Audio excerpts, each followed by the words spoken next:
3 Weeks by Elinor Glyn. Introduction to my American readers. I feel now, when my 3 weeks is to be launched in a new land, where I have many sympathetic friends, that, owing to the misunderstanding and misrepresentation it received from nearly the entire press and a section of the public in England, I would like to state my view of its meaning. As I wrote it, I suppose it could be believed I know something about that. For me, the lady was a deep study, the analysis of a strange Slav nature, who, from circumstances and education and her general view of life, was beyond the ordinary laws of morality. If I were making the study of a tiger, I would not give it the attributes of a spaniel, because the public and I myself might prefer a spaniel. I would still seek to portray accurately every minute instinct of that tiger to make a living picture. Thus, as you read, I want you to think of her as such a study. A great splendid nature, full of the passionate realization of primitive instincts, immensely cultivated, polished, blasé. You must see her at Lucerne, obsessed with the knowledge of her horrible life with her brutal, vicious husband, to whom she had been sacrificed for political reasons when almost a child. She suddenly sees this young Englishman, who comes as an echo of something straight and true in manhood which, in outward appearance at all events, she has met in her youth in the person of his Uncle Hubert. She perceives in him at once the soul sleeping there, and it produces in her a strong emotion. Then I want you to understand the effect of love on them both. In her, it rose from caprice to intense devotion, until the day at the farm when it reached the highest point of desire to reproduce his likeness. How, with the most passionate physical emotion, her mental influence upon Paul was ever to raise him to vast aims and noble desires for future greatness. In him love opened the windows of his soul, so that he saw the fine in everything. The immense rush of passion in Venice came from her knowledge that they soon must part. Notice the effect of the two griefs on Paul. The first, with its undefined hope, making him do well in all things, even his prowess as a hunter, to raise himself to be more worthy in her eyes.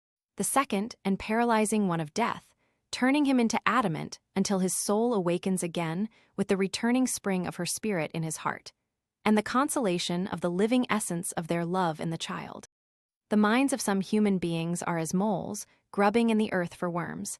They have no eyes to see God's sky with the stars in it.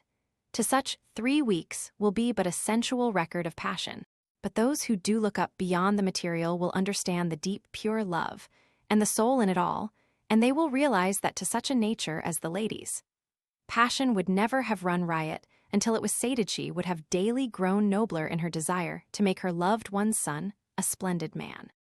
And to all who read, I say at least be just, and do not skip. No line is written without its having a bearing upon the next, and in its small scope helping to make the presentment of these two human beings vivid and clear. The verdict I must leave to the public, but now, at all events, you know, kind reader, that to me, the Imperatorskoy appears a noble woman, because she was absolutely faithful to the man she had selected as her mate, through the one motive which makes a union moral in ethics love. Elinor Glyn. 3 Weeks.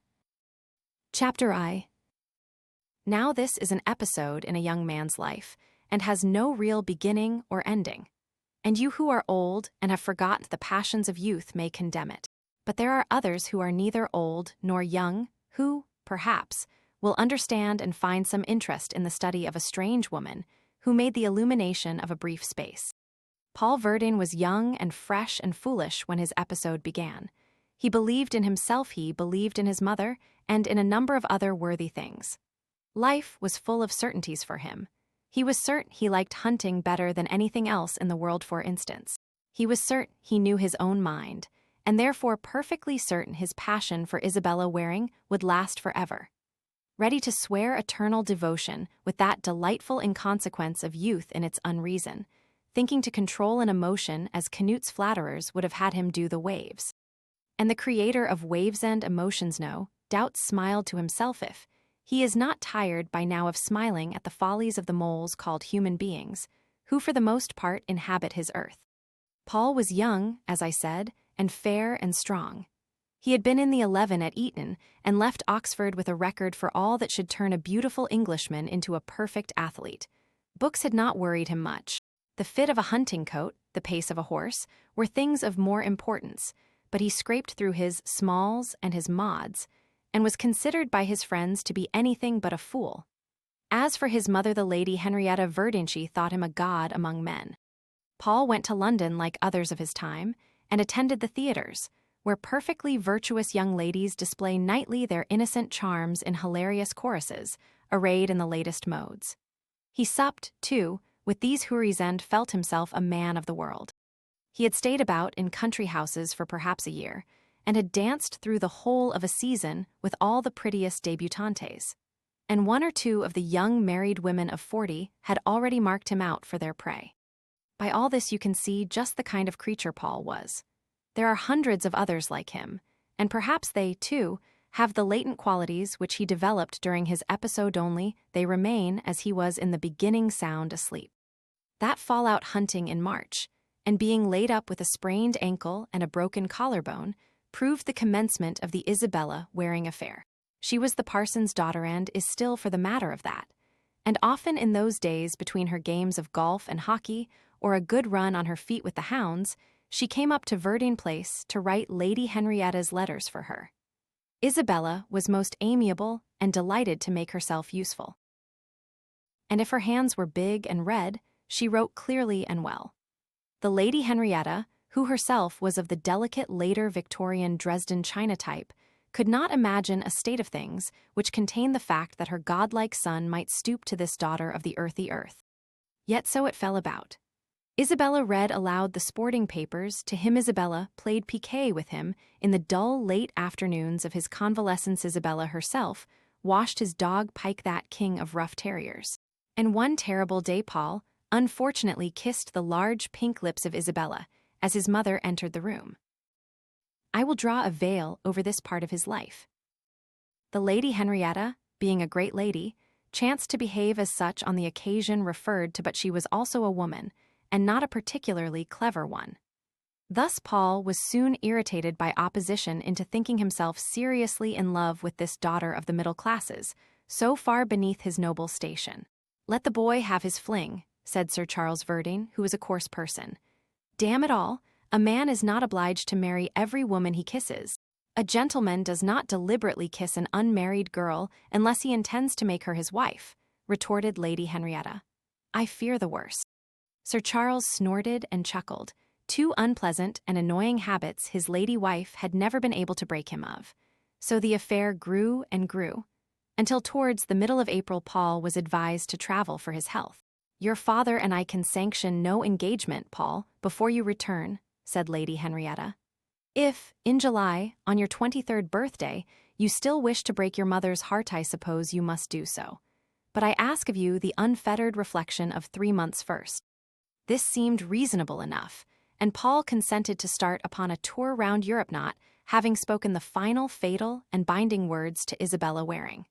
They made their adieus in the pouring rain under a dripping oak in the lane by the vicarage gate. Paul was 6'2", and Isabella quite 6 foot and broad in proportion. They were dressed almost alike, and at a little distance, but for the lady's scanty petticoat, it would have been difficult to distinguish her sex. "Goodbye, old chap," she said. "We have been real pals, and I'll not forget you." But Paul, who was feeling sentimental, put it differently. "Goodbye, darling," he whispered with a suspicion of tremble in his charming voice. "I shall never love any woman but you, never, never in my life." "Cuckoo," screamed the bird in the tree. And now we are getting nearer the episode. Paris bored Paul. He did not know its joys and was in no mood to learn them. He mooned about and went to the races.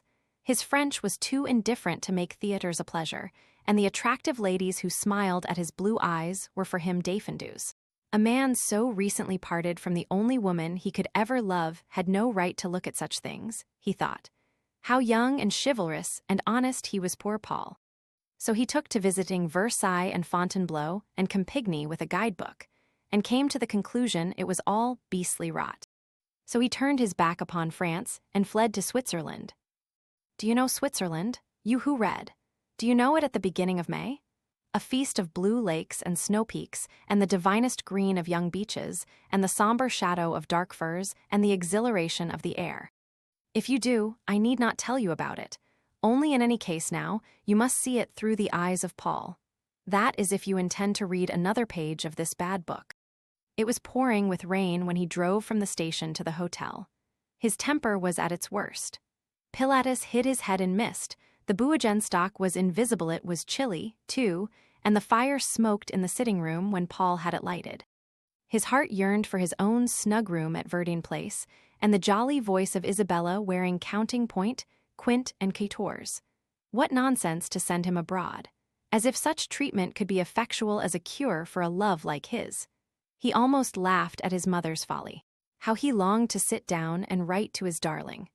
Write and tell how he hated it all, and was only getting through the time until he saw her 6 feet of buxom charms again. Only, Paul did not put it like that indeed.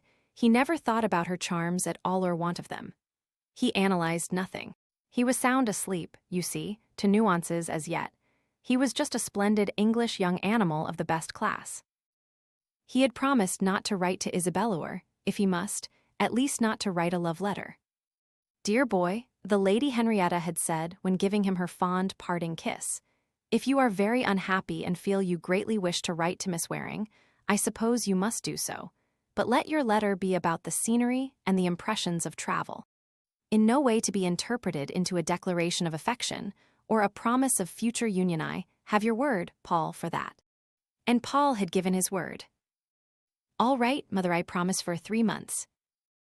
And now, on this wet evening, the must had come, so he pulled out some hotel paper and began. My dear Isabella, I say you know I hate beginning like this. I have arrived at this beastly place, and I am awfully unhappy. I think it would have been better if I had brought Pike with me, only those rotten laws about getting the little chap back to England would have been hard. How is Moonlighter? And have they really looked after that strain, do you gather? Make Tremlett come down and report progress to you daily. I told him too. My rooms look out on a beastly lake, and there are mountains, I suppose, but I can't see them. There is hardly anyone in the hotel, because the Easter visitors have all gone back and the summer ones haven't come, so I doubt even if I can have a game of billiards. I am sick of guidebooks, and I should like to take the next train home again. I must dress for dinner now, and I'll finish this tonight. Paul dressed for dinner. His temper was vile, and his valet trembled. Then he went down into the restaurant scowling, and was ungracious to the polite and conciliating waiters, ordering his food and a bottle of claret as if they had done him an injury. Anglais, they said to one another behind the serving screen, pointing their thumbs at him, he pay but he damn. Then Paul sent for the New York Herald and propped it up in front of him, prodding at some olives with his fork, one occasionally reaching his mouth, while he read and awaited his soup. The table next to him in this quiet corner was laid for one, and had a bunch of roses in the center, just 2 or 3 exquisite blooms that he was familiar with the appearance of in the Paris shops. Nearly all the other tables were empty or emptying. He had dined very late. Who could want roses eating alone? The menu, too, was written out and ready, and an expression of expectancy lightened the face of the head waiter, who himself brought a bottle of most carefully decanted red wine, feeling the temperature through the fine glass with the air of a great connoisseur. One of those overfed foreign brutes of no sex, I suppose, Paul said to himself, and turned to the sporting notes in front of him. He did not look up again until he heard the rustle of a dress. The woman had to pass him even so close that the heavy silk touched his foot. He fancied he smelt tuberoses, but it was not until she sat down, and he again looked at her, that he perceived a knot of them tucked into the front of her bodice. A woman to order dinner for herself beforehand, and have special wine and special roses, special attention, too. It was simply disgusting. Paul frowned. He brought his brown eyebrows close together and glared at the creature with his blue young eyes. An elderly, dignified servant in black livery stood behind her chair. She herself was all in black, and her hat, an expensive, distinguished-looking hat, cast a shadow over her eyes. He could just see they were cast down on her plate. Her face was white, he saw that plainly enough, startlingly white, like a magnolia bloom, and contained no marked features. No features at all, he said to himself. Yes, he was wrong, she had certainly a mouth worth looking at again. It was so red. Not large and pink and laughingly open like Isabella's, but straight and chiseled, and red, red, red. Paul was young, but he knew paint when he saw it, and this red was real and vivid and disconcerted him. He began his soup. Hers came at the same time. She had only toyed with some caviar by way of hors d'oeuvre, and it angered him to notice the obsequiousness of the waiters, who passed each thing to the dignified servant to be placed before the lady by his hand. Who was she to be served with this respect and rapidity? Only her red wine the maître d'hôtel poured into her glass himself. She lifted it up to the light to see the clear ruby, then she sipped it and scented its bouquet, the maître d'hôtel anxiously awaiting her verdict the while. Bon, was all she said, and the weight of the world seemed to fall from the man's sloping shoulders as he bowed and moved aside. Paul's irritation grew. She's well over 30, he said to himself. I suppose she has nothing else to live for. I wonder what the devil she'll eat next. She ate a delicate Trout Bleu, but she did not touch her wine again the while. She had almost finished the fish before Paul's soul au vin blanc arrived upon the scene, and this angered him the more. Why should he wait for his dinner while this woman feasted? Why, indeed? What would her next course be? He found himself unpleasantly interested to know. The tenderest sel d'agneau au lait and the youngest green peas made their appearance, and again the maître d'hôtel returned, having mixed the salad. Paul noticed with all these things the lady ate but a small portion of each, and it was not until a fat quail arrived later, while he himself was trying to get through 2 mutton chops at L'Anglaise, that she again tasted her claret. Yes, it was claret, he felt sure, and probably wonderful claret at that. Confound her. Paul turned to the wine list. What could it be? Chateau Ladder at 15 francs? Chateau Margaux or Chateau Lafite at 20? Or possibly it was not here at all, and was special, too like the roses and the attention.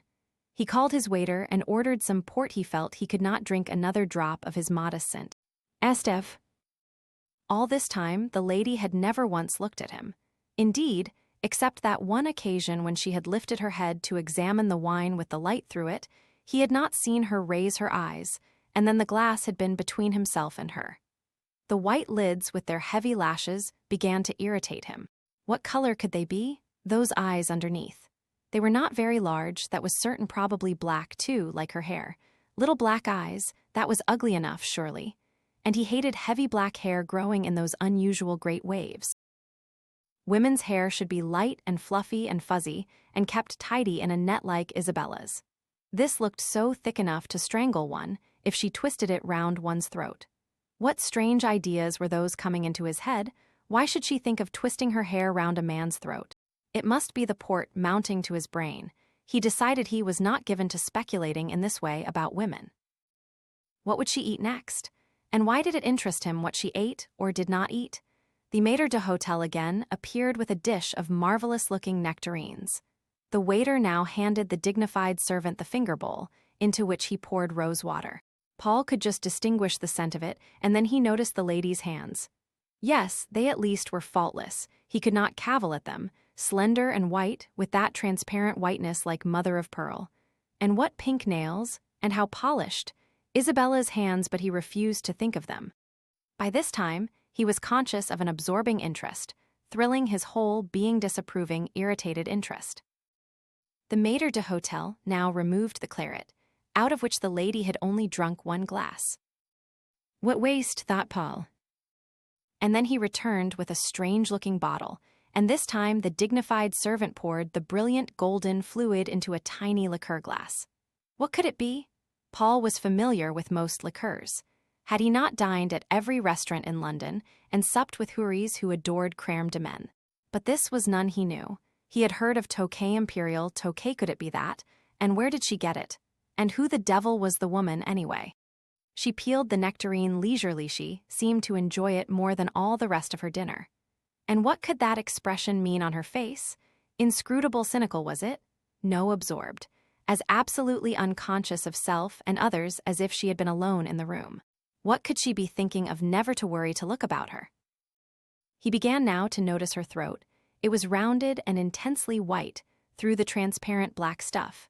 She had no strings of pearls or jewels on, unless, yes, that was a great sapphire gleaming from the folds of gauze on her neck. Not surrounded by diamonds like ordinary brooches, but just a big single stone so dark and splendid it seemed almost black. There was another on her hand, and yet others in her ears. Her ears were not anything so very wonderful, not so very. Isabella's were quite as good, and this thought comforted him a little. As far as he could see beyond the roses and the table, she was a slender woman, and he had not noticed on her entrance if she were tall or short. He could not say why he felt she must be well over 30 there. Was not a line or wrinkle on her face, not even the slight nip in under the chin, or the telltale strain beside the ears. She was certainly not pretty, certainly not. Well-shaped, yes, and graceful as far as he could judge, but pretty 1,000 times no. Then the speculation as to her nationality began. French, assuredly not. English, ridiculous. Equally so German, Italian, perhaps. Russian, possibly. Hungarian, probably. Paul had drunk his 3rd glass of port and was beginning his 4th. This was far more than his usual limit. Paul was, as a rule, an abstemious young man. Why he should have deliberately sat and drank that night he never knew. His dinner had been moderate, distinctly moderate, and he had watched a refined feast of luckuless partaken of by a woman who only tasted each plat. I wonder what she will have to pay for it all, he thought to himself. She will probably sign the bill, though, and I shan't see. But when the lady had finished her nectarine and dipped her slender fingers in the rose water, she got up. She had not smoked. She could not be Russian then. Got up and walked towards the door, signing no bill and paying no gold. Paul stared as she passed him, rudely stared. He knew it afterwards and felt ashamed.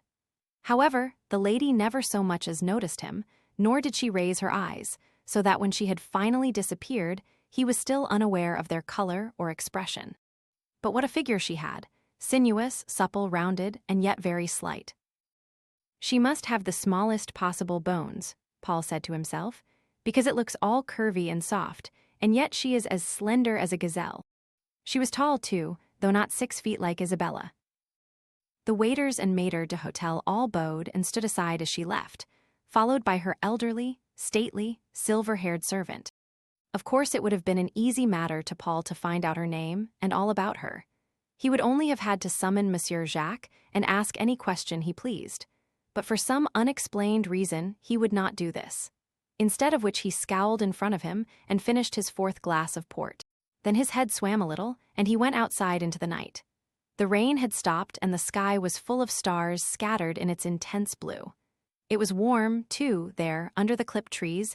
Paul hoped he wasn't drunk, such a beastly thing to do, and not even good port either. He sat on a bench and smoked a cigar. A strange sense of loneliness came over him. It seemed as if he were far, far away from anyone in the world he had ever known. A vague feeling of oppression and coming calamity passed through him, only he was really as yet too material and thoroughly, solidly English to entertain it, or any other subtle mental emotion for more than a minute. But he undoubtedly felt strange tonight, different from what he had ever done before. He would have said weird if he could have thought of the word. The woman and her sinuous, sensuous black shape filled the space of his mental vision. Black hair, black hat, black dress, and, of course, black eyes. Ah, if he could only know their color really. The damp bench where he sat was just under the ivy, hanging from the balustrade of the small terrace, belonging to the ground-floor suite at the end. There was a silence. Very few people passed, frightened no doubt by the recent rain. He seemed alone in the world. The wine now began to fire his senses. Why should he remain alone? He was young and rich, and surely even in Lucerne there must be. And then he felt a beast and looked out onto the lake. Suddenly his heart seemed to swell with some emotion. A faint scent of tuberoses filled the air, and from exactly above his head there came a gentle, tender sigh. He started violently and brusquely turned and looked up.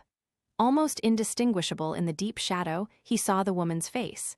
It seemed to emerge from a mist of black gauze, and looking down into his were a pair of eyes. For a moment, Paul's heart felt as if it had stopped beating, so wonderful was their effect upon him. They seemed to draw something out of him, intoxicate him, paralyze him. And as he gazed up motionless, the woman moved noiselessly back onto the terrace, and he saw nothing but the night sky studded with stars. Had he been dreaming? Had she really bent over the ivy? Was he mad? Yes, or drunk, because now he had seen the eyes, and yet he did not know their color. Were they black or blue or gray or green? He did not know. He could not think, only they were eyes. The letter to Isabella Waring remained unfinished that night. Chapter A. Paul's head ached a good deal next morning, and he was disinclined to rise. However, the sun blazed in at his windows, and a bird sang in a tree. His temper was the temper of next day sodden and sullen and ashamed. He even resented the sunshine. But what a beautiful creature he looked, as later he stepped into a boat for a row on the lake. His mother, the Lady Henrietta, had truly reason to be proud of him. So tall and straight, and fair and strong. And at the risk of causing a second fit among some of the critics, I must add, he probably wore silk socks and was beautifully groomed, too, as all young Englishmen are of his class and age. And how supple his lithe body seemed as he bent over the oars, while the boat shot out into the blue water. The mountains were really very jolly, he thought, and it was not too hot, and he was glad he had come out, even though he had eaten no breakfast and was feeling rather cheap still. Yes, very glad. After he had advanced a few hundred yards, he rested on his oars and looked up at the hotel. Then wonder came back to him. Where was she today, the lady with the eyes? Or had he dreamed it, and was there no lady at all? It should not worry him anyway, so he rode ahead and ceased to speculate. The first thing he did when he came in for lunch was to finish his letter to Isabella. P.S. Monday, he added. It is finer today, and I have had some exercise. The view isn't bad now the mist has gone. I shall do some climbing, I think. Take care of yourself, dear girl. Goodbye. Love from Paul. It was with a feeling of excitement that he entered the restaurant for Dejeuner. Would she be there? How would she seem in daylight? But the little table where she had sat the night before was unoccupied. There were the usual cloth and glass and silver, but no preparations for any specially expected guest upon it. Paul felt annoyed with himself because his heart sank. Had she gone, or did she only dine in public? Perhaps she lunched in the sitting room beyond the terrace, where he had seen her eyes the night before. The food was really very good, and the sun shone, and Paul was young and hungry, so presently he forgot about the lady and enjoyed his meal. The appearance of the Buogenstock across the lake attracted him, as afterwards he smoked another cigar under the trees. He would hire an electric launch and go there and explore the paths. If only Pike were with him or Isabella. This idea he put into execution. What a thing was a funicular railway! How steep and unpleasant, but how quaint the tree-tops looked when one was up among them. Yes, Lucerne was a good deal jollier than Paris, and he roamed about among the trees, never noticing their beautiful colors. Presently he paused to rest. He was soothed, even peaceful. If he had Pike, he could really be quite happy, he thought. What was that rustle among the leaves above him? He looked up, and started then as violently almost as he had done the night before. Because there, peeping at him from the tender green of the young beeches, was the lady in black. She looked down upon him through the parted boughs, her black hat and long black veil making a sharp silhouette against the vivid verdure, her whole face in tender shadow and framed in the misty gauze. Paul's heart beat violently. He felt a pulse in his throat for a few seconds. He knew he was gazing into her eyes, and he thought he knew they were green. They looked larger than he had imagined them to be. They were set so beautifully, too, just a suspicion of rise at the corners. And their expression was mocking and compelling, and but she let go the branches and disappeared from view. Paul stood still. He was thrilling all over. Should he bound in among the trees and follow her? Should he call out and ask her to come back? Should he? But when he had decided and gained the spot where she must have stood, he saw it was a junction of three paths, and he was in perfect ignorance which one she had taken. He rushed down the first of them, but it twisted and turned, and when he had gone far enough to see ahead there was no one in sight. So he retraced his steps and tried the second. This, too, ended in disappointment, and the third led to an opening where he could see the descending funiculaire. And just as it sank out of view, he caught sight of a black dress, almost hidden by a standing man's figure, whom he recognized as the elderly silver-haired servant. Paul had learnt a number of swear words at Eton and Oxford, and he let the trees hear most of them then. He could not get down himself until the train returned, and by that time where would she be? To go by the paths would take an eternity. This time circumstance had fairly done him. Presently he sauntered back to the little hotel whose terrace commands the lake far below, and eagerly watching the craft upon it, He thought he caught sight of a black figure reclining in an electric launch which sped over the blue water. Then he began to reason with himself. Why should the sight of this woman have caused him such violent emotion? Why? Women were jolly things that did not matter much except Isabella. She mattered, of course, but somehow her mental picture came less readily to his mind than usual. The things he seemed to see most distinctly were her hands, her big red hands. And then he unconsciously drifted from all thought of her. She certainly looks younger in daylight, he said to himself. Not more than 30 perhaps, and what strange hats with that shadow over her eyes. What is she doing here all alone? She must be somebody from the people in the hotel making such a fuss, and that servant then, why alone? He mused and mused. She was not a demi-mondaine. The English ones he knew were very ordinary people, but he had heard of some of the French ladies as being quite grande dame and traveling en prince. Yet he was convinced this was not one of them. Who could she be? He must know. To go back to the hotel would be the shortest way to find out, and so by the next descending train, he left the Buigenstock. He walked up and down under the lime trees outside the terrace of her rooms for half an hour, but was not rewarded in any way for his pains. And at last he went in.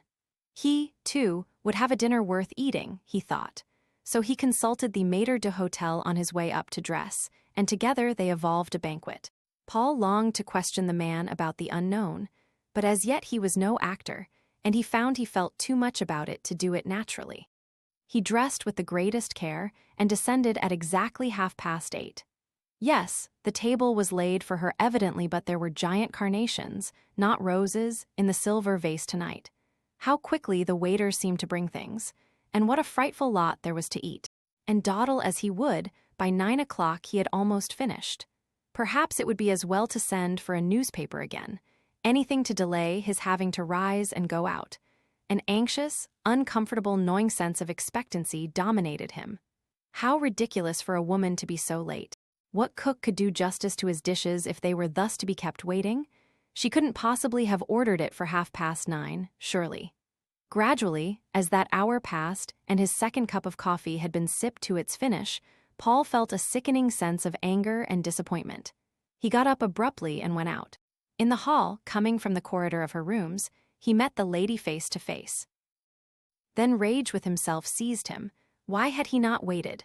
For no possible reason could he go back now, and what a chance to look at her misstand all thrown away. He sat sullenly down in the hall, resisting the temptation to go into the beautiful night. At least he would see her on her way back.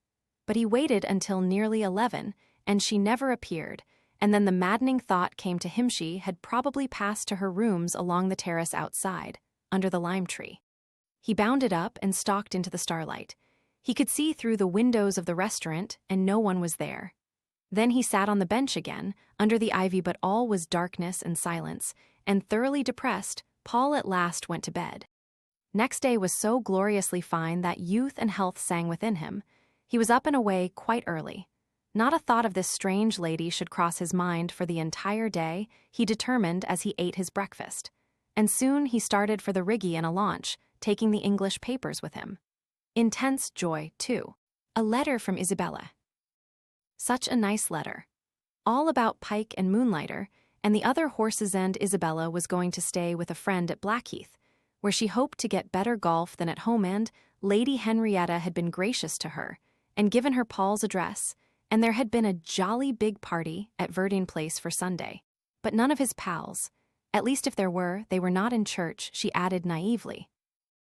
All this Paul read in his launch on the way to the Rigi, and for some unexplained reason the information seemed about things a long way off and less thrilling than usual.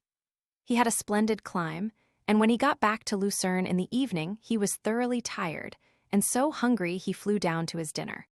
It was nearly 9 o'clock. At least if she came tonight, he would be there to see her.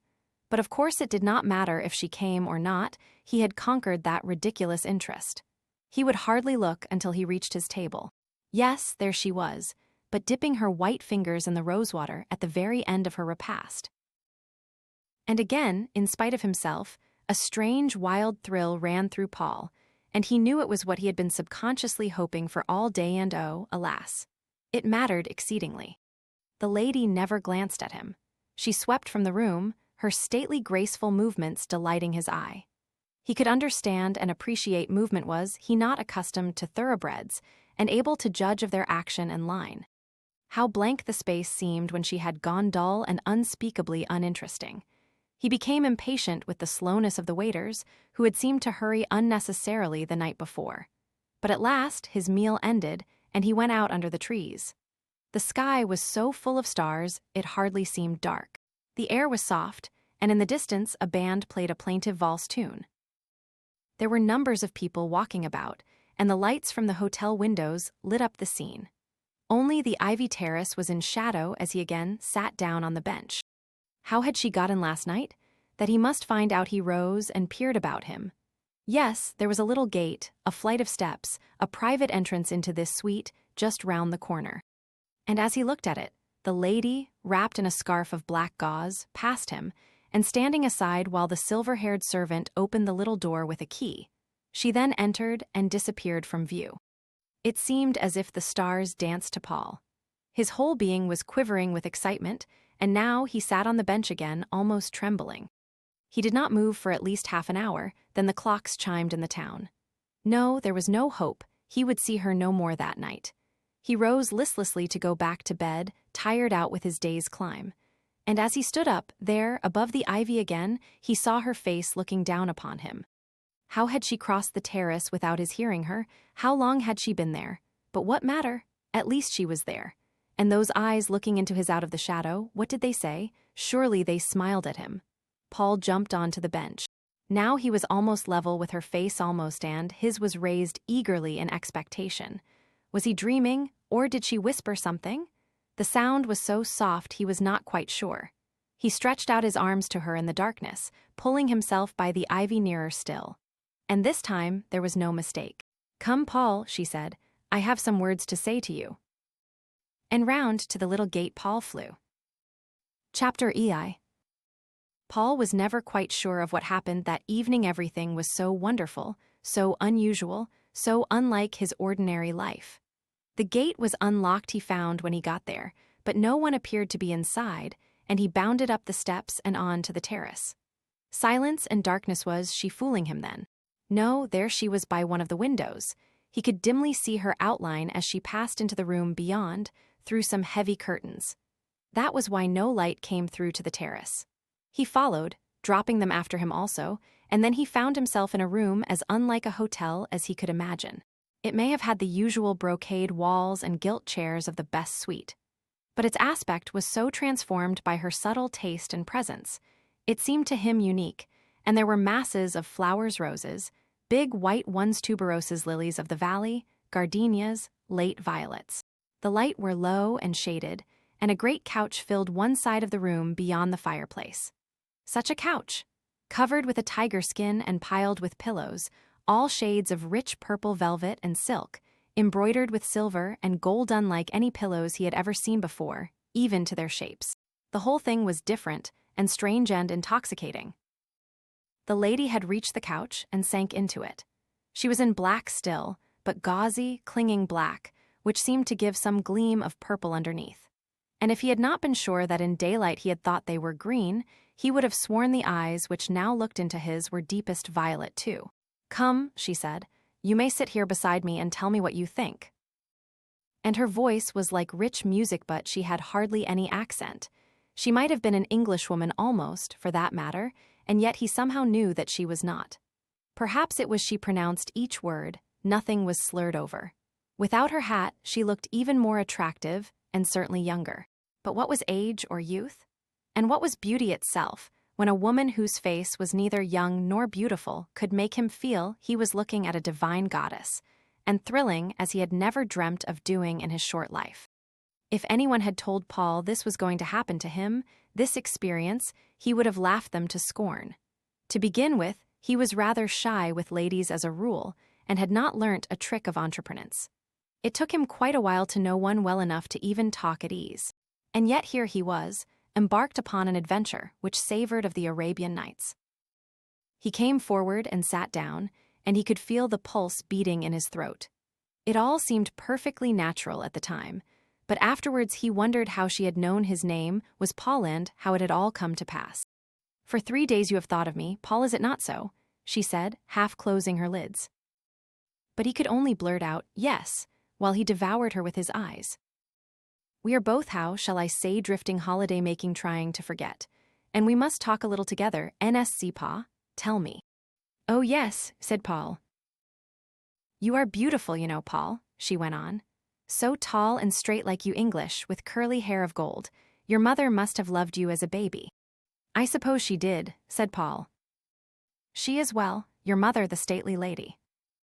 Very well do you know her? He asked, surprised. Long ago I have seen her, and I knew you at once, so like you are and to your uncles, especially the Lord Hubert. Uncle Hubert is a rotter. A rotter? Inquired the lady, and what is that? And she smiled a divine smile. Paul felt ashamed. Oh, well, it is a rotter, you know, that is like Uncle Hubert, I mean. She laughed again. You do not explain well, but I understand you. And so you only resemble the Uncle Hubert on the outside, that is good. Paul felt jealous. Lord Hubert Aldringham's reputation for some things was European. I hope so, he said with emphasis. And you knew him well then, too. I never said so, replied the lady. I saw him once, twice, perhaps years ago at the marriage of a princess. There, it has made you frown. We will speak no more of the Uncle Hubert. And she leant back and laughed. Paul felt very young. He wanted to show her he was grown up, and he wanted a number of things which had never even formed themselves in his imagination before. But she went on talking.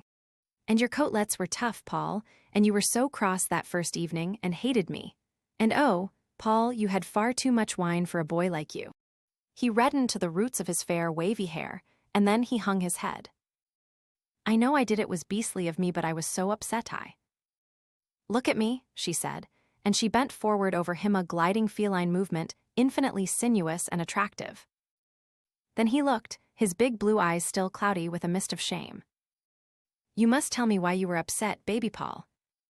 How often she said his name, lingering over it as if it were music. It thrilled him every time. Then he gained courage. But how did you know anything about it, or what I had or what I drank? You never once raised your eyelids all the time. Perhaps I can see through them when I want to, who knows? And she laughed. And you wanted to see through them. He was gazing at her now, and she suddenly looked down, while the most beautiful transparent pink flushed her soft white cheeks, turning her into a tender girl almost. The change was so sudden, it startled Paul and emboldened him. You wanted to, he repeated in a glad voice. You wanted to see me. Yes, she whispered, and she looked up at him, but this time there was mischief in her eyes.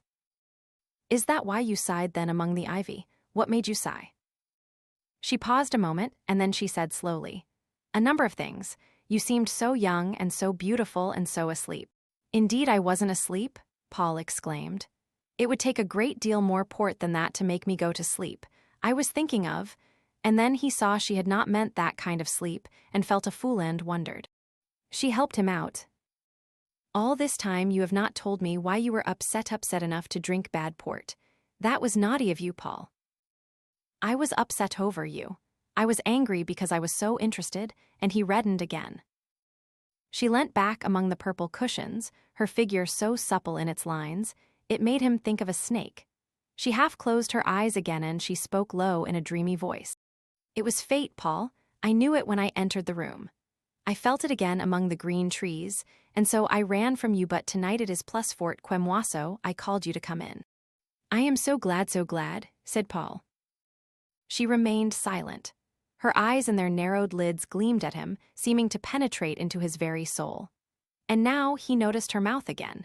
It neither drooped nor smiled, it was straight, and chiseled and strong, and small rather, and the lower lip was rounded and slightly cleft in the center. A most appetizing red flower of a mouth. By this time, Paul was more or less intoxicated with excitement. He had lost all sense of time and place. It seemed as if he had known her always, that there never had been a moment when she had not filled the whole of his horizon. They were both silent for a couple of minutes. As far as he could gather from her inscrutable face, she was weighing what things. Suddenly she sprang up, one of those fine movements of hers full of cat-like grace. Paul, she said, listen, and she spoke rather fast. You are so young, and I shall hurt you probably. Won't you go now while there is yet time? Away from Lucerne, back to Paris, even back to England. Anywhere away from me." She put her hand on his arm and looked up into his eyes, and there were tears in hers, and now he saw that they were gray. He was moved as never yet in all his life. "I will not," he said. "I may be young, but tonight I know I want to live, and I will chance the hurt because I know that only you can teach me just how." Then his voice broke, and he bent down and covered her hand with kisses. She quivered a little and drew away. She picked up a great bunch of tuberoses and broke off all their tops. "There, take them," she said, pressing them into his hands and those against his heart. "Take them and go and dream of me. You have chosen. Dream of me tonight and remember there is tomorrow." Then she glided back from him, and before he realized it, she had gone noiselessly away through another door. Paul stood still. The room swam, his head swam. Then he stumbled out onto the terrace, under the night sky, the white blossoms still pressed against his heart. He must have walked about for hours.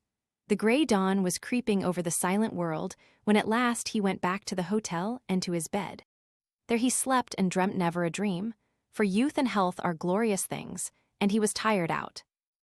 The great sun was high in the heavens when next he awoke, and the room was full of the scent of tuberoses scattered on the pillow beside him. Presently, when his blue eyes began to take in the meaning of things, he remembered and bounded up. For was not this the commencement of his first real day? Chapter IV. The problem which faced Paul, when he had finished a very late breakfast, was how he should see her soon, the lady in black. He could not go and call like an ordinary visitor, because he did not know her name. That was wonderful, did not even know her name, or anything about her, only that his whole being was thrilling with anxiety to see her again. The simplest thing to do seemed to descend into the hall and look at the visitors' list, which he promptly did. There were only a few people in the hotel. It was not hard, therefore, guessing at the numbers of the rooms, to arrive at the conviction that MME, Zelenska and Sweet, might be what he was searching for. Zelenska was possibly Russian after all, and what was her Christian name? That he longed to know. As he stood staring, his fair forehead puckered into a frown of thought.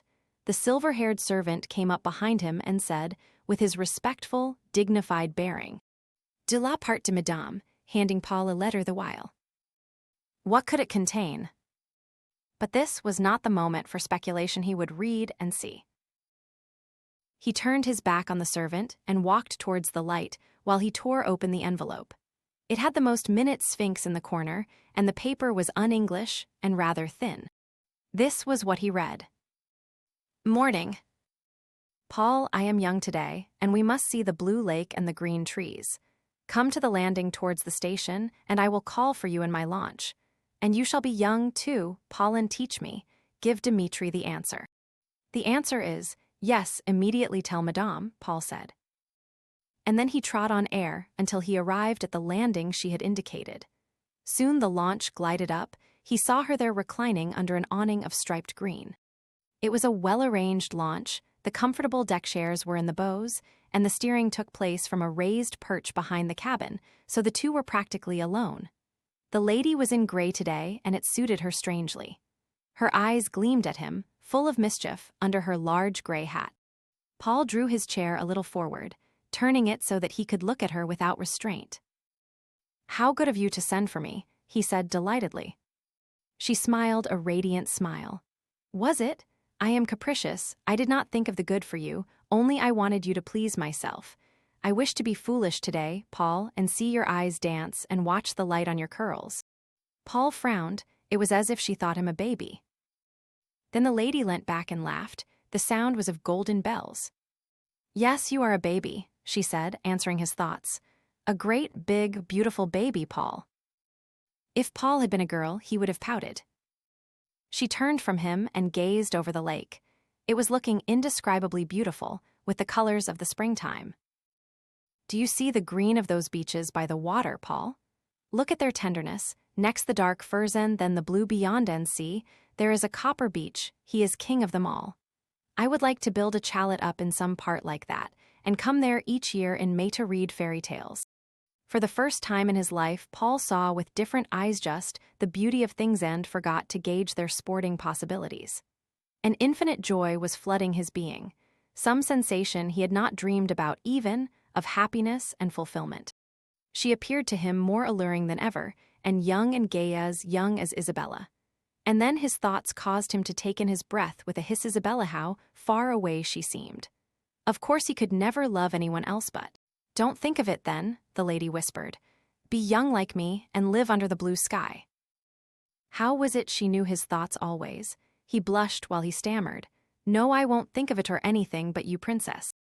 Daring one, she said. Who told you to call me that? The hotel people have been talking, I suppose. No, said Paul, surprised.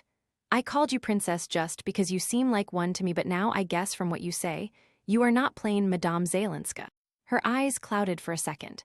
Madame Zaylinska does to travel with, but you shall call me what you like. He grew emboldened. I suddenly feel I want to know why your eyes were so mocking through the trees on the Buogenstock. They drove me nearly mad, you know, and I raced about after you like a dog after a hare. I thought you did not control the expression when you gazed up at me, and so I was the true hare and ran away. She looked down suddenly and was silent for some moments, then she turned the conversation from these personal things. She led his thoughts into new channels, made him observe the trees and sky and the wonderful beauty of it all, and with lightning flashes took him into unknown speculations on emotions and the meaning of things.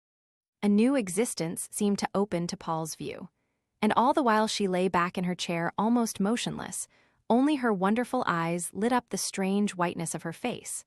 There was not a touch of mauvaise honte or explanation of the unusualness of this situation in her manner. It had a perfect, quiet dignity, as if to look into the eyes of an unknown young man at night over an ivy terrace, and then spend a day with him alone, were the most natural things in the world to do. Paul felt she was a queen whose actions must be left unquestioned. Presently they came to a small village, and here she would land and lunch. And from somewhere behind the cabin Dmitri appeared and was sent on ahead, so that when they walked into the little hotel, a simple repast was waiting for them. By this time, Paul was absolutely enthralled. Never in his whole life had he spent such a morning. His imagination was expanded. He saw new vistas. His brain almost whirled. Was it he, Paul Verdin, who was seated opposite this divine woman, drinking in her voice and listening to her subtle, curious thoughts? And what were the commonplace, ordinary things which had hitherto occupied his mind? How had he ever wasted a moment on them? It was his first awakening. When it came to the end this delightful repast, he called the waiter and wanted to pay the bill, small enough in all conscience. But a new look appeared round the lady's mouth, imperious, with an instantaneous flash in her eyes, a pure, steel gray they were today. Leave it to Dmitri, she said quickly. I never occupy myself with money. They displease me, these details, and why spoil my day? But Paul was an Englishman and resented any woman's paying for his food. His mouth changed, too, and looked obstinate. I say, he began. Then she turned upon him. Understand at once, she said haughtily. Either you leave me unjarred by your English conventionalities, or you pay these miserable francs and go back to Lucerne alone. Paul shrugged his shoulders. He was angry but could not insist further. When they got outside, her voice grew caressing again as she led the way to a path up among the young beeches. Paul, foolish one, she said, do you not think I understand and know you and your quaint English ways? But imagine how silly it is. I am quite aware that you have ample money to provide me with a feast of Midasol of gold if necessary, and you shall some day, if you really wish. But to stop over paltry sums of francs, to destroy the thread of our conversation and thoughts, to make it all banal and everyday, that is what I won't have. Dmitri is there for nothing else but to eviter for me these details. It is my holiday, my pleasure day, my time of joy. I felt young, Paul. You would not make one little shadow for me, would you, Ami? No voice that he had ever dreamt of possessed so many tones in it as hers, even one of pathos. As she lingered over the word, shadow, all his annoyance melted. He only felt he would change the very mainspring of his life, if necessary, to give her pleasure and joy. Of course I would not make a shadow, surely you know that, he said, moved. Only you see a man generally pays for a woman's food. When she belongs to him, but I don't belong to you, baby Paul. You, for the day, belong to me and are my guest. Very well then, we won't talk about it, he said, resigned by the caress in her words. To belong to her, that was something, if but for one day. Only it must never come up again, this question, she insisted. Should we spend more hours on this lake, or other lakes or mountains, or rivers or towns? Let us speak never of money or paying. If you only knew of how I hate it, the cruel yellow gold, I have heaps of it, heaps of it. And for it, human beings have always paid so great a price. Just this once in life, let it bring happiness and peace. He wondered at the concentrated feeling she expressed. What could the price be, and what was her history? So it is over, our little breeze, she said gently after a pause, and you will tease me no more, Paul. I would never tease you, he exclaimed tenderly, and if he had dared, he would have taken her hand. You English are so wonderful, full of your prejudices, she said in a contemplative way. Bulldog tenacity of purpose, whether you are right or wrong. Things are a custom, and they must be done, or it is not playing the game. And she imitated a set English voice, her beautiful mouth pursed up, until Paul had to use violent restraint with himself to keep from kissing it. A wonderful people, mostly gentlemen and generally honest, but of a common sense that is disastrous to sentiment or romance. If you were not so polished, and lazy and strong and beautiful to look at, one would not consider you much beyond the German. Not consider us beyond a beastly German, exclaimed Paul indignantly. And the lady laughed like a child. Oh, you darling Paul, she said. You dear, insular, arrogant Englishman, you have no equal in the world. Paul was offended. If you had said an Austrian now but a German, he growled sulkily. The Austrians are charming, allowed the lady, but they err the other way. They have not enough common sense, they are only great gentlemen. Also, they are naturally awake, whereas you English are naturally asleep, and you yourself are the sleeping beauty, Paul. They had climbed up the path now some 200 feet, and all around them were stripling beaches of an unnaturally exquisite green, as fresh and pure and light almost as leaves of the forced lily of the valley. The whole world throbbed with youth and freshness, and here and there, wide of the path by a mossy stone, a gentian raised its azure head. Small essences of sky, the lady called them. Let us sit down on this piece of rock, Paul said. I want to hear why I am the sleeping beauty. It is so long since I read the story. But wasn't it about a girl, not a man, and didn't she get wakened up by a kiss? She did, said the lady, leaning back against a tree behind her. But then it was just her faculties which were asleep, not her soul. Could a kiss wake a soul? I think so, Paul whispered. He was seated on a part of the rock which jutted out a little lower than her resting place, and he was so close as to be almost touching her. He could look up under the brim of that tantalizing hat, which so often hid her from his view as they walked. He was quivering with excitement at this moment, the result of the thought of a kiss, and his blue eyes blazed with desire as they devoured her face. Yes, it is so, said the lady, a low note in her voice, because Hildebrand gave Undine a soul with a kiss. Tell me about it, implored Paul. I am so ignorant. Who is Hildebrand, and what did he do? So she began in a dreamy voice, and you who have read de la Motte Fouquet's dry version of this exquisite legend would hardly have recognized the poetry and pathos and tender sentiment she wove round those two, and the varied moods of Undine, and the passion of her knight. And when she came to the evening of their wedding, when the young priest had placed their hands together, and listened to their vows, when Undine had found her soul at last, in Hildebrand's arms her voice faltered, and she stopped and looked down. And then, said Paul, and his breath came rather fast, and then. He was a man, you see, Paul, so when he had won her love, he did not value it, he threw it away. Oh no, I don't believe it, Paul exclaimed vehemently. It was just this brute Hildebrand, but you don't know men to think they do not value what they win. You don't know them, indeed. She looked down straight into his face as he gazed up at her, and to his intense surprise he could have sworn her eyes were green now, as green as emeralds. And they held him and fascinated him and paralyzed him, like those of a snake. I do not know men, she said softly. You think not, Paul. But Paul could hardly speak. He buried his face in her lap, like a child, and kept it there, kissing her gloved hands. His straw hat, with its Zingari ribbon, lay on the grass beside him, and a tiny shaft of sunlight glanced through the trees, gilding the crisp waves of his brushed-back hair into dark, burnished gold. The lady moved one hand from his impassioned caress and touched the curl with her fingertips. She smiled with the tenderness a mother might have done. There, she said. Not yet. Then she drew her hand away from him and leant back, half closing her eyes. Paul sat up and stared around. Each moment of the day was providing new emotions for him. Surely this was what Columbus must have felt, nearing the New World. He pulled himself together. She was not angry then at his outburst, and his caress, though something in her face, warned him not to err again. "Tell me the rest," he said pleadingly. Why did he not value Undine's love, and what made the fool throw it away? "Because he possessed it, you see," said the lady. "That was reason enough, surely." Then she told him of the ceasing of Undine's wayward moods, after she had received her soul, of her docility, of her tenderness, of Hildebrand's certainty of her love. Then of his inevitable weariness, and at last of the court, and the meeting again with Hildegard, and of all the sorrow that followed, until the end, when the fountains burst their stoppings and rushed upwards, wreathing themselves into the figure of Undine, to take her love to death with her kiss. Oh, he was wise, Paul said.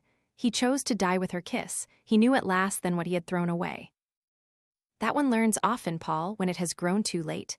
Come, let us live in the sunshine. Live while we may. And the lady rose, and giving him her hand, she almost ran into the bright light of day, where even no tender shadows fell. Chapter V. Their return journey was one of quiet. The lady talked little. She leant back and looked away across the blue lake, often apparently unconscious of his presence. This troubled Paul. Had he wearied her? What should he do? He was growing aware of the fact that she was not a bit like his mother, or Isabella, or any of the other women whom he knew, people whose moods he had never even speculated about, if they had any, which he doubted. Why wouldn't she speak? Had she forgotten him? He felt chilled and saddened. At last, as they neared a small bay where another tempting little chalet hotel mirrored itself in the clear water, he spoke. A note in his voice, his charming young voice, as of a child in distress. "Are you cross with me?" Then she came back from her other world. "Cross with you? Foolish one. No, I am dreaming, and I forgot that you could not know yet or understand. English Paul, who would have me make conversation and chatter commonplaces, or he feels a gairn. See, I will take you where I have been, into this infinite sky and air." She let her hand fall on his arm and thrilled him look up at Pilatus. "Do you see his head so snowy, and all the delicate shadows upon him, and his look of mystery? And those dark pines and the great chasms, and the wild anger the giants were in when they hurled these huge rocks about. I have been with them, and you and I seem such little people, Paul.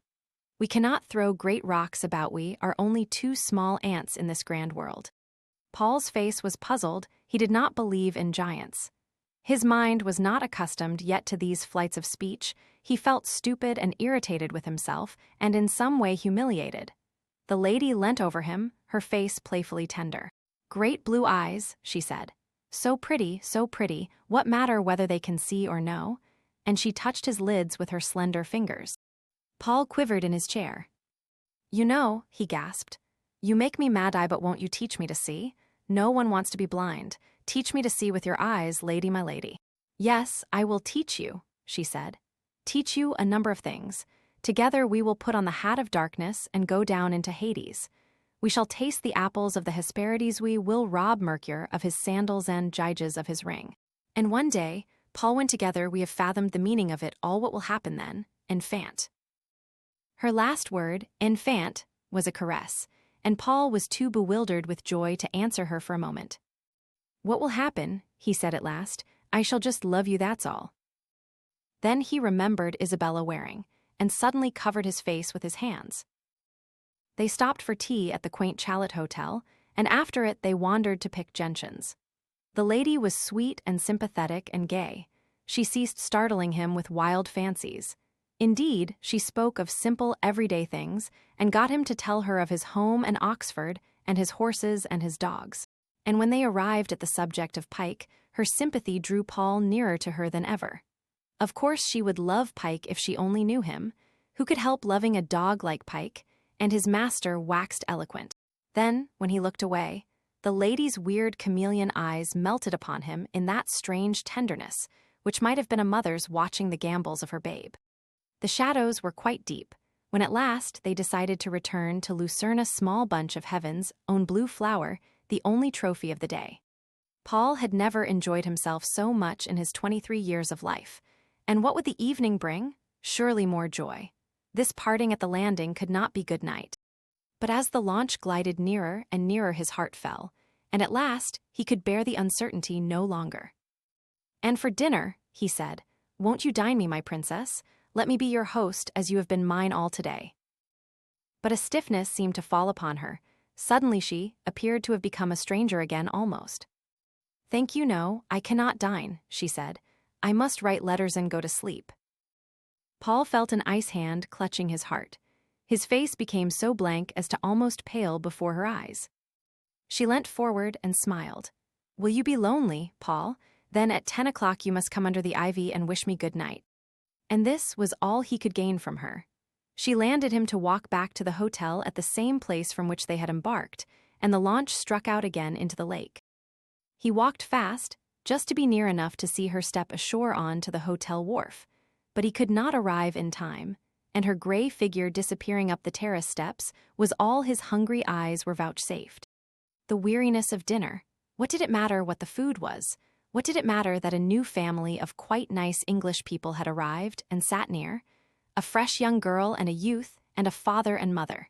People who would certainly play billiards and probably bridge. What did anything matter in the world? Time must be got through, simply got through until 10 o'clock, that was all. At 9:30 he strode out and sat upon the bench. His thoughts went back in a constant review of the day. How she had looked, where they had sat, what she had said. Why her eyes seemed green in the wood and blue on the water. Why her voice had all those tones in it. Why she had been old and young and wise and childish. Then he thought of the story of Undine and the lady's strange, snake's look when she had said, "I do not know men, you think not, Paul." His heart gave a great bound at the remembrance. He permitted himself no speculation as to where he was drifting.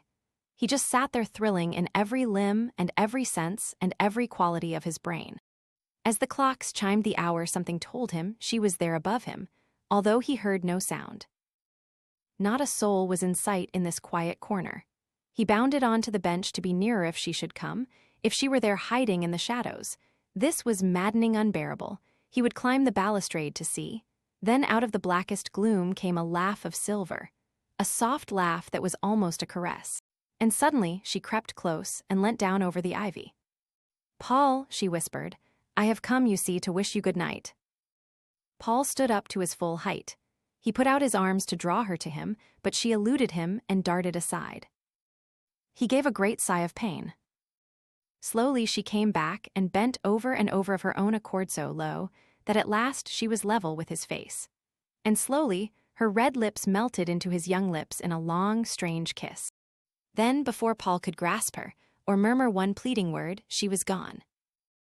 And again he found himself alone, intoxicated with emotion under the night sky studded with stars. Chapter Vi. Rain, rain, rain. That was not an agreeable sound to wake to when one had not had more than a few hours' sleep, and one's only hope of the day was to see one's lady again. So Paul thought despairingly, what would happen? No lake or mountain climb was possible, but see her he must. After that, kiss that divine, enthralling, undreamed-of kiss. What did it mean? Did she love him? He loved her, that was certain. The poor feeble emotion he had experienced for Isabella was completely washed out and gone now. He felt horribly ashamed of himself when he thought about it. His parents were perfectly right, of course. They had known best, and fortunately Isabella had not perhaps believed him and was not a person of deep feeling anyway. But the extreme discomfort of the thought of her made him toss in his bed. What ought he to do? Rush away from Lucerne? To what good? The die was cast, and in any case he was not bound to Isabella in any way.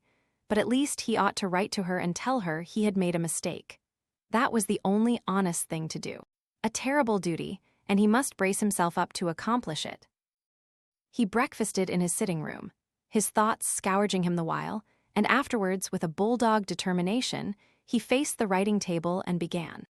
He tore up at least 3 sheets to start with. No Greek lines of punishment in his boyhood had ever appeared such a task as this. He found himself scribbling profiles on the paper, chiseled profiles, with inky hair, but no words would come. "Dear Isabella," he wrote at last.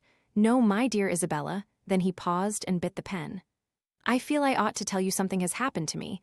I see my parents were right when, oh, dash it all," he said to himself. "It's a beastly sneaking thing to do to put it like that." And he scratched the paragraph out and began again.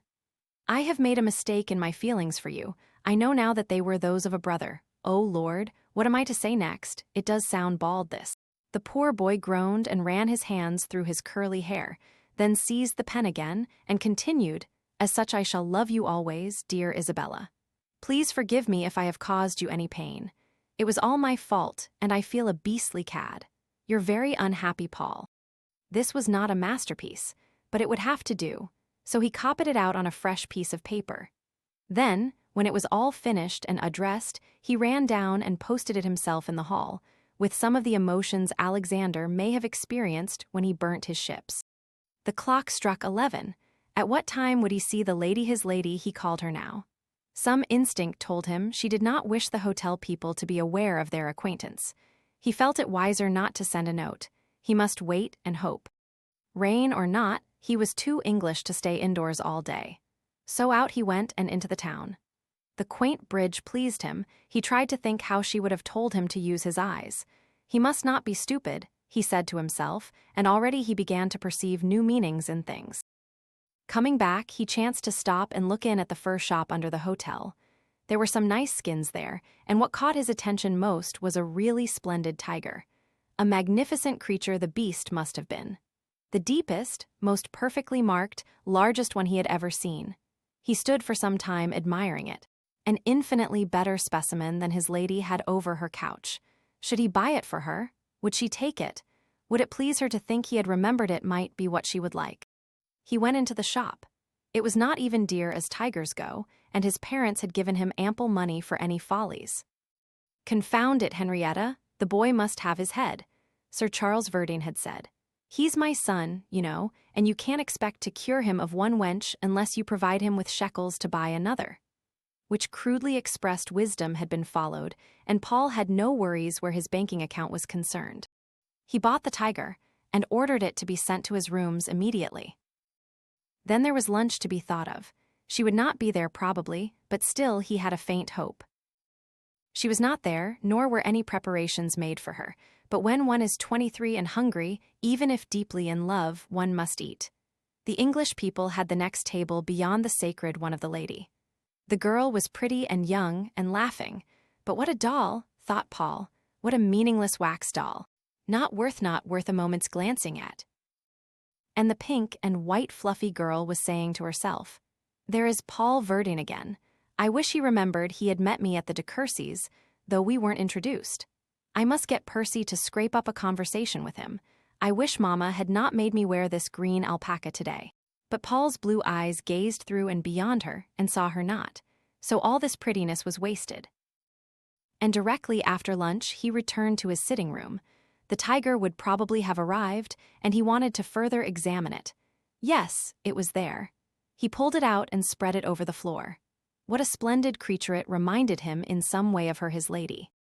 Then he went into his bedroom and fetched a pair of scissors, and proceeded to kneel on the floor and pare away the pinked-out black cloth which came beyond the skin. It looked banal, and he knew she would not like that. Oh, he was awaking, this beautiful young Paul. He had scarcely finished when there was a tap at the door, and Dmitri appeared with a note. The thin, remembered paper thrilled him, and he took it from the servant's hand.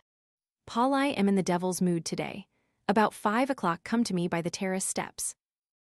That was all. There was no date or signature, but Paul's heart beat in his throat with joy. "I want the skin to go to Madame," he said. "Have you any means of conveying it to her without the whole world seeing it go?" The stately servant bowed. If the Excellency would help him to fold it up, he said, he would take it now to his own room, and from thence to the appartement numero 3. It is not a very easy thing to fold up a huge tiger skin into a brown paper parcel tied with string. But it was accomplished somehow, and Dmitri disappeared noiselessly with it, and an answer to the note. "I will be there, sweet lady. Your own Paul." And he was. A bright fire burnt in the grate, and some palest orchid mauve silk curtains were drawn in the ladies' room when Paul entered from the terrace. And loveliest sight of all, in front of the fire, stretched at full length, was his tiger, and on him also at full length reclined the lady, garbed in some strange clinging garment of heavy purple crepe, its hem embroidered with gold, one white arm resting on the beast's head, her back supported by a pile of the velvet cushions, and a heap of rarely bound books at her side, while between her red lips was a rose not redder than an almost scarlet rose. Paul had never seen one as red before. The whole picture was barbaric. It might have been some painter's dream of the favorite in a harem. It was not what one would expect to find in a sedate Swiss hotel. She did not stir as he stepped in, dropping the heavy curtains after him. She merely raised her eyes and looked Paul through and through. Her whole expression was changed. It was wicked and dangerous and provocante. It seemed quite true, as she had said she was evidently in the devil's mood. Paul bounded forward, but she raised one hand to stop him. "No, you must not come near me, Paul. I am not safe today. Not yet. See, you must sit there and we will talk." And she pointed to a great chair of Venetian workmanship and wonderful old velvet, which was new to his view. "I bought that chair in the town this morning at the curiosity shop on the top of Wegestrasse, which long ago was the home of the Venetian envoy here, and you bought me the tiger, Paul." "Ah, that was good, my beautiful tiger." And she gave a movement like a snake, of joy to feel its fur under her, while she stretched out her hands and caressed the creature where the hair turned white and black at the side and was deep and soft. Beautiful one," she purred. "And I know all your feelings and your passions, and now I have got your skin for the joy of my skin." And she quivered again with the movements of a snake. It is not difficult to imagine that Paul felt far from calm during this scene. Indeed, he was obliged to hold on to his great chair to prevent himself from seizing her in his arms. I'm so glad you like him," he said in a choked voice. "I thought probably you would, and your own was not worthy of you. I found this by chance, and oh, good God, if you knew how you are making me feel lying there wasting your caresses upon it." She tossed the scarlet rose over to him. It hit his mouth. "I am not wasting them," she said, the innocence of a kitten in her strange eyes, their color impossible to define today. "Indeed not, Paul. He was my lover in another life, perhaps, who knows." "But I," said Paul, who was now quite mad, "want to be your lover in this." Then he gasped at his own boldness. With a lightning movement, she lay on her face, raised her elbows on the tiger's head, and supported her chin in her hands. Perfectly straight out her body was, the twisted purple drapery outlining her perfect shape and flowing in graceful lines beyond like a serpent's tail. The velvet pillows fell scattered at one side. "Paul, what do you know of lovers or love?" she said. "My baby Paul." "I know enough to know I know nothing yet which is worth knowing," he said confusedly. But don't you understand? I want you to teach me." "You are so sweet, Paul. When you plead like that, I am taking in every bit of you. In your way as perfect as this tiger, but we must talk, such a great, great deal first." A rage of passion was racing through Paul. His incoherent thoughts were that he did not want to talk only to kiss her, to devour her, to strangle her with love if necessary. He bit the rose. "You see, Paul, love is a purely physical emotion," she continued. "We could speak an immense amount about souls and sympathy and understanding and devotion, all beautiful things in their way and possible to be enjoyed at a distance from one another. All the things which make passion noble, but without love which is passion, these things dwindle and become duties presently, when the hysterical exaltation cools. Love is tangible. It means to be close to, be clasped to, be touching to, be one." Her voice was low, so concentrated as to be startling in contrast to the drip of the rain outside, and her eyes half closed and gleaming burnt into his brain. It seemed as if strange flames of green darted from their pupils. "But that is what I want," Paul said unsteadily. "Without counting the cost, tears and cold steel and blood," she whispered. "Wait a while, beautiful Paul." He started back, chilled for a second, and in that second she changed her position, pulling the cushions around her, nestling into them and drawing herself cozily up like a child playing on a mat in front of the fire.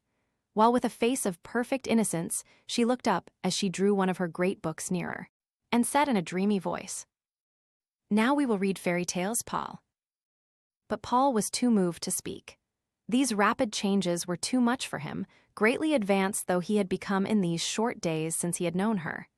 He leant back in his chair, every nerve in his body quivering, his young, fresh face almost pale. "Paul," she cooed plaintively, "tomorrow I shall be reasonable again, perhaps, and human, but today I am capricious and wayward and mustn't be teased. I want to read about Cupid and Psyche from this wonderful golden ass of Apuleius, just a simple tale for a wet day and you and me."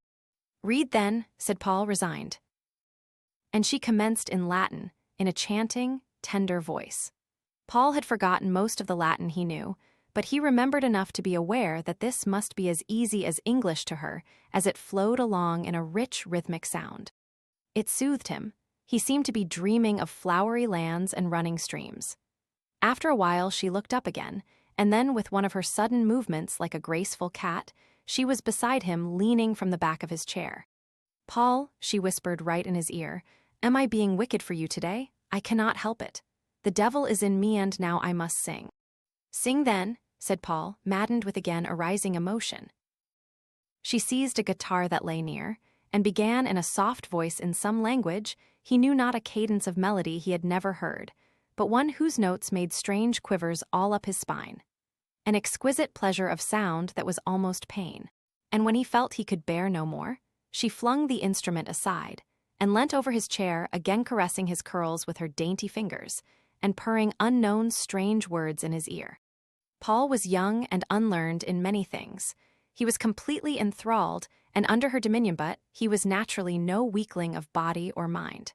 And this was more than he could stand. "You mustn't be teased. My God, it is you who are maddening me," he cried, his voice hoarse with emotion. "Do you think I am a statue, or a table, or chair, or inanimate like that tiger there? I am not, I tell you." And he seized her in his arms, raining kisses upon her which, whatever they lacked in subtlety, made up for in their passion and strength. "Some day some man will kill you, I suppose, but I shall be your lover first." The lady gasped. She looked up at him in bewildered surprise, as a child might do who sets a light to a whole box of matches in play. What a naughty, naughty toy to burn so quickly for such a little strike. But Paul's young, strong arms held her close, she could not struggle or move. Then she laughed a laugh of pure glad joy. "Beautiful, savage Paul," she whispered, "do you love me? Tell me that." "Love you," he said. "Good gods, love you, madly, and you know it, darling queen." "Then," said the lady in a voice in which all the caresses of the world seemed melted, "then, sweet Paul, I shall teach you many things, and among them I shall teach you how to live." And outside the black storm made the darkness fall early. And inside the half-burnt logs tumbled together, causing a cloud of golden sparks, and then the flames leapt up again and crackled in the grate. Chapter 20. At dinner that night the lady came in after Paul was seated.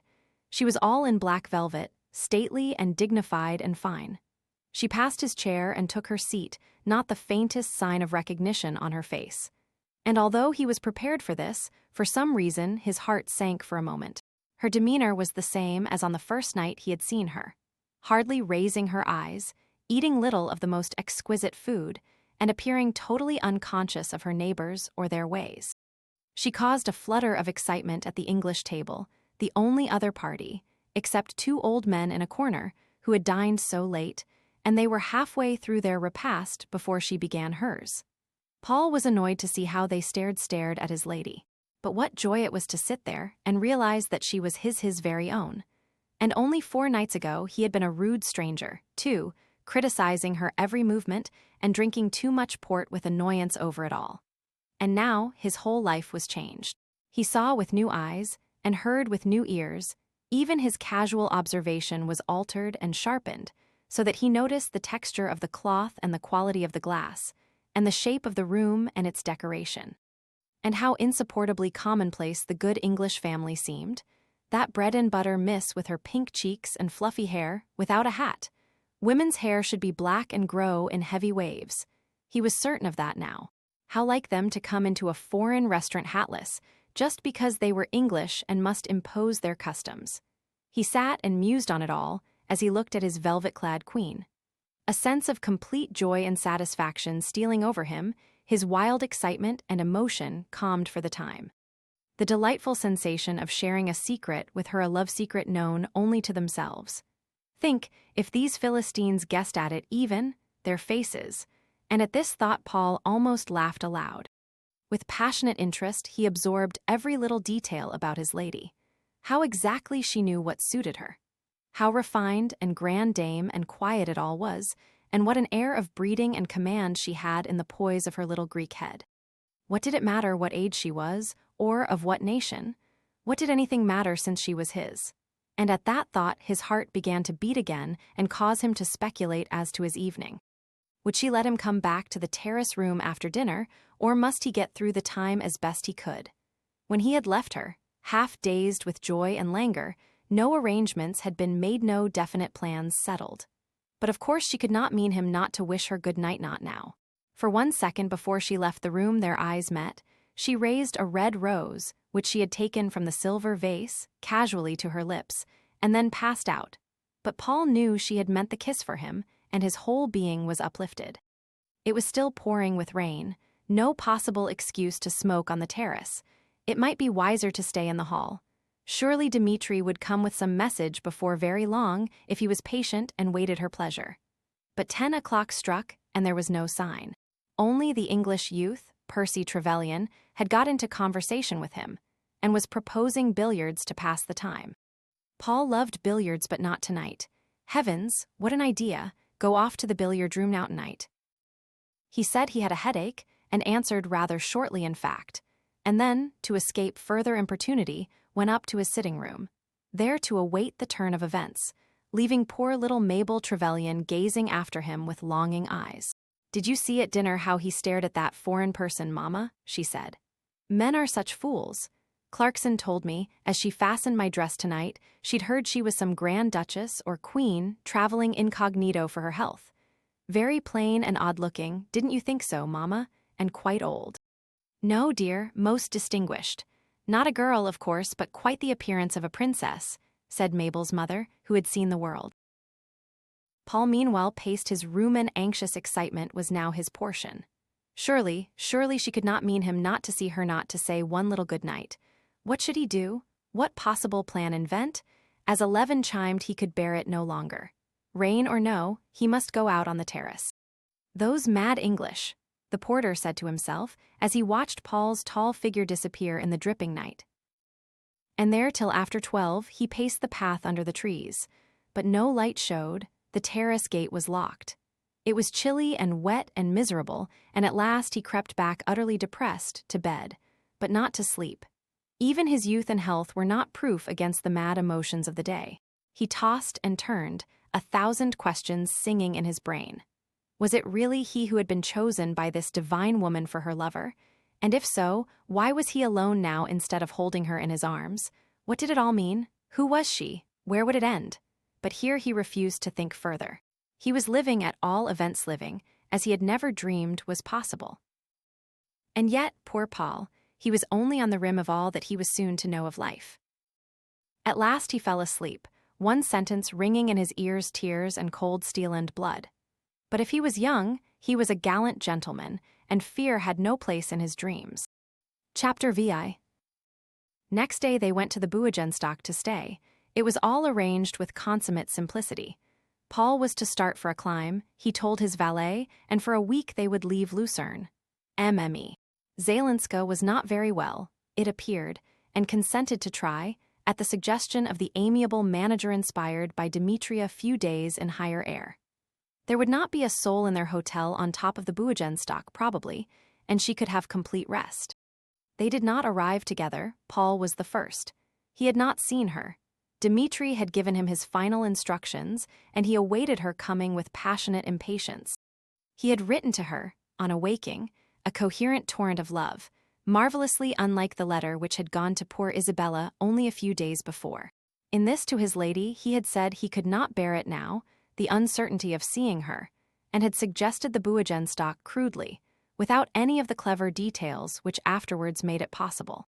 He, Paul Verdin, not quite 23 years old, and English to suggest without a backward thought or a qualm that a lady whom he had known 5 days should come and live with him and be his love. None of his friends accustomed to his bashful habits would have believed it. Only his father perhaps might have smiled. As for the Lady Henrietta, she would have fainted on the spot, but fortune favored him they did not know. No excitement of the wildest day's hunting had ever made his pulses bound like this. Dmitri had arranged everything. Paul was a young English secretary to Madame, who had much writing to do. And in any case, it is not the affair of respectable foreign hotels to pry into their clients' relationship when a large suite has been engaged.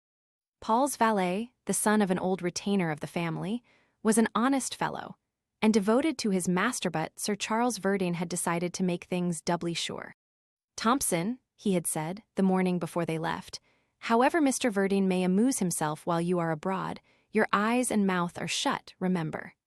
No deedy gossip back to the servants here, or in hotels or houses, and, above all, no details must ever reach her ladyship. If he gets into any thundering mess, let me know, but mum's the word. D.I. understand, Thompson?" "I do, Sir Charles," said Thompson stolidly. And he did, as events proved.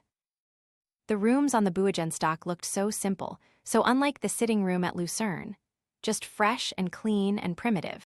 Paul wandered through them, and in the one allotted to himself, he came upon Anna Madame's maid, whom Dmitri had pointed out to him, putting sheets as fine as gossamer on his bed, with the softest down pillows. How dear of his lady to think thus of him, her secretary. His tiger had arrived in the sitting room, and some simple cushions of silk. Sweet peas and spring flowers decorated the vases. There were no tuberoses or anything hothouse or forced. The sun blazed in at the windows, the green trees all washed and fresh from the rain gladdened his eye, and down below, a sapphire lake reflected the snow-capped mountains. What a setting for a love dream. No wonder Paul trod on air. The only possible crumpled rose leaves were some sentences in the lady's reply to his impassioned letter of the morning. "Yes, I will come, Paul, but only on one condition, that you never ask me questions as to who I am or where I am going. You must promise me to take life as a summer holiday in episode, and, if fate gives us this great joy, you must not try to fetter me, now or at any future time, or control my movements. You must give me your word of honor for this. You will never seek to discover who or what was your loved one. You must never try to follow me. Yes, I will come for now when I have your assurance, but I will go when I will go in silence." And Paul had given his word. He felt he could not look ahead. He must just live in this gorgeous joy and trust to chance. So he awaited her, thrilling in all his being. About tea time, she drove up in a carriage, she and Dmitri, having come the long way round. And was it not right that her secretary should meet and assist her out, and conduct her to her apartments? How beautiful she looked, all in palest gray, and somehow the things had a younger shape. Her skirt was short, and he could see her small and slender feet, while a straw hat and veil adorned her black hair. Everything was simple, and as it should be for a mountain top and unsophisticated surroundings. Tea was laid out on the balcony, fragrant Russian tea. And when Dmitri had lit the silver kettle lamp, he retired and left them alone in peace. "Darling," said Paul as he folded her in his arms, "darling, darling." And when she could speak, the lady cooed back to him. "So sweet a word is that, my Paul, sweeter in English than in any other language. And you are glad I have come, and we shall live a little and be quite happy here in our pretty nest, all fresh and not a bit too grand, is it not so? Oh, what joys there are in life, and oh, how foolish just to miss them." "Indeed, yes," said Paul. Then they played with the tea, and she showed him how he was to drink it with lemon. She was sweet as a girl, and said no vague, startling things. It was as if she were a young bride, and Paul were complete master and lord. Wild happiness rushed through him. How had he ever endured the time before he had met her? When they had finished, they went out. She must walk, she said, and Paul, being English, must want exercise. Oh, she knew the English and their exercise, and of course she must think of everything that would be for the pleasure of her lover Paul. And he, you old worn people of the world, who perhaps are reading, think what all this was to Paul, his young, strong life vibrating to passionate joys, his imagination kindled, his very being uplifted and thrilled with happiness. His charming soul expanded. He found himself saying gracious, tender phrases to her. Every moment he was growing more passionately in love, and in each new mood she seemed the more divine. Not one trace of her waywardness of the day before remained. Her eyes, as they glanced at him from under her hat, were bashful and sweet, no look of the devil to provoke a saint. She talked gently. He must take her to the place where she had peeped at him through the trees, and, "Oh, Paul," she said, "if you had known that day, how you tempted me, looking up at me, your whole soul in your eyes. I had to run, run, run. And now I have caught you, darling mine," said Paul. "But you were wrong. I had no soul, it is you who are giving me one now." They sat on the bench where he had sat. She was getting joy out of the color of the moss, the tints of the beeches, every little shade and shape of nature, and letting Paul see with her eyes. And all the while she was nestling near him like a tender ring-dove to her mate. Paul's heart swelled with exultation.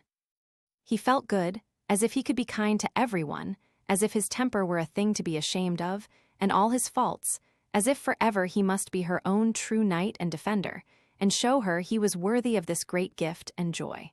And how could he put into words his tender, worshipping love? So the afternoon faded into evening, and the young crescent moon began to show in the sky a slender moon of silver, only born the night before. "See, this is our moon," said the lady, "and as she waxes, so will our love wax, but now she is young and fresh and fair like it. Come, my Paul, let us go to our house. Soon we shall dine, and I want to be beautiful for you." So they went into their little hotel. She was all in white when Paul found her in their inner salon, where they were to dine alone, waited on only by Dmitri. Her splendid hair was bound with a fillet of gold and fell in 2 long strands, twisted with gold, nearly to her knees. Her garment was soft and clinging, and unlike any garment he had ever seen. They sat on a sofa together, the table in front of them, and they ate slowly and whispered much, and before Paul could taste his wine, she kissed his glass and sipped from it and made him do the same with hers. The food was of the simplest, and the only things exotic were the great red strawberries at the end. Dmitri had left them, placing the coffee on the table as he went, and a bottle of the rare golden wine. Then this strange lady grew more tender still. She must lie in Paul's arms, and he must feed her with strawberries. And the thought came to him that her mouth looked as red as they. To say he was intoxicated with pleasure and love is to put it as it was. It seemed as if he had arrived at a zenith, and yet he knew there would be more to come. At last she raised herself and poured out the yellow wine into 1 glass. "My Paul," she said, "this is our wedding mite, and this is our wedding wine. Taste from this our glass and say if it is good." And to the day of his death, if ever Paul should taste that wine again, a mad current of passionate remembrance will come to him and still more passionate regret. Oh, the divine joy of that night! They sat upon the balcony presently, and Elaine in her worshipping thoughts of Lancelot Marguerite wooed by Faust the youngest girl bride could not have been more sweet or tender or submissive than this wayward tiger queen. "Paul," she said, "out of the whole world tonight there are only you and I who matter, sweetheart. Is it not so? And is not that your English word for lover and love sweetheart?" And Paul, who had never even heard it used except in a kind of joke, now knew it was what he had always admired. Yes, indeed, it was sweetheart, and she was his. "Remember, Paul," she whispered when, passion maddening him, he clasped her violently in his arms. "Remember, whatever happens, whatever comes for now, tonight, there is no other reason in all of this but just I love you, Paul." My queen," said Paul, his voice hoarse in his throat. And the wind played in softest zephyrs, and the stars blazed in the sky, mirroring themselves in the blue lake below. Such was their wedding night. Oh, glorious youth, and still more glorious love. Chapter X. Who can tell the joy of their awakening? The transcendent pleasure to Paul to be allowed to play with his lady's hair, all unbound for him to do with as he willed. The glory to realize she was his own in his arms, and then to be tenderly masterful and give himself lordly airs of possession. She was almost silent. Only the history of the whole world of passion seemed written in her eyes, slumberous, inscrutable, their heavy lashes making shadows on her soft, smooth cheeks. The ring-dove was gone, a thing of mystery lay there instead, unresisting, motionless, white. Now and then Paul looked at her half in fear. Was she real? Was it some dream? And would he wake in his room at Verdine Place among the sporting prints and solid Chippendale furniture to hear Thompson saying, 8 o'clock, sir, and a fine day? Oh no, no, she was real. He raised himself and bent down to touch her tenderly with his forefinger. Yes, all this fascination was indeed his, living and breathing and warm, and he was her lover and lord. Ah! The same colored orchid mauve silk curtains as at Lucerne were drawn over the open windows, so the sun in high heaven seemed only as dawn in the room, filtering though the jalousies outside.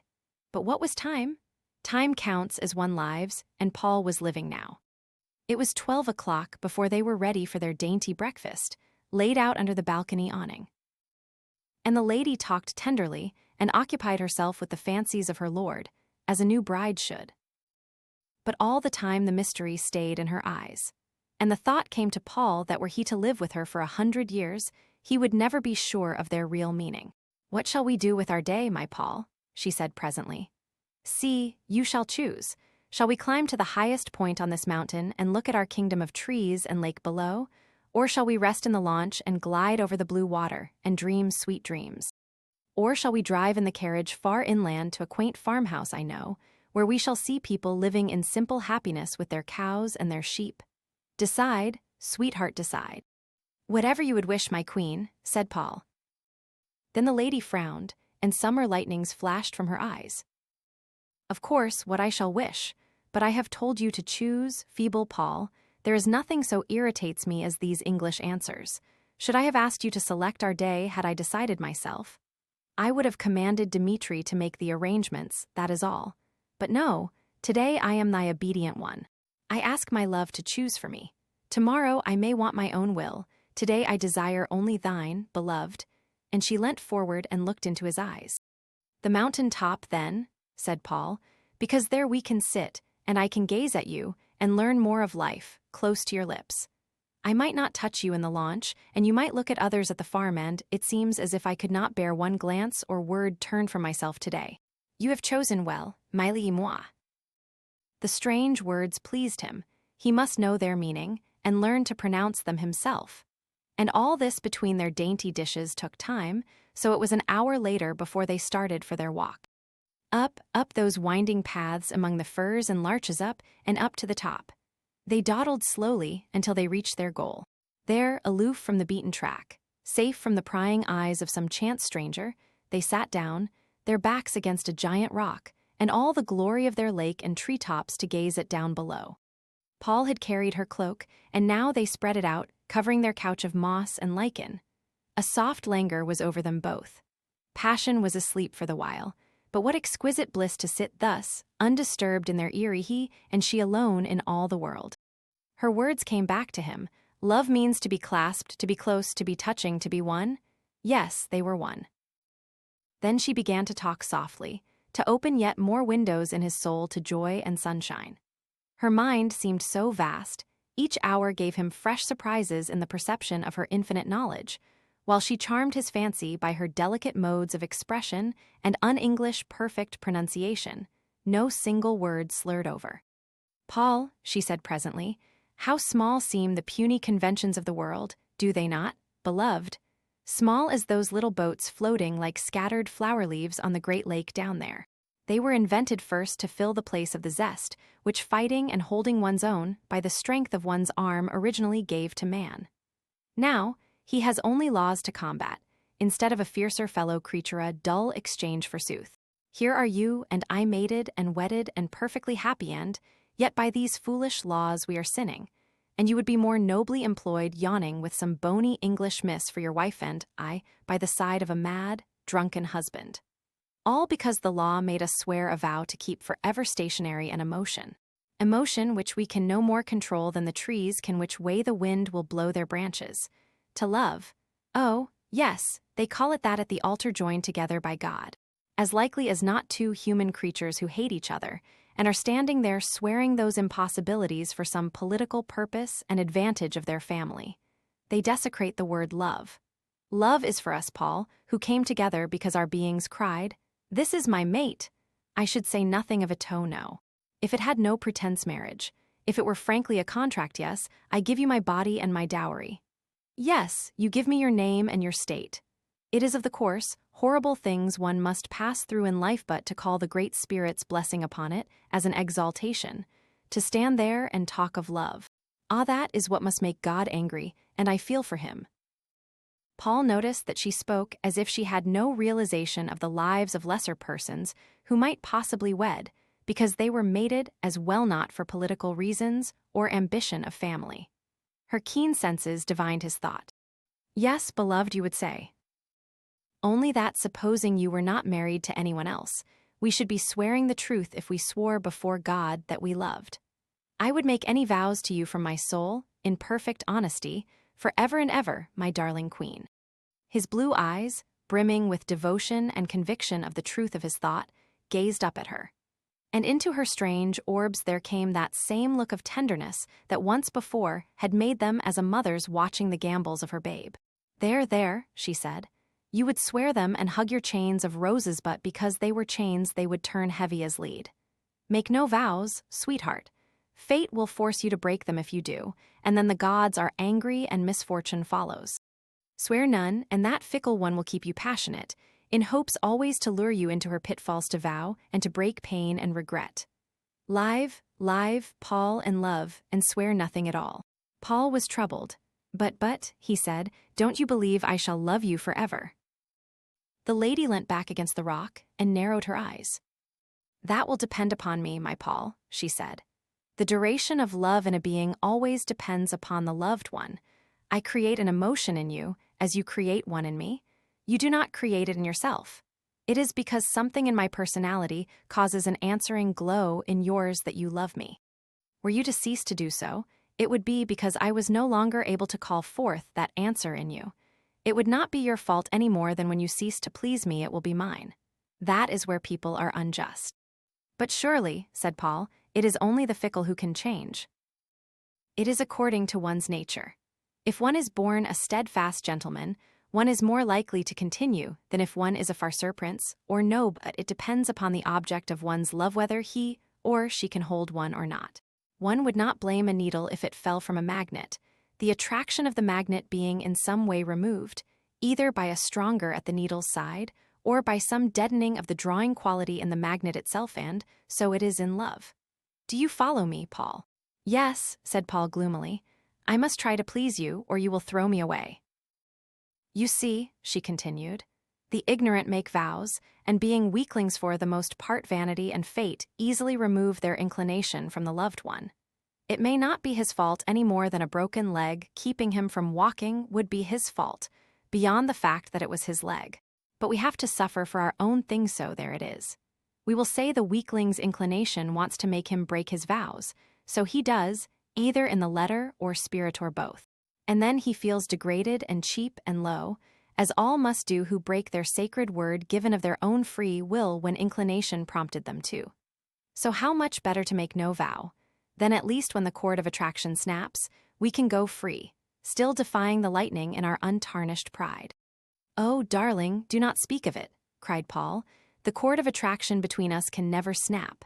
I worship, I adore you, are just my life, my darling one, my queen. Sweet Paul, she whispered. Oh, so good is love, keep me loving you, my beautiful one, keep my desire long to be your queen. And after this, they melted into one another's arms, and cooed and kissed, and were foolish and incoherent, as lovers always are and have been from the beginning of old time. More concentrated, more absorbed than, the sternest Easterns sage-absorbed in each other. The spirit of two natures, vibrating as one. Chapter X. That evening, it was so warm and peaceful they dined at the wide-open balcony windows. They could see far away over the terrace and down to the lake, with the distant lights towards Lucerne. The moon, still slender and fine, was drawing to her setting, and a few cloudlets floated over the sky, obscuring the stars here and there. The lady was quiet and tender, her eyes melting upon Paul, and something of her ring-dove mood was upon her again. Not once, since they had been on the Buogenstock, had she shown any of the tigerish waywardness that he had had glimpses of at first. It seemed as if her moods, like her chameleon eyes, took color from her surroundings, and their all was primitive simplicity and nature and peace. Paul himself was in a state of ecstasy. He hardly knew whether he trod on air or no. No siren of old Greek fable had ever lured mortal more under her spell than this strange foreign woman thing-queen or princess, or what you will. Nothing else in the world was of any consequence to him, and it was all the more remarkable because subjection was in no way part of his nature. Paul was a masterful youth, and ruled things to his will in his own home. The lady talked of him of his tastes of his pleasures. There was not an incident in his life, or of his family, that she had not fathomed by now. All about Isabella, even poor Isabella. And she told him how she sympathized with the girl, and how badly he had behaved. Another proof, my Paul, of what I said to Dano, one must make vows about love. But Paul, in his heart, believed her not. He would worship her forever, he knew. Yes, she said, answering his thoughts. You think so, beloved, and it may be so because you do not know from moment to moment how I shall be if I shall stay here in your arms, or fly far away beyond your reach. You love me because I give you the stimulus of uncertainty, and so keep bright your passion. But once you are sure, I should become a duty, as all women become. And then my Paul would yawn and grow to see I was no longer young, and that the expected is always an ennui when it comes. Never, never, said Paul with fervor. Presently their conversation drifted to other things, and Paul told her how he longed to see the world and its people and its ways. She had been almost everywhere, it seemed, and with her talent of word painting, she took him with her on the magic carpet of her vivid description to east and west and north and south. Oh, their sea-tests between the incoherence of just lovers' love were not banal or dull. And never she forgot her tender ways of insinuated caresses, small, exquisite touches of sentiment and grace. The note ever of one that they were fused and melted together into one body and soul.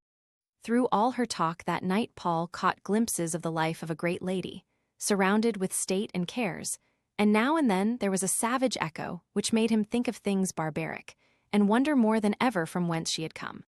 It was quite late before the chill of night airs drove them into their salon, and here she made him some Russian tea, and then lay in his arms and purred love words to him, and nestled close like a child who wants petting to cure it of some imaginary hurt. Only, in her tenderest caresses, he seemed at last to feel something of danger. A slumbering look of passion far under the calm exterior, but ready to break forth at any moment from its studied control. It thrilled and maddened him. Beloved, beloved, he cried, let us waste no more precious moments. I want you, my sweet. At the first glow of dawn, he awoke, a strange sensation, almost of strangling and suffocation, upon him. There, bending over, framed in a mist of blue-black waves, he saw his lady's face. Its milky whiteness lit by her strange eyes green as cats they seemed, and blazing with the fiercest passion of love while, twisted round his throat, he felt a great strand of her splendid hair. The wildest thrill as yet his life had known then came to Paul. He clasped her in his arms with a frenzy of mad, passionate joy. Chapter Z. The next day was Sunday, and even through the silk blinds they could hear the rain drip in monotonous fashion. Of what use to wake? Sleep is blissful and calm when the loved one is near. Thus it was late when Paul at last opened his eyes. He found himself alone, and heard his lady's voice singing softly from the sitting-room beyond, and through the open door he could perceive her stretched on the tiger, already dressed, reclining among the silk pillows, her guitar held in her hands. Hasten, hasten, lazy one. Thy breakfast awaits thee, she called, and Paul bounded up without further delay. This day was to be a day of books, she said, and she read poetry to him, and made him read to her, but she would not permit him to sit too near her, or caress her, and often she was restless and moved about with the undulating grace of a cat. She would peep from the windows and frown at the scene. The lake was hidden by mist, the skies cried, all nature was weeping and gloomy. And at last she flung the books aside, and crept up to Paul, who was huddled on the sofa, feeling rather morose from her decree that he must not touch or kiss her. Weeping skies, I hate you, she said. Then she called Dmitri in a sharp voice, and when he appeared from the passage where he always awaited her pleasure, she spoke to him in Russian or some language Paul knew not, a fierce gleam in her eyes. Dmitri abased himself almost to the floor, and departing quickly, returned with sticks and lit a blazing pine log fire in the open grate. Then he threw some powder into it, and with stealthy haste drew all the orchid silk curtains and departed from the room. A strange divine scent presently rose in the air, and over Paul seemed to steal a spell. The lady crept still nearer, and then with infinite sweetness, all her docility of the first hours of their union returned, she melted in his arms. "Paul, I am so wayward today, forgive me," she said in a childish, lisping voice. "See, I will make you forget the rain and damp. Fly with me to Egypt where the sun always shines."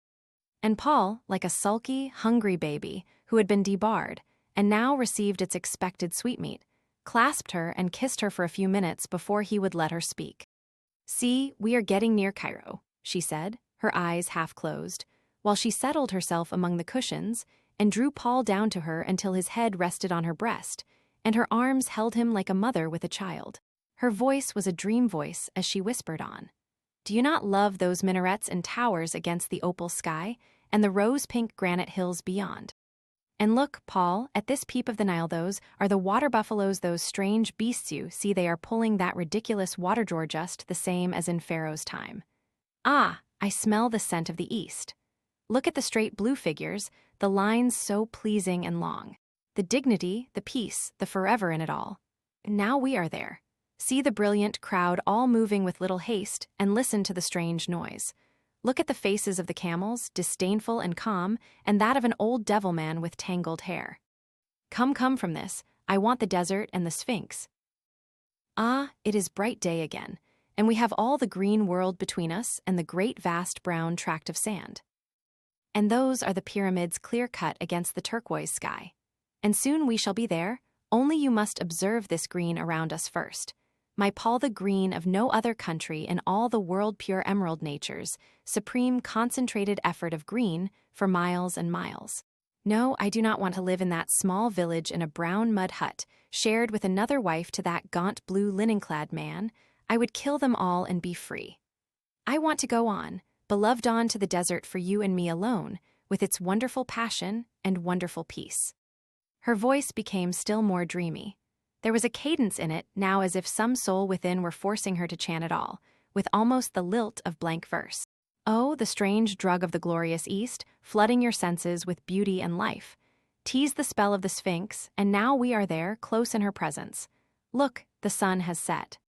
Hush, hush, beloved. We are alone, the camels and guides afar off, we are alone, sweetheart, and we go on together, you and I and the moon.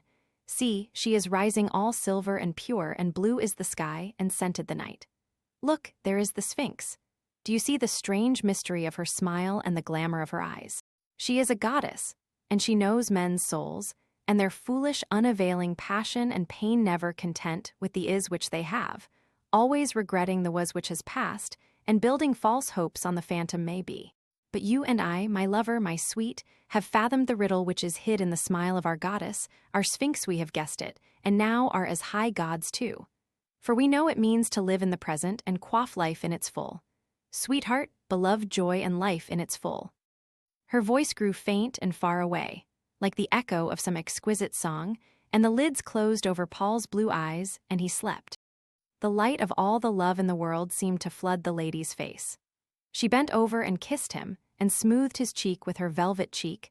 She moved so that his curly lashes might touch her bare neck, and at last she slipped from under him and laid his head gently down upon the pillows. Then a madness of tender caressing seized her. She purred as a tiger might have done, while she undulated like a snake. She touched him with her fingertips, she kissed his throat, his wrists, the palms of his hands, his eyelids, his hair. Strange, subtle kisses, unlike the kisses of women. And often, between her purrings, she murmured love words in some strange, fierce language of her own, brushing his ears and his eyes with her lips the while. And through it all Paul slept on, the eastern perfume in the air still drugging his sense.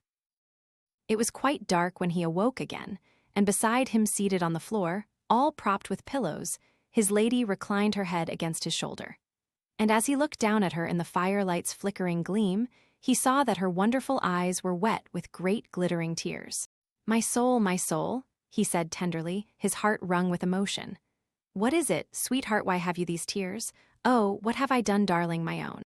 I am weary, she said, and fell to weeping softly, and refused to be comforted. Paul's distress was intense. What could have happened? What terrible thing had he done?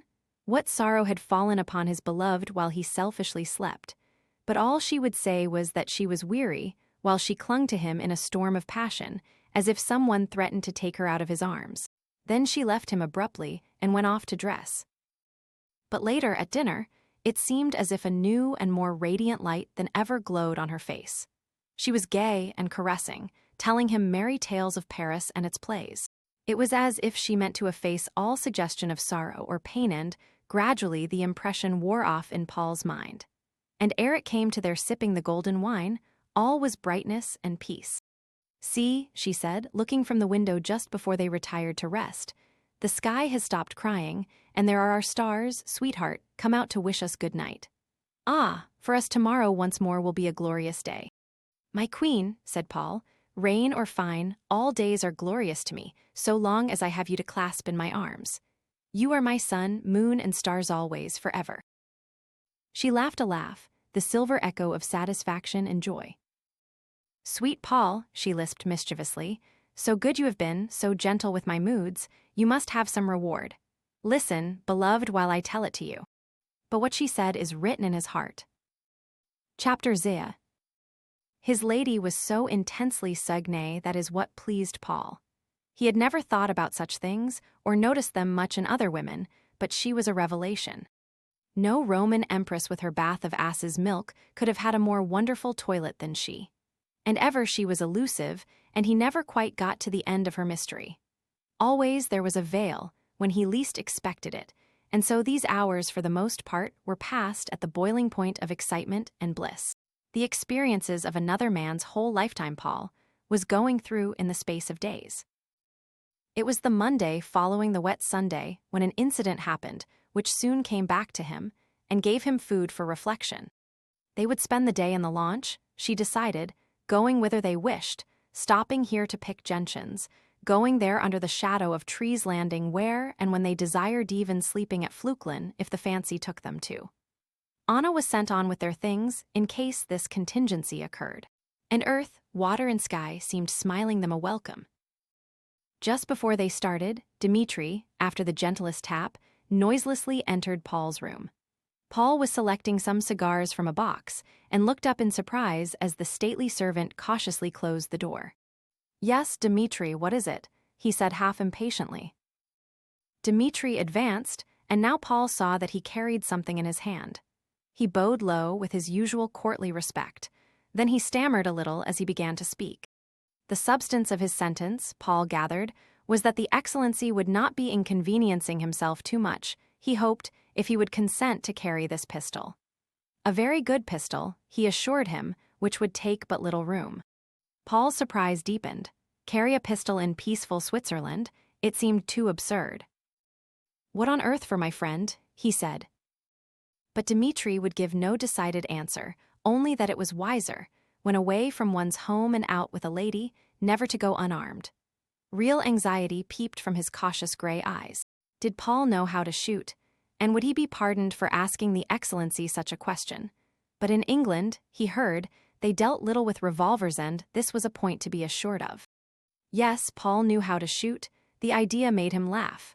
But now he came to think of it, he had not had great practice with a revolver and might not do so well as with a gun or rifle. But the whole thing seemed so absurd, he did not think it of much consequence. "Of course I'll take it to please you, Dmitri," he said, "though I wish you would tell me why." However, Dmitri escaped from the room without further words, his finger upon his lips. The lady was looking more exquisitely white than usual. She wore soft pale mauve, and appeared in Paul's eyes a thing of joy. When they were seated on the launch in their chairs, she let him hold her hand, but she did not talk much at first. Only now he understood her silences, and did not worry over them. So great a teacher is love to quicken the perception of man. He sat there and gazed at her, and tried to realize that it was really he who was experiencing all this happiness. This wonderful, wonderful woman, and he was her lover. At last something in her expression of sadness caught his watchful eye, and an ache came into his mind to know where hers had gone. "Darling," he said tenderly, "mayn't I come there too?" She turned towards him. A shadow was in her eyes. "No, Paul," she said, "not there. It is a land of rocks and precipices not for lovers. But if you can go, where is the danger for me, my queen? Or, if there is danger, then it is my place to stand by your side. Paul, my sweet Paul, she whispered, while her eyes filled with mist. I was thinking how fair the world could be, perhaps, if fate allowed one to meet one's mate while there was yet time. Surely two souls together, like you and I, might climb to paradise doing deeds of greatness by the way. But so much of life is like a rushing torrent tearing along, making a course for itself, without power to choose through what country it will pass, until it meets the ocean and is swallowed up and lost. If one could only see, only know, in time could he change the course? Alas, who can tell? Her voice was sad, and as ever it wrung Paul's heart. My darling one, he said, don't think of those odd things. Only remember that I am here beside you, and that I love you so. My Paul, she murmured, and she smiled a strange, sweet smile. Do you know, I find you like a rare violin which hitherto has been used by ordinary musicians to play their popular airs upon, but which is now highly strung and being touched by the bow of an artist who loves it. And oh, the exquisite sounds which are coming, and will yet come forth to enchant the ear and satisfy the sense. All the capacity is there, Paul, in you, beautiful one, only I must bring it out with my bow of love. And what a progress you have made already, a great, great progress. Think, only a few days ago you had never noticed the colors of this lake, or even these great mountains. They said nothing to you at all, except as places to take your exercise upon. Life, for you, was just eating and sleeping and strengthening your muscles. And she laughed softly. I know I was a Goth, said Paul. I can hardly realize it myself, the change that has happened to me. Everything now seems full of joy. Your very phrases are altered, Paul, and will alter more yet, while our moon waxes and our love grows. Can it grow? Can I possibly love you more intensely than I do now? Surely no, he exclaimed passionately. And yet. Ah, yes, I know it. Yes, it can grow until it is my life, my very life. Yes, Paul, she said. Your life, and her strange eyes narrowed again, the Sphinx's inscrutable look of mystery in their chameleon depths. Then her mood altered. She became gay and laughing, and her wit sparkled like dry champagne, while the white launch glided through the blue waters with never a swirl of foam. Paul, she said presently, tomorrow we will go up the Rigi to the Kaltbad, and look from the little kiosk over the world and over the Bernese Oberland. It gives me an emotion to stand so high and see so vast a view, but today we will play on the water and among the trees. He had no desires except to do what she would do, so they landed for lunch at one of the many little inviting hotels which border the lake in sheltered bays. All through the meal she entertained him with subtle flattery, drawing him out and making him shine until he made flint for her steel. And when they came to the end, she said with sudden, tender sweetness, Paul, it is my caprice, you may pay the bill today, just for today, because you must guess, my Paul, the reason why. And she ran out into the sunlight, her cheeks bright pink. But Paul knew it was because now she belonged to him. His heart swelled with joy, and who so proud as he? She had gone alone up a mountain path when he came out to join her, and stood there laughing at him provokingly from above. He bounded up and caught her, and would walk hand in hand, and made her feel that he was master and lord through the strength of his splendid, vigorous youth. He pretended to scold her if she stirred from him, and made her stand or walk and obey him, and gave himself the airs of a husband and prince. And the lady laughed in pure ecstatic joy. Oh, I love you, my Paul, like this, beautiful one, just a splendid primitive savage beneath the grace, as a man should be. When I feel how strong you are, my heart melts with bliss. And Paul, to show her it was true, seized her in his arms and ran with her, placing her on a high rock, where he made her pay him with kisses and tell him she loved him before he would lift her down. And it was his lady's caprice, as she said, that this state of things should last all day. But by night time, when they got to Fluellen, the infinite mastery of her mind and the uncertainty of his hold over her made her his queen again, and Paul once more her worshipping slave. Now, although his master was quite oblivious of posts, Thompson was not, and that Monday he took occasion to go into Lucerne, whence he returned with a pile of letters, which Paul found on again reaching the Buigenstock, after staying the night at Fluellen in a little hotel. That had been an experience. his lady quite childish in her glee at the smallness and simplicity of everything. Our picnic, she called it to Paul only, it was a wonderfully recherché picnic, as Anna of course had brought everything which was required by Heart of Sybarite for the passing of a night. Ah, they had been happy. The queen had been exquisitely gracious to her slave and entranced him more deeply than ever. And here at the Buogenstock, when he got into his room, his letters stared him in the face. Damned officiousness, he said to himself, thinking of Thompson.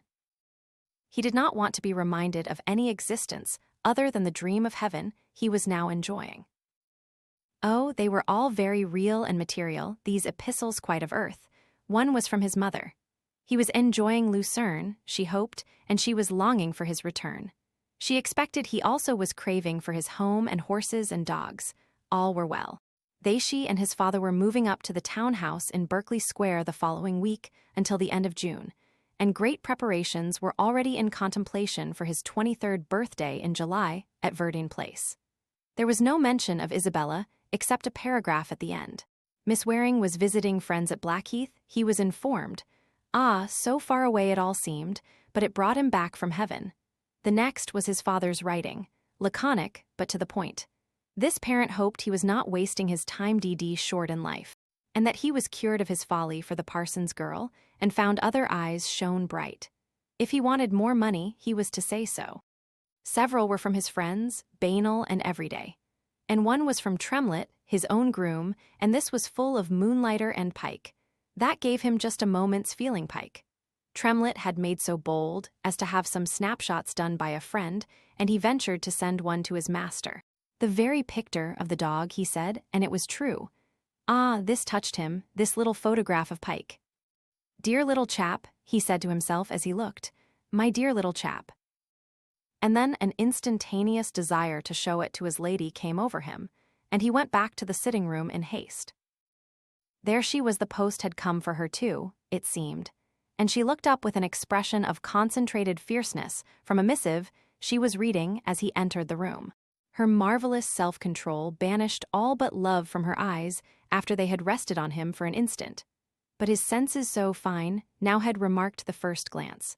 Just as his eye had seen the heavy royal crown on the paper as she hastily folded it and threw it carelessly aside. Darling, he said, oh, look, here is a picture of Pike. And if it had been the most important document concerning the fate of nations, the lady could not have examined it with more enthralled interest and attention than she did this snapshot photograph of a rough terrier dog. What a sweet fellow, she said. Look at his eye, so intelligent, look at that pat. See, even he is asking one to love him, and I do.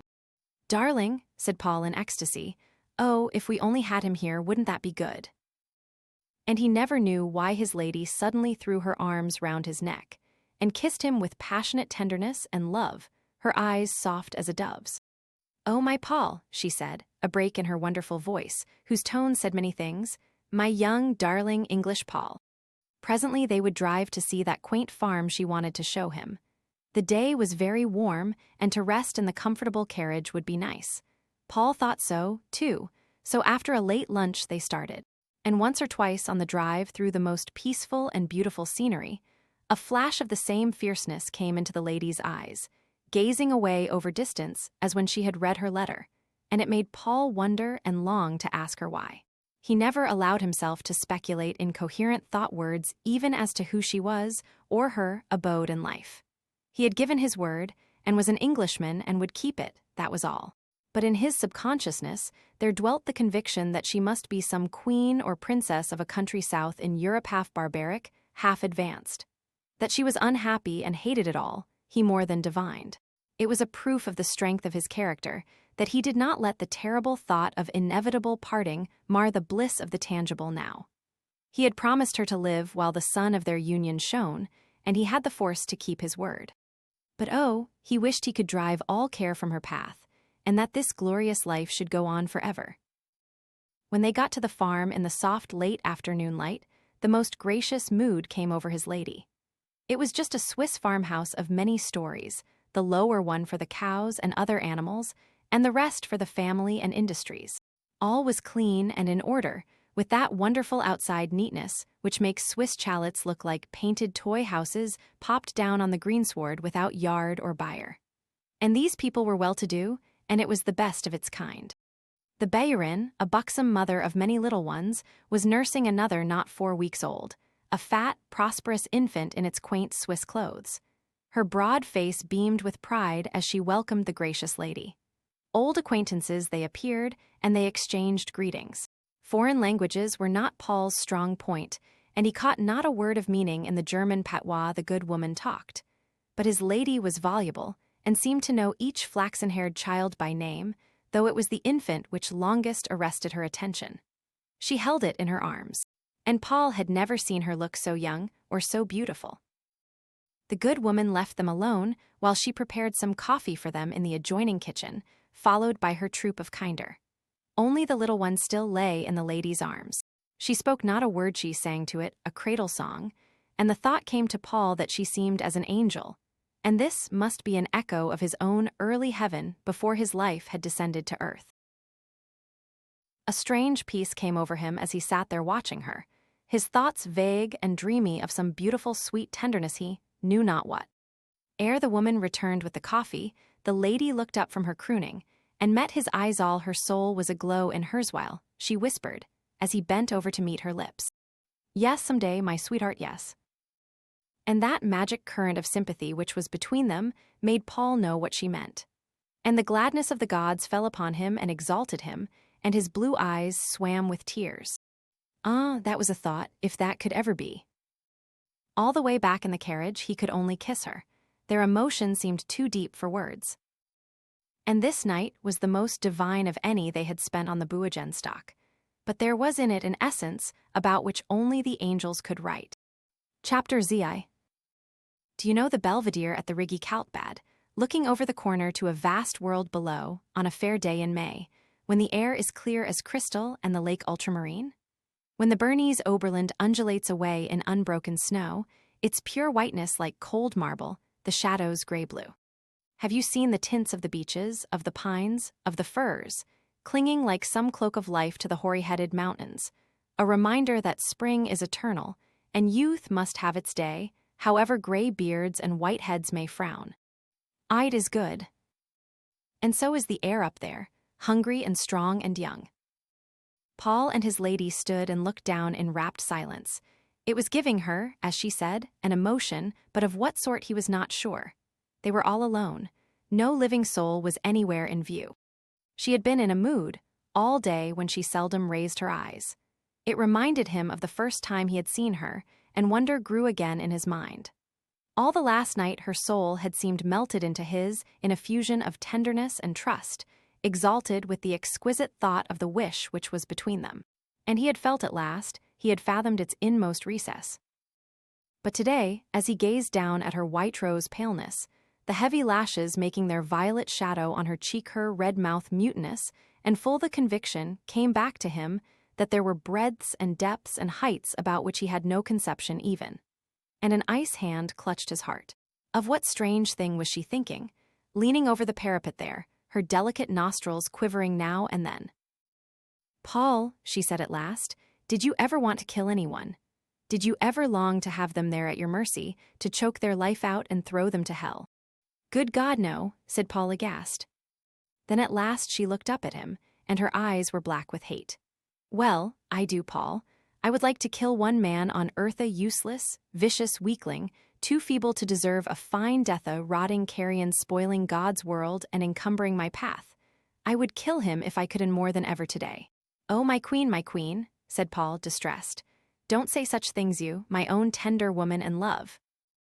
"Yes, that is one side of me, and the best, but there is another, which he draws forth, and that is the worst. You of calm England do not know what it means, the true passion of hate." "Can I do nothing for you, beloved?" Paul asked. Here was a phase which he had not yet seen. "Ah," she said bitterly and threw up her head. "No, his high place protects him, but for his life I would conquer all fate." "Darling, darling," said Paul, who knew not what to say. "But Paul, if a hair of your head should be hurt, I would kill him myself with these my own hands." Once Paul had seen 2 tigers fight in a traveling circus van which came to Oxford, and now the memory of the scene returned to him when he looked at his lady's face. He had not known a human countenance could express such fierce, terrible rage. A quiver ran through him. Yes, this was no idle boast of an angry woman. He felt those slender hands would indeed be capable of dealing death to anyone who robbed her of her mate. But what passion was here? What force? He had somehow never even dreamt such feelings dwelt in women or, indeed, in any human creatures out of sensational books. Yet, gazing there at her, he dimly understood that in himself, too, they could rise were another to take her from him. Yes, he could kill in such like case. They were silent for some moments, each vibrating with passionate thoughts, and then the lady leant over and laid her cheek against the sleeve of his coat. "Heart of my heart," she said, "I frighten and ruffle you. The women of your country are sweet and soft, but they know not the passion I know, my Paul, the fierceness and madness of love." Paul clasped her in his arms. "It makes me worship you more, my queen," he said. "English women would seem like wax dolls now beside you, and your exquisite face they will never again be anything but shadows in my life. It can only hold you, the one goddess and queen." Her eyes were suffused with a mist of tenderness. The passion was gone. Her head was thrown back against his breast, when suddenly her hand inadvertently touched against the pocket where Dimitri's pistol lay. She started violently, and before he could divine her purpose, she snatched the weapon out and held it up to the light. Her face went like death, and for a second she leaned against the parapet as if she were going to faint. "Paul," she gasped with white lips, "this is Dimitri's pistol. I know it well. How did you come by it? Tell me, beloved. If he gave it to you, then it means danger, Paul, danger." "My darling," said Paul, in his strong young pride, "fear nothing, I shall never leave you. I will protect you from any danger in the world, only depend upon me, sweetheart. Nothing can hurt you while I am here." "Do you think I care a sou for my life?" she said, while she stood straight up again with the majesty of a queen. "Do you think I feared for me for myself? Oh, no, my own lover, never that. They can kill me when they choose, but they won't. It is you for whom I fear. Only your danger could make me cower, no other in the whole world." Paul laughed with joy at her speech. "There is nothing to fear at all then, darling," he said. "I can take care of myself, you know. I am an Englishman." And even in the tumult of her thoughts, the lady found time to smile with tender amusement at the young, insular arrogance of his last words. An Englishman, forsooth? Of course that meant a kind of god, untouched by the failings of other nations. A great rush of pride in him came over her and gladdened her. He was indeed a splendid picture of youth and strength. As he stood there, the sunlight gilding his fair hair, and all the magnificent proportions of his figure thrown into relief against the background of gray stone and sky, an insouciant smile on his lips, and all the light of love and self-confidence in his fine blue eyes. She responded to the fire in them and appeared to grow comforted and at peace. But all the way back through the wood to the Kalibad Hotel, she glanced furtively into the shadows, while she talked gaily as she held Paul's arm. And he never asked her a question as to where she expected the danger to come from. No anxiety for his own safety troubled him one jot indeed. An unwanted extra excitement flooded his veins, making him enjoy himself with an added zest. Dimitri, as usual, awaited them at the hotel. His face was serene, but when Paul's back was turned for a moment while he lit a cigarette, the lady questioned her servant with whispered fierceness in the Russian tongue. Apparently his answer was satisfactory, for she looked relieved, and presently, seated on the terrace, they had a merry tea the last they would have on mountain tops, for she broke it gently to Paul that on the morrow she must return to Lucerne. Paul felt as if his heart had stopped beating. Return to Lucerne? Oh God! Not to part surely, not to part so soon. "No, no," she said, the thought making her whiten too. "Oh no, my Paul, not that yet." Ah, he could bear anything if it did not mean parting, and he used no arguments to dissuade her. She was his queen and must surely know best. Only he listened eagerly for details of how matters could be arranged there.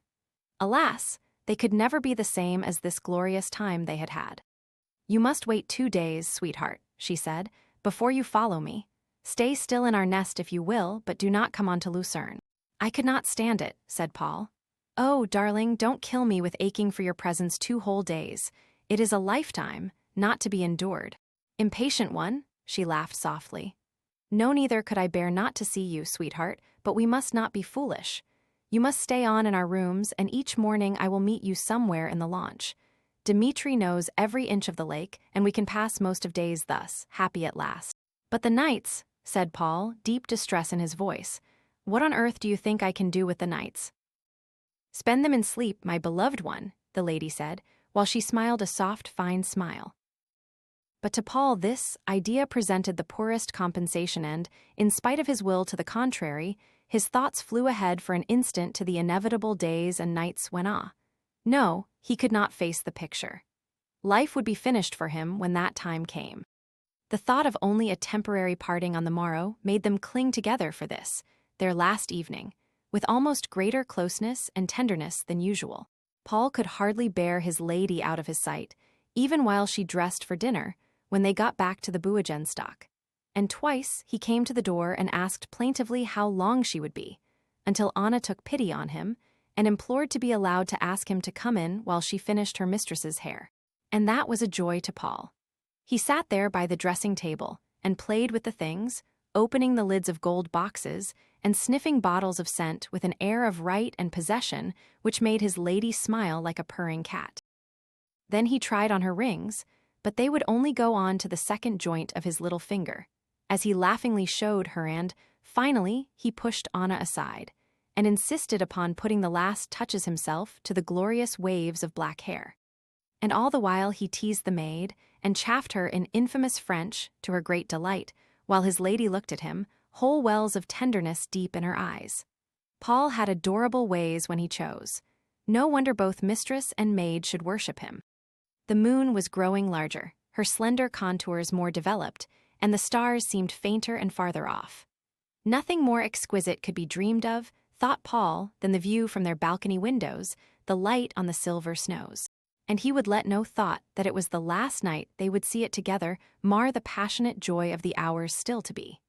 His lady had never been more sweet. It was as if this wayward Undine had at last found her soul, and lay conquered and unresisting in her lover's strong arms. Thus in perfect peace and happiness they passed their last night on the Buagenstock. Chapter Ziv. The desolation which came over Paul when next day before lunchtime he found himself alone on the terrace, looking down vainly trying to distinguish his lady's launch as it glided over the blue waters, seemed unendurable. An intense depression filled his being. It was as if a limb had been torn from him. He felt helpless and incomplete, and his whole soul drawn to Lucerne. The green trees and the exquisite day seemed to mock him. Alone with no prospect of seeing his queen until the morrow, when at 11 he was to meet her at the landing steps at the foot of the funiculaire. But that was tomorrow, and how could he get through today? After an early lunch, he climbed to their rock at the summit, and sat there where they had sat together alone with his thoughts. And what thoughts? What was this marvelous thing which had happened to him? A fortnight ago he was in Paris, disgusted with everything around him, and fancying himself in love with Isabella Waring. Poor Isabella! How had such things ever been possible? Why, he was a schoolboy then a child and infant. And now he was a man, and knew what life meant in its greatest and best. That was part of the wonder of this lady, with all her intense sensuousness and absence of what European nations call morality. There was yet nothing low or degrading in her influence. Its tendency was to exalt and elevate into broad views and logical reasonings. Nothing small would ever again appeal to Paul. His whole outlook was vaster and more full of wide thoughts. And then among the other emotions in his breast came one of deep gratitude to her.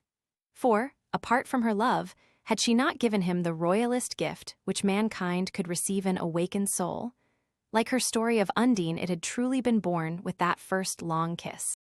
Then his mind flew to their after-kisses, the immense divine bliss of these whole 6 days. Was it only 6 days since they had come there? 6 days of paradise, and surely fate would not part them now.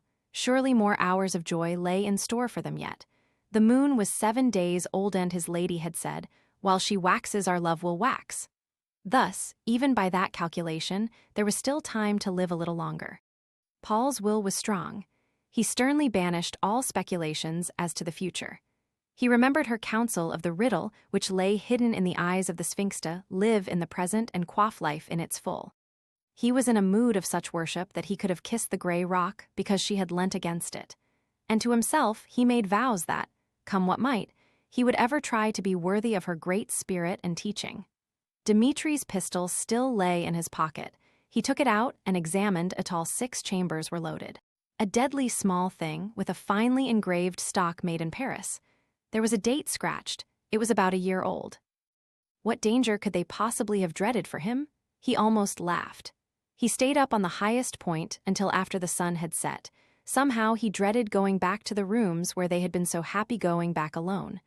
But this was weakness, and he must get over the feeling. After dinner, he would spend the evening writing his letters home. But when this solitary meal was over, the moon tempted him out onto the terrace, and there he stayed obsessed with passionate thoughts until he crept into his lonely couch. He could not sleep. It had no memories there to comfort him. He got up and went across the sitting room to the room his lady had left so lately. Alas, it was all dismantled of her beautiful things. The bed unmade and piled with uncovered hotel pillows, and a large German eiderdown on top of folded blankets. It all looked ghastly and sad and cold. And more depressed than ever he crept back to his own bed. Next morning was gray, not raining, but dull gray clouds all over the sky. Not a tempting prospect to spend it in a launch on the lake. A wind, too, swept the water into small rough wavelets. Would she come? The uncertainty was almost agony. He was waiting long before the time appointed, and walked up and down anxiously scanning the direction towards Lucerne. Yes, that was the launch making its way along, not a moment late. Oh, what joy thrilled his being. He glowed all over. In 10 minutes or less he could clasp her hands. But when the launch came in full view, he perceived no lady was there. Only Dimitri's black form stood alone by the chairs. Paul's heart sank like lead. He could hardly contain his anxiety until the servant stepped ashore and handed him a letter, and this was its contents. My beloved one, I am not well today, a foolish chill. Nothing of consequence, only the cold wind of the lake I could not face. At 1 o'clock, when Lucerne is at lunch, come to me by the terrace gate. Come to me, I cannot live without you, Paul. What is it, Dimitri? He said anxiously. Madame is not ill, is she? Tell me. Not ill, oh no. The servant said, only Paul must know Madame was of a delicacy at times in the cold weather, and had to be careful of herself. He added, too, that it would be wiser if Paul would lunch early before they started, because, as he explained, it was not for the people of the hotel to know he was there, and how else could he eat? All of which advice was followed, and at 1 o'clock they landed at Lucerne, and Paul walked quickly towards his goal, Dimitri in front to see that the way was clear. Yes, there was no one about for the moment, and like ghosts they glided through the little terrace door, and Paul went into the room by the window, while Dimitri held the heavy curtains and then disappeared. It was empty. The fact struck a chill note, in spite of the great bowls of flowers and the exquisite scent. His tiger was there, and the velvet pillows of old. All was warm and luxurious, as befitting the shrine of his goddess and queen. Only he was alone with his thoughts. An incredible excitement swept through him, his heart beat to suffocation in the longing for her to come. Was it possible, was it true that soon she would be in his arms? A whole world of privation and empty hours to make up for in their first kiss. Then from behind the screen of the door to her room she came at last, a stately figure in long black draperies, her face startlingly white, and her head wrapped in a mist of black veil. But who can tell of the note of gladness and welcome she put into the 2 words, my Paul? And who can tell of the passionate joy of their long, tender embrace, or of their talk of each one's impossible night? His lady, too, had not slept, it appeared. She had cried, she said, and fought with her pillow, and been so wicked to Anna that the good creature had wept. She had torn her fine night raiment, and bitten a handkerchief through. But now he had come, and her soul was at rest. What wonder, when all this was said in his ear with soft, broken sighs and kisses divine, that Paul should feel like a god in his pride. Then he held her at arm's length and looked at her face. Yes, it was very pale indeed, and the violet shadows lay under her black lashes. Had she suffered? His darling, was she ill? But no, the fire in her strange eyes gave no look of ill health. I was frightened, my own, he said, in case you were really not well. I must pet and take care of you all the day. See, you must lie on the sofa among the cushions, and I will sit beside you and soothe you to rest." And he lifted her in his strong arms and carried her to the couch as if she had been a baby, and settled her there, every touch a caress. His lady delighted in these exhibitions of his strength. He had grown to understand that he could always affect her when he pretended to dominate her by sheer brute force. She had explained it to him thus one day. "You see, Paul, a man can always keep a woman loving him if he kiss her enough, and make her feel that there is no use struggling because he is too strong to resist. A woman will stand almost anything from a passionate lover. He may beat her and pain her soft flesh. He may shut her up and deprive her of all other friends while the motive is raging love and interest in herself on his part. It only makes her love him the more. The reason why women become unfaithful is because the man grows casual, and having awakened a taste for passionate joys, he no longer gratifies them, so she yawns and turns elsewhere. Well, there was no fear of her doing so if he could help it. He was more than willing to follow this receipt. Indeed, there was something about her so agitating and alluring that he knew in his heart all men would feel the same towards her in a more or less degree, and wild jealousy coursed through his veins at the thought. "My Paul," she said, "do you know I have a plan in my head that we shall go to Venice?"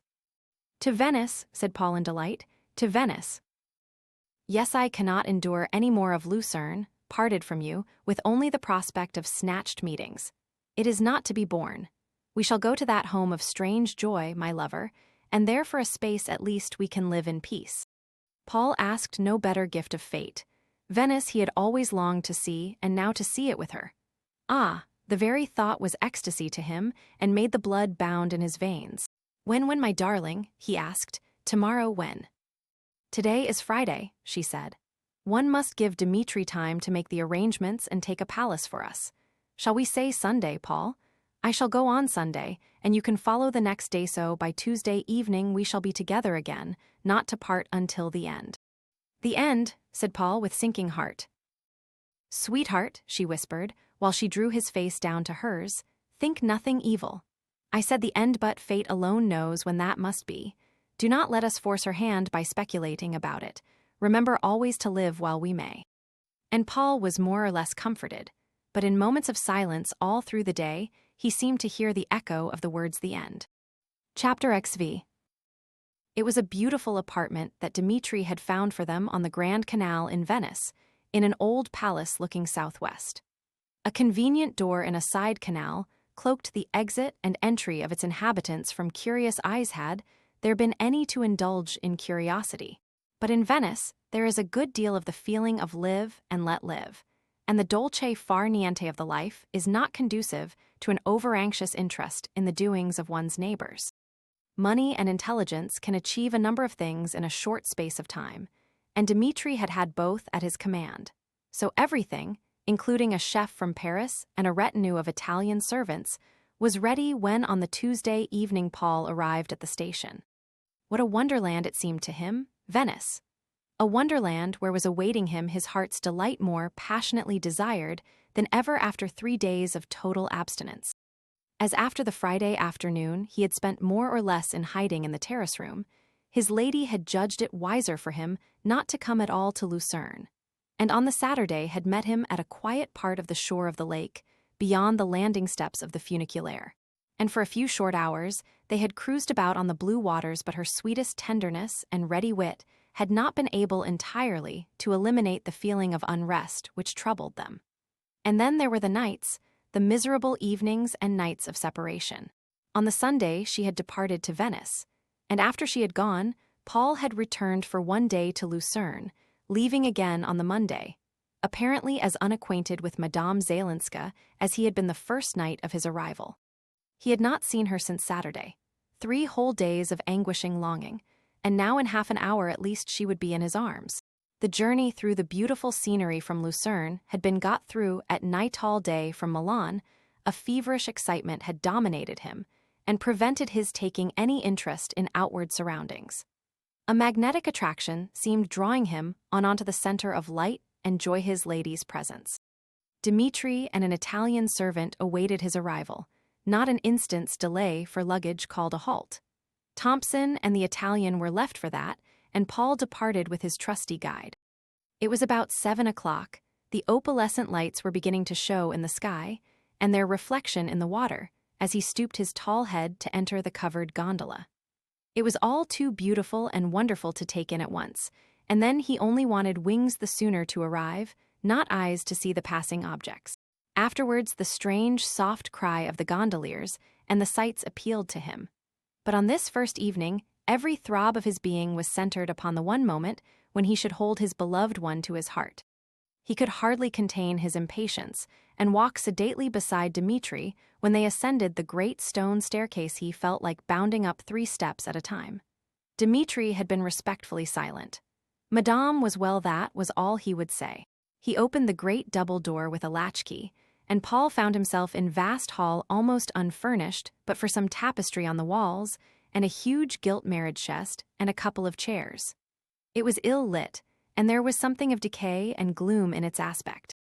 On they went, through other doors to a salon, vast and gloomy too, and then the glory and joy of heaven seemed to spring upon Paul's view when the shrine of the goddess was reached, a smaller room, whose windows faced the Grand Canal, now illuminated by the setting sun in all its splendor, coming in shafts from the balcony blinds.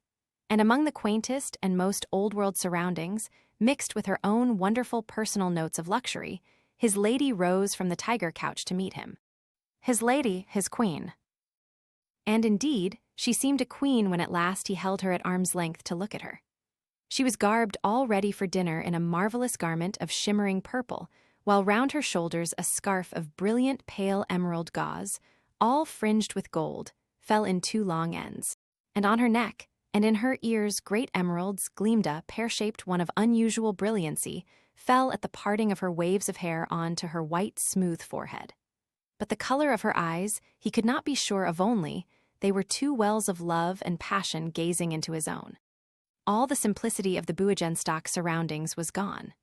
The flowers were in the greatest profusion, rare and heavy-scented. The pillows of the couch were more splendid than ever. Cloths of gold and silver and wonderful shades of orange and green velvet were among the purple ones he already knew. Priceless pieces of brocade interwoven with gold covered the screens and other couches, and, near enough to pick up when she wanted them, stood jeweled boxes of cigarettes and bonbons and stands of perfume. Her expression, too, was altered. A new mood shone there, and later, when Paul learnt the history of the wonderful women of Cinquecento Venice, it seemed as if something of their exotic, voluptuous spirit now lived in her. This was a new queen to worship and die for, if necessary. He dimly felt, even in these first moments, that here he would drink still deeper of the mysteries of life and passionate love. Baisez-moi, she said, my priceless one. At last I have you again to make me live. Ah, I must know it is really you, my Paul. They were sitting on the tiger by now, and she undulated round and all over him, feeling his coat and his face and his hair as a blind person might, till at last it seemed as if she were twined about him like a serpent. And every now and then a narrow shaft of the glorious dying sunlight would strike the great emerald on her forehead and give forth sparks of vivid green which appeared reflected again in her eyes. Paul's head swam, he felt intoxicated with bliss. This Venice is for you and me, my Paul, she said. The air is full of love and dreams. We have left the slender moon behind us in Switzerland. Here she is nearing her full, and the summer is upon us with all her richness and completeness. The spring of our love has passed. Her voice fell into its rhythmical cadence, as if she were whispering a prophecy inspired by some presence beyond. We will drink deep of the cup of delight, my lover, and bathe in the wine of the gods. We shall feast on the tongues of nightingales and rest on couches of flowers. And thou shalt cede me thy soul, beloved, and I will give thee mine. But the rest was lost in the meeting of their lips. They dined on the open loggia, its curtains drawn, hiding them from the view of the palaces opposite, but not preventing the soft sounds of the singers in the gondolas moored to the poles beneath from reaching their ears. And above the music now and then would come the faint splash of water, and the stahai, preme of some moving gondolier. The food was of the richest, beginning with strange fishes and quantities of hors d'oeuvres that Paul knew not, accompanied by vodka in several forms. And some of the plats she would just taste, and some send instantly away. And all the while, a little fountain of her own perfume played from a group of sportive cupids in silver, while the table in the center was piled with red roses. Dmitri and 2 Italian footmen waited, and everything was done with the greatest state. A regal magnificence was in the lady's air and mien. She spoke of the splendors of Venice's past, and let Paul feel the atmosphere of that subtle time of passion and life. Of here a love scene, and there a murder. Of wisdom and vice, and intoxicating emotion, all blended in a kaleidoscope of gorgeousness and color. And once again, her vast knowledge came as a fresh wonder to Paul. No smallest detail of history seemed wanting in her talk, so that he lived again in that old world and felt himself a doge. When they were alone at last, tasting the golden wine, she rose and drew him to the loggia balustrade. Dmitri had drawn back the curtains and extinguished the lights, and only the brilliant moon lit the scene. A splendid moon, 2 nights from the full. There she shone straight down upon them, to welcome them to this city of romance. What loveliness met Paul's view, a loveliness in which art and nature blended in one satisfying whole. "Darling," he said, "this is better than the Buogenstock. Let us go out on the water and float about too." It was exceedingly warm these last days of May, and that night not a zephyr stirred a ripple. A cloak and scarf of black gauze soon hid the lady's splendor, and they descended the staircase hand in hand to the waiting open gondola. It was a new experience of joy for Paul to recline there and drift away down the stream, amidst the music and the colored lanterns, and the wonderful, wonderful spell of the place. The lady was silent for a while, and then she began to whisper passionate words of love. She had never before been thus carried away, and he must say them to her as he held her hand-burning words, inflaming the imagination and exciting the sense. It seemed as if all the other nights of love were concentrated into this one, in its perfect joy. Who can tell of the wild exaltation which filled Paul? He was no longer just Paul Verdine, the ordinary young Englishman. He was a god, and this was Olympus. "Look, Paul," she said at last. "Can you not see Desdemona peeping from the balcony of her house there? And to think she will have no happiness before her Moor will strangle her tonight. Death without joys. Ah, that is cruel. Some joys are well worth death, are they not, my lover, as you and I should know?" "Worth death and eternity," said Paul. "For one such night as this with you a man would sell his soul." It was not until they turned at the opening of the Gaidka to return to their palazzo that they both became aware of another gondola following them. Always at the same distance behind a gondola, with 2 solitary figures in it huddled on the seats. The lady gave a whispered order in Italian to her gondolier, who came to a sudden stop, thus forcing the other boat to come much nearer before it, too, arrested its course. There a moonbeam caught the faces of the men as they leant forward to see what had occurred. One of them was Dmitri, and the other a younger man of the pure Kalmuck type whom Paul had never seen. "Vasily," exclaimed the lady in passionate surprise. "Vasily, and they have not told me." She trembled all over, while her eyes blazed green flames of anger and excitement. "If it is unnecessary, they shall feel the whip for this." Her cloak had fallen aside a little, disclosing a shimmer of purple garment and flashing emeralds. She looked barbaric, her raven brows knit. It might have been Cleopatra commanding the instant death of an offending slave. It made Paul's pulses bound. It seemed so of the picture and the night.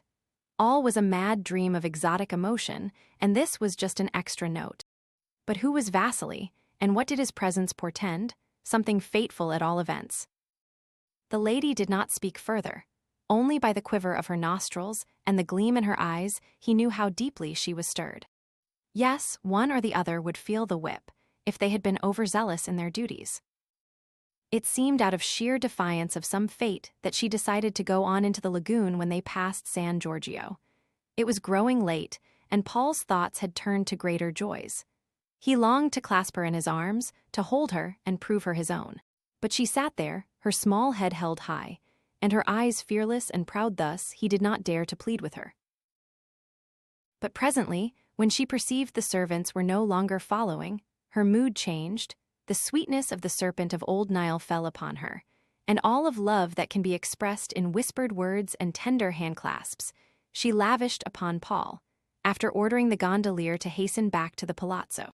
It seemed as if she, too, could not contain her impatience to be again in her lover's arms. "I will not question them tonight," she said when they arrived, and she saw Dmitri awaiting her on the steps. "Tonight we will live and love at least, my Paul, live and love in passionate bliss." But she could not repress the flash of her eyes, which appeared to annihilate the old servant. He fell on his knees with the murmured words of supplication, "O Imperatorskoy," and Paul guessed it meant Imperial Highness, and a great wonder grew in his mind. Their supper was laid in the loggia again, and under the windows the musicians still played and sang a gentle accompaniment to their sighs of love. But later still Paul learnt what fiercest passion meant, making other memories as moonlight unto sunlight as water unto wine. Chapter XVI. To some nature's security hath no charm the sword of Damocles suspended over their heads adds to their enjoyment of anything. Of such seemed Paul and his lady. It was as if they were snatching astonishing pleasures from the very brink of some danger, none the less in magnitude because unknown. They did not breakfast until after 1 o'clock the next day, and then she bade him sleep on this other loggia where they sat, which gave upon the side canal obliquely, while looking into a small garden of roses and oleanders below. Here were shade and a cool small breeze. "We are so weary, my beloved one," the lady said. "Let us sleep on these couches of smooth silk, sleep the heavy hours of the afternoon away, and go to the piazza when the heat of the sun has lessened in measure." An immense languor was over Paul. He asked nothing better than to rest there in the perfumed shade, near enough to his loved one to be able to stretch out his arm and touch her hair. And soon a sweet sleep claimed him, and all was oblivion and peace. The lady lay still on her couch for a while, her eyes gleaming between their half-closed lids. But at last, when she saw that Paul indeed slept deeply, she rose stealthily and crept from the place back to the room, the gloomy vast room within, where she summoned Dmitri, and ordered the man she had called Vasily the night before into her presence. He came with cringing diffidence, prostrating himself to the ground before her, and kissing the hem of her dress, mute adoration in his dark eyes, like those of a faithful dog, a great scar showing blue on his bronzed cheek and forehead. She questioned him imperiously, while he answered humbly in fear. Dmitri stood by, an anxious, strained look on his face, and now and then he put in a word. Of what danger did they warn her, these two faithful servants? One came from afar for no other purpose, it seemed. Whatever it was, she received the news in haughty defiance. She spoke fiercely at first, and they humbled themselves the more.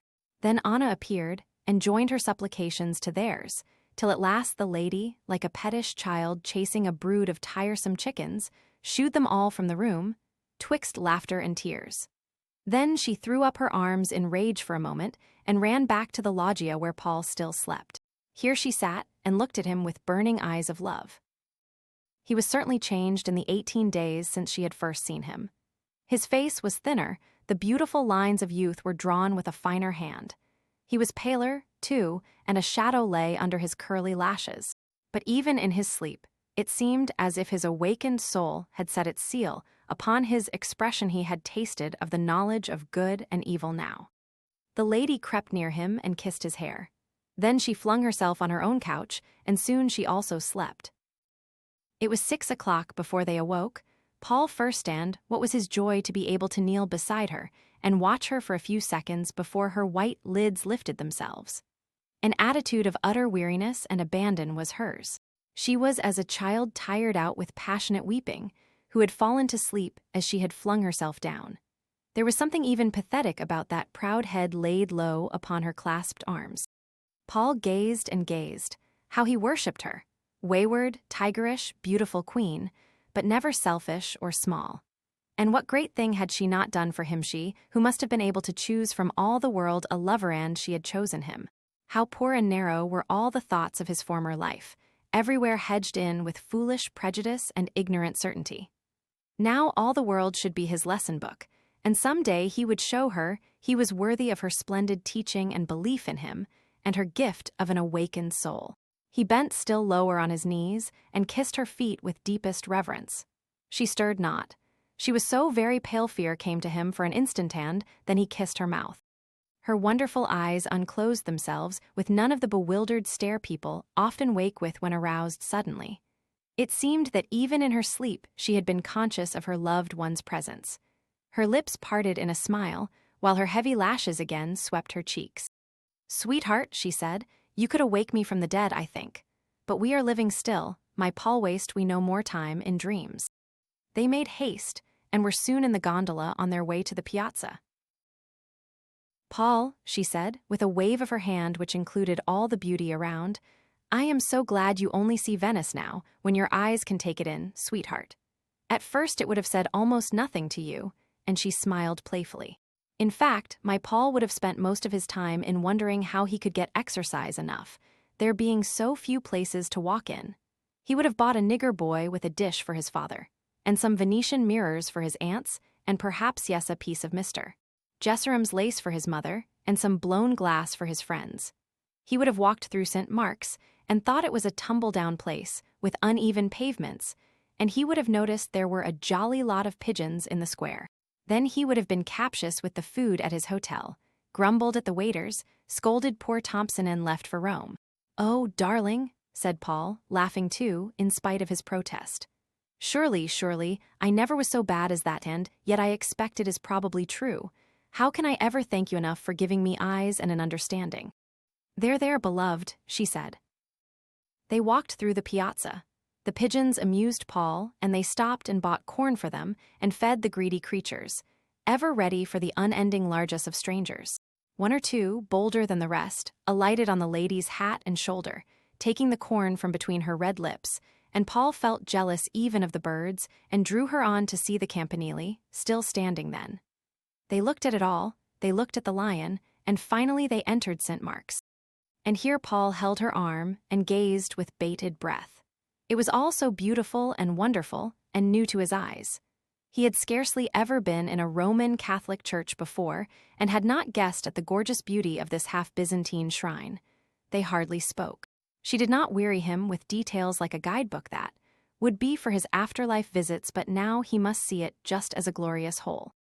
"They worshipped here and endowed their temple with gold and jewels," she whispered, and then they went into the Doge's palace and placed a word in the lion's mouth which meant death or destruction to their best friends. A wonderful people, those old Venetians. Sly and fierce, cruel and passionate, but with ever a shrewd smile in their eye, even in their love affairs. I often ask myself, Paul, if we are not too civilized, we of our time. We think too much of human suffering, and so we cultivate the nerves to suffer more, instead of hardening them. Picture to yourself, in my grandfather's boyhood we had still the serfs. I am of his day, though it is over I have beaten Dmitri." Then she stopped speaking abruptly, as though aware she had localized her nation too much. A strange, imperious expression came into her eyes as they met Paul's almost of defiance. Paul was moved. He began as if to speak, then he remembered his promise never to question her and remained silent. "Yes, my Paul, you have promised, she said. "I am for you, your love, but living or dead you must never seek to know more." "Ah," he cried, "you torture me when you speak like that. Living or dead. My God, that means us both we stand or fall together." "Dear one," her voice fell softly into a note of intense earnestness. "While fate lets us be together, yes, living or dead, but if we must part, then either would be the cause of the death of the other, by further seeking never forget that, my beloved one." Listen, her eyes took a sudden fierceness once I read your English book, The Lady and the Tiger. You remember it, Paul? She must choose which she would give her lover to death and the tiger, or to another and more beautiful woman. One was left, you understand, to decide the end oneself. It caused question at the moment. Some were for one choice, some for the other, but for me, there was never any hesitation. I would give you to 1,000 tigers sooner than to another woman, just as I would give my life 1,000 times for your life, my lover. "Darling," said Paul, "and I for yours, my fierce, adorable queen. But why should we speak of terrible things? Are we not happy today and now, and have you not told me to live while we may?" "Come," she said, and they walked on down to the gondola again and floated away out to the lagoon. But when they were there, far away from the world, she talked in a new strain of earnestness to Paul. He must promise to do something with his life, something useful and great in future years. "You must not just drift, my Paul, like so many of your countrymen do. You must help to stem the tide of your nation's decadence and be a strong man." For me, when I read now of England, it seems as if all the hereditary legislators it is what you call your nobles, eh? These men have for their motto, like Louis XV. Après moi le déluge, it will last my time. Paul, wherever I am, it will give me joy for you to be strong and great, sweetheart. I shall know then I have not loved just a beautiful shell, whose mind I was able to light for a time. That is a sadness, Paul, perhaps the greatest of all, to see a soul one has illuminated and awakened to the highest point gradually slipping back to a browsing sheep, to live for la chasse alone, and horses and dogs, with each day no higher aim than its own mean pleasure. Ah, Paul, she continued with sudden passion, I would rather you were dead and cold with me, than I should have to feel you were growing a rien du tout thing who will go down into nothingness, and be forgotten by men. Her face was aflame with the few sacré. The noble brow and line of her throat will ever remain in Paul's memory as a thing apart in womankind. Who could have small or unworthy thoughts who had known her this splendid lady? And his worship grew and grew. Chapter XV. That night, as they looked from the loggia on the Grand Canal after dinner, the moonlight making things almost light as day, Dmitri begged admittance from the doorway of the great salon. The lady turned imperiously and flashed upon him. How dared he interrupt their happy hour with things of earth? Then she saw he was loth to speak before Paul, and that his face was gray with fear. Paul realized the situation and moved aside, pretending to lean from the wide windows and watch the passing gondolas, his wandering attention, however, fixing itself upon one which was moored not far from the palazzo and occupied by a solitary figure reclining motionless in the seats. It had no colored lights, this gondola, or merry musicians. It was just a black object of silence, tenanted by one man. Dmitri whispered, and the lady listened, a quiver of rage going through her lithe body. Then she turned and surveyed the moored gondola, the same storm of passion and hate in her eyes as once before had come there, at the Rigi Kaltbad Belvedere. Shall I kill the miserable spy? Vasily would do it this night, she hissed between her clenched teeth. But to what end? A day's respite, perhaps, and then another and another to face. Dmitri raised an imploring hand to draw her from the wide arched opening, where she must be in full view of those watching below. She motioned him furiously aside and took Paul's hand. Come, my lover, she said, we will look no more on this treacherous stream. It is full of the ghosts of past murders and fears. Let us return to our shrine and shut out all jars. We will sit on our tiger and forget even the moon. Beloved one, come. And she led him to the open doorway, but the hand which held his was cold as ice. A tumult of emotion was dominating Paul. He understood now that danger was near. He guessed they were being watched, but by whom? By the orders of her husband? Ah, that thought drove him mad with rage. Her husband. She has owned the mate of his soul, of his body, and soul was the legal belonging of somebody else. Some vile man whom she hated and loathed, a rotting carrion spoiling God's earth. And he, Paul, was powerless to change. This fact was powerless altogether, except to love her and die for her if that would be for her good.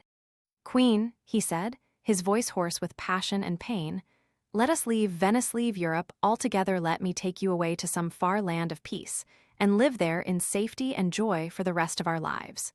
You would always be the empress of my being and soul. She flung herself on the tiger couch and writhed there for some moments, burying her clenched fists in the creature's deep fur. Then she opened wide her arms and drew Paul to her in a close, passionate embrace. Mwali Albumi, my beloved, my darling one, she whispered in anguish. If we were lesser persons, yes, we could hide and live for a time in a tent under the stars, but we are not. They would track me and trap us, and sooner or later there would be the end, the ignominious, ordinary end of disgrace. Then she clasped him closer and whispered right in his ear in her wonderful voice, now trembling with love. Sweetheart, listen. Beyond all of this there is that thought, that hope, ever in my heart, that one day a son of ours shall worthily fill a throne, so we must not think of ourselves, my Paul, of the thou and the I and the now, beloved. A throne which is filled most ignobly at present, and only filled at all through my birth and my family's influence. Think not I want to plant a cheat. No, I have a right to find an heir as I will, a splendid heir who shall redeem the landless spirit of our two selves, given being by love and endowed by the gods. Ah, think of it, Paul. Dream of this joy and pride. It will help to still the unrest we are both suffering now. It must quiet this wild, useless rage against fate. Is it not so, my lover?" Her voice touched his very heartstrings, but he was too deeply moved to answer her for a moment. The renewal of this thought exalted his very soul. All that was noble and great in his nature seemed rising up in one glad triumph song. A son of his and hers to fill a throne. Ah, God, if that were so. "I love the English," she whispered. "I have known the men of all nations, but I love the English best. They are straight and just the fine ones at least. They are brave and fair and fearless. And our baby Paul shall be the most splendid of any. Beloved one, you must not think me a visionary, a woman dreaming of what might never be. I see it, I know it. This will come to pass, as I say, and then we shall both find consolation and rest." Thus she whispered on, until Paul was intoxicated with joy and glory, and forgot time and place and danger and possible parting. A host of triumphant angels seemed singing in his ears. Then she read him poetry, and let him caress her, and smiled in his arms. But towards morning, if he had awakened, he would have found his lady prostrate with silent weeping. The intense, concentrated grief of a strong nature taking its farewell. Chapter XVI. Now this Thursday was the night of the full moon. A cloudless morning sky promised a glorious evening. The lovers woke early and had their breakfast on the loggia overlooking the oleander garden. The lady was in an enchanting mood of sunshine, and no one could have guessed of the sorrow of her dawn vigil thoughts. She was wayward and playful, one moment petting Paul with exquisite sweetness, the next teasing his curls and biting the lobes of his ears. She never left him for 1 second. It seemed she must teach him still more subtle caresses and call forth even new shades of emotion and bliss. All fear was banished, only a brilliant glory remained. She laughed and half-closed her eyes with provoking smiles. She undulated about, creeping as a serpent over her lover and kissing his eyelids and hair. They were so infinitely happy it was growing to afternoon before they thought of leaving their loggia. And then they started in the open gondola and glided away through quaint, narrow canals until they came to the lagoon. "We shall not stay in the gondola long, my Paul," she said. "I cannot bear to be out of your arms, and our palace is fair. And oh, my beloved, tonight I shall feast you as never before. The night of our full moon. Paul, I have ordered a bower of roses and music and song. I want you to remember it the whole of your life." "As though I could forget a moment of our time, my sweet," said Paul. "It needs no feasts or roses only. Whatever delights you to do, delights me too." "Paul," she cooed after a while, during which her hand had lain in his and there had been a soft silence, "is not this a life of joy, so smooth and gliding, this way of Venice? It seems far from ruffles and storms. I shall love it always, shall not you? And you must come back in other years and study its buildings and its history, Paul, with your new, fine eyes." "We shall come together, my darling," he answered. "I should never want anything alone." "Sweetheart," she cooed again in his ears, and then presently, "Paul," she said, "some day you must read Salammbô, that masterpiece of Flaubert's. There is a spirit of love in that which now you would understand the love which looked out of Matho's eyes when his body was beaten to jelly. It is the love I have for you, my own, a love beyond all words or sense, as one of your English poets says. Do you know, with the strange irony of things, when a woman's love for a man rises to the highest point, there is in it always an element of the wife. However wayward and tigerish and undomestic she may be, she then desires to be the acknowledged possession and belonging of the man, even to her own dishonor. She desires to reproduce his likeness, she wants to compass his material good. She will think of his food and his raiment and his well-being, and never of her own only. If she is wise, she will hide all these things in her heart. For the average man cannot stand this great light of her sweetness, and when her love becomes selfless, his love will wane. The average man's, yes, perhaps so, agreed Paul. But then, what does the average person of either sex know of love at all? They think they know, she said. Really think it, but love like ours happens perhaps once in a century, and generally makes history of some sort, bad or good. Let it, said Paul. I am like Antony in that poem you read me last night.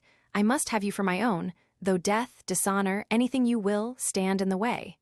He knew what he was talking about, Antony. So did the man who wrote the poem. He was a great sculptor as well as a poet, the lady said. And yes, he knew all about those wonderful lovers better far than your Shakespeare did, who leaves me quite cold when I read his view of them. Cleopatra was to me so subtle, so splendid a queen. Of course she was just you, my heart, said Paul. You are her soul living over again, and that poem you must give me to keep some day, because it says just what I shall want to say if ever I must be away from you for a time. See, have I remembered it right? Tell her, till I see those eyes, I do not live that Rome to me is hateful tell her. I know not what that every thought and feeling, space and spot, is like an ugly dream where she is not. All persons plagues, all living wearisome, all talking empty.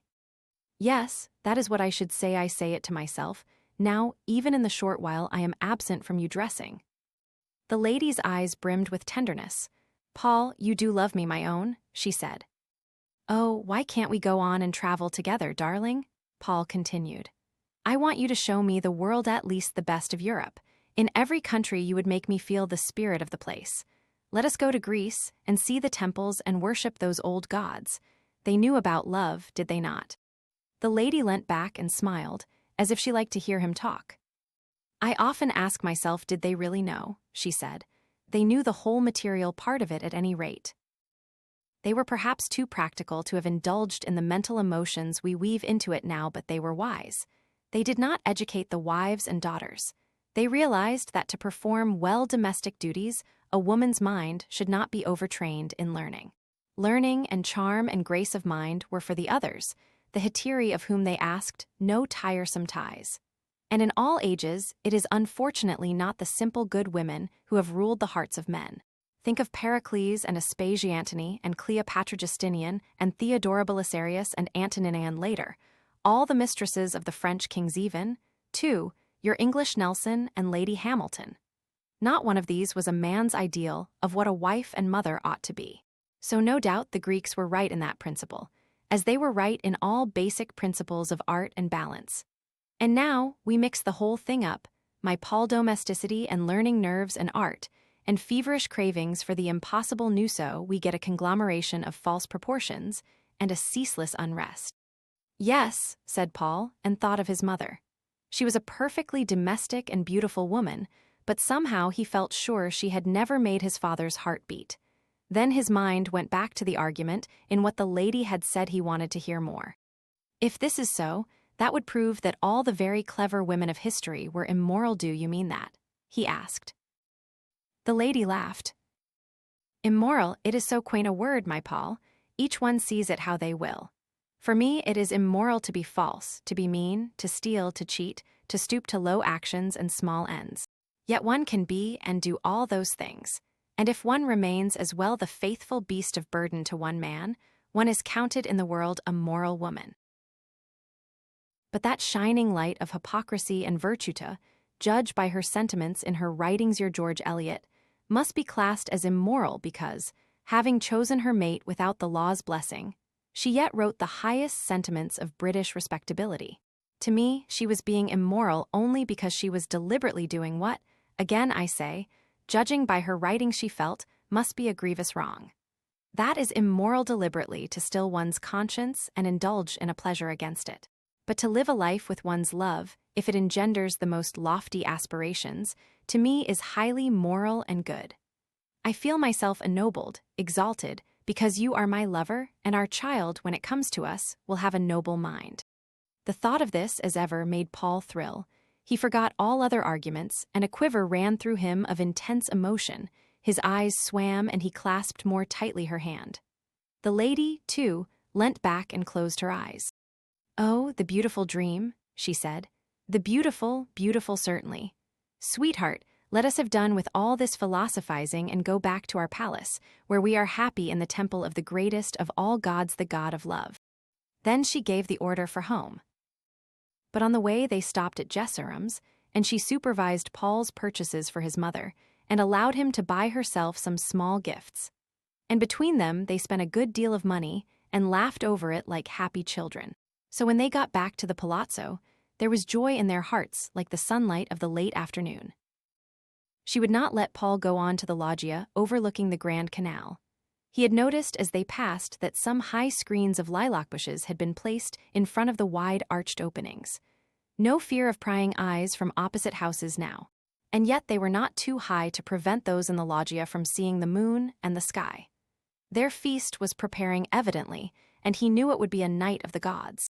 But from then, until it was time to dress for dinner, his lady decreed that they should rest in their rooms. "Thou must sleep, my Paul," she said, "so that thy spirit may be fresh for new joys." And it was only after hard pleading she would allow him to have it that they rested on the other loggia couches, so that his closing eyes might know her near. Chapter 6. No Englishwoman would have thought of the details which made the feast of the full moon so wonderful in Paul's eyes. It savored rather of other centuries and the days of imperial Rome, and indeed, had his lady been one of Britain's daughters, he too might have found it a little bizarre. As it was all in the exotic note of Venice, and her spells. The lady had gone to her room when he woke on the loggia, and he had only time to dress before the appointed moment when he was to meet her in the little salon. She was seated on the old Venetian chair she had bought in Lucerne when Paul entered the most radiant vision he had yet seen. Her garment was pale green gauze. It seemed to cling in misty folds round her exquisite shape. It was clasped with pearls. The most magnificent ones hung in a row round her throat and fell from her ears. A diadem confined her glorious hair, which descended in the two long strands twisted with chains of emeralds and diamonds. Her whole personality seemed breathing magnificence and panther-like grace, and her eyes glowed with passion and mystery and force. Paul knelt like a courtier and kissed her hand. Then he led her to their feast. Dmitri raised the curtain of the loggia door as they approached, and what a sight met Paul's view. The whole place had been converted into a bower of roses. The walls were entirely covered with them.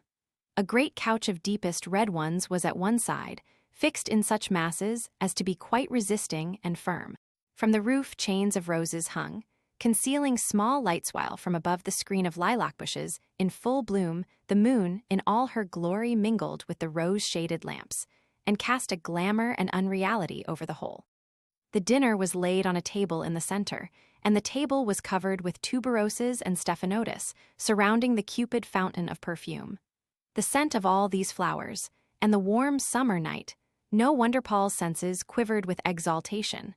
No wonder his head swam.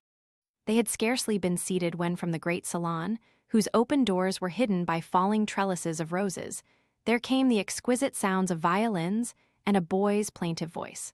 A concert of all sweet airs played softly to further excite the sense. Paul had not thought such musicians could be obtained in Venice, and guessed, and rightly, that, like the cook and the artist who had designed it, they hailed from Paris to beautify this night. Throughout the repast, his lady bewildered him with her wild fascination. Never before had she seemed to collect all her moods into one subtle whole, cemented together by passionate love. It truly was a night of the gods, and the exaltation of Paul's spirit had reached its zenith. "My Paul," she said, when at last only the rare fruits and the golden wine remained, and they were quite alone, even the musicians had retired, and their airs floated up from a gondola below. "My Paul, I want you never to forget this night, never to think of me but as gloriously happy, clasped in your arms amid the roses. And see, we must drink once more together of our wedding wine, and complete our soul's delight." An eloquence seemed to come to Paul and loosen his tongue, so that he whispered back paeans of worship in language as fine as her own. And the moon flooded the loggia with her light, and the roses gave forth their scent. It was the supreme effort of art and nature to cover them with glorious joy. "My darling one," the lady whispered in his ear, as she lay in his arms on the couch of roses, crushed deep and half buried in their velvet leaves, "this is our soul's wedding. In life and in death they can never part more." Dawn was creeping through the orchid blinds of their sleeping chamber when this strange queen disengaged herself from her lover's embrace and bent over him, kissing his young curved lips. He stirred not. The languor of utter prostration was upon him, and held him in its grasp. In the uncertain light, his sleep looked pale as death. The lady gazed at him, an anguish too deep for tears in her eyes, for was not this the end, the very end? Fierce, dry sobs shook her. There was something terrible and tigerish in her grief, and yet her will made her not linger. There was still one thing to do. She rose and turned to the writing table by the window. Then, drawing the blind aside a little, she began rapidly to write. When she had finished, without reading the missive over, she went and placed it with a flat leather jewel case on her pillow beside Paul. And soon she commenced a madness of farewells all restrained, and gentle for fear he should awake. My love, she wailed between her kisses. God keep you safe, though he may never bring you back to me.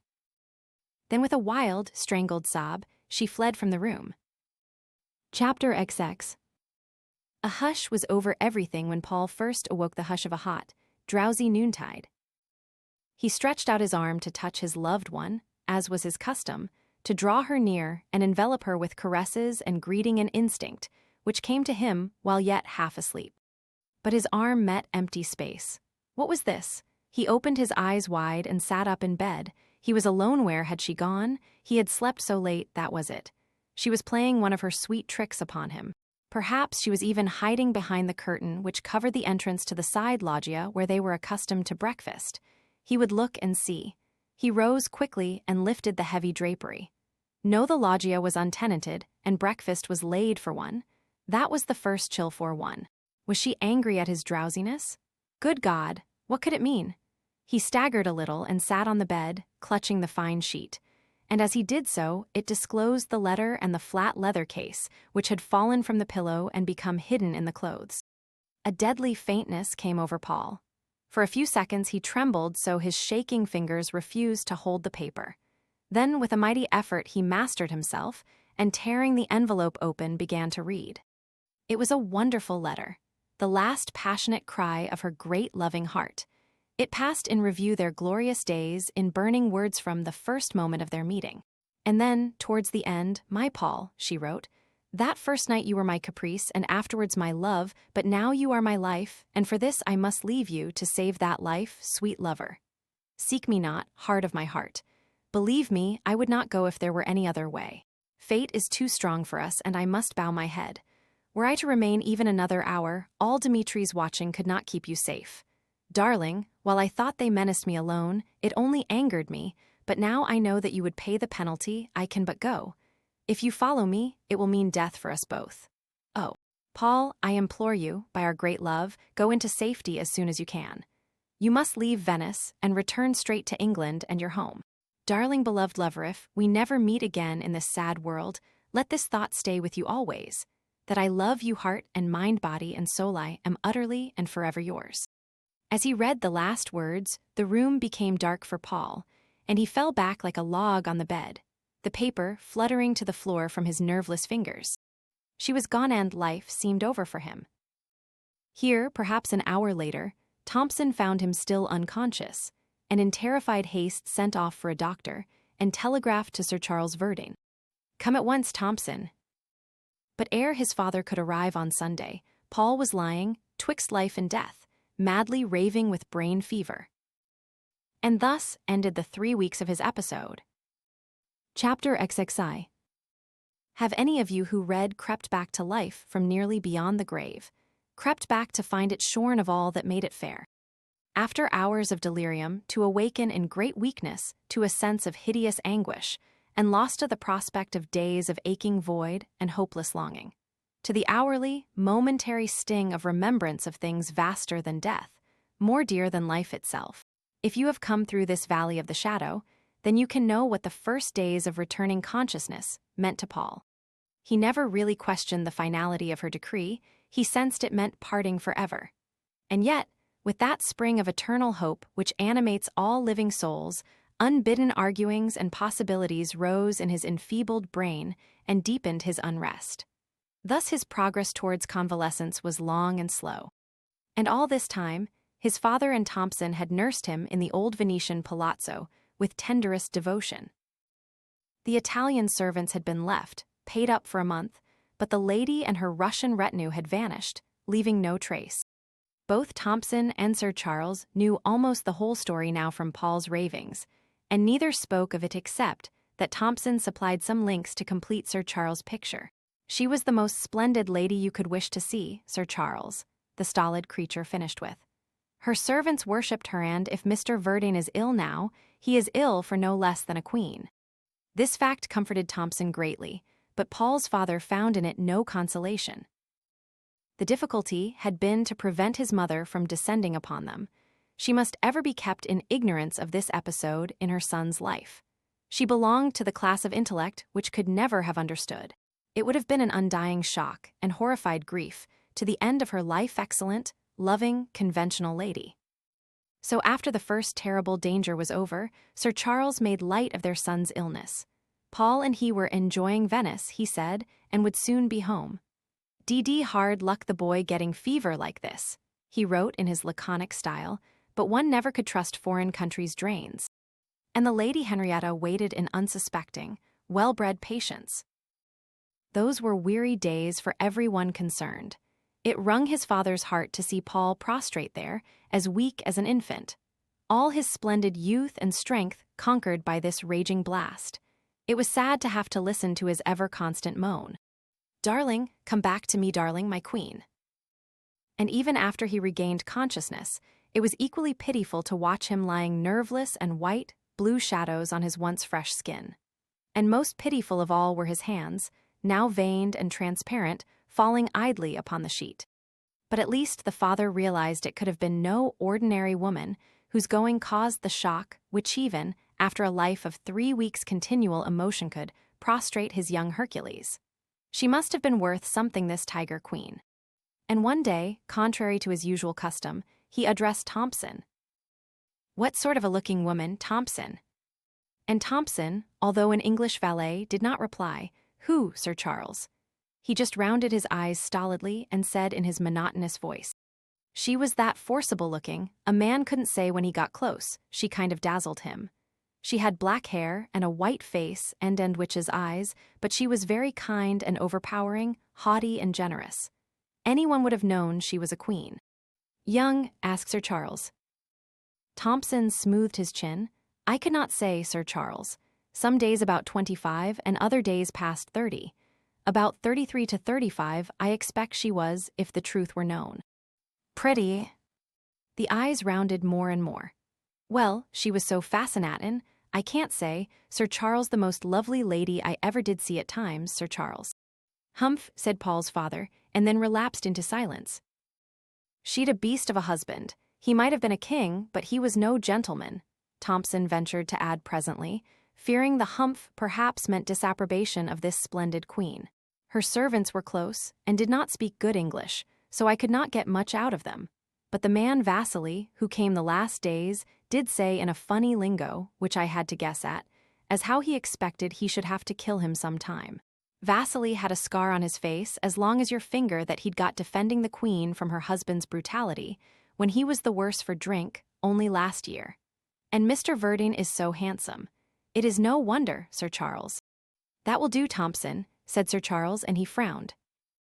The fatal letter, carefully sealed up in a new envelope, and the leather case were in his dispatch box. Thompson had handed them to him on his arrival. And one day when Paul appeared well enough to be lifted into a long chair on the side loggia, his father thought fit to give them to him.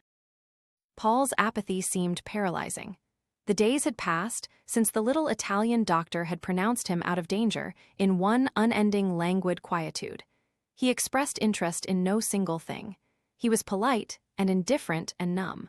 "He must be roused now," Sir Charles said to the doctor. "It is too hot for Venice, he must be moved to higher air," and the little man had nodded his head. So this warm late afternoon, as he lay under the mosquito curtains which the coming of June had made necessary in this paradise, his father said to him, "I have a letter and a parcel of yours, Paul.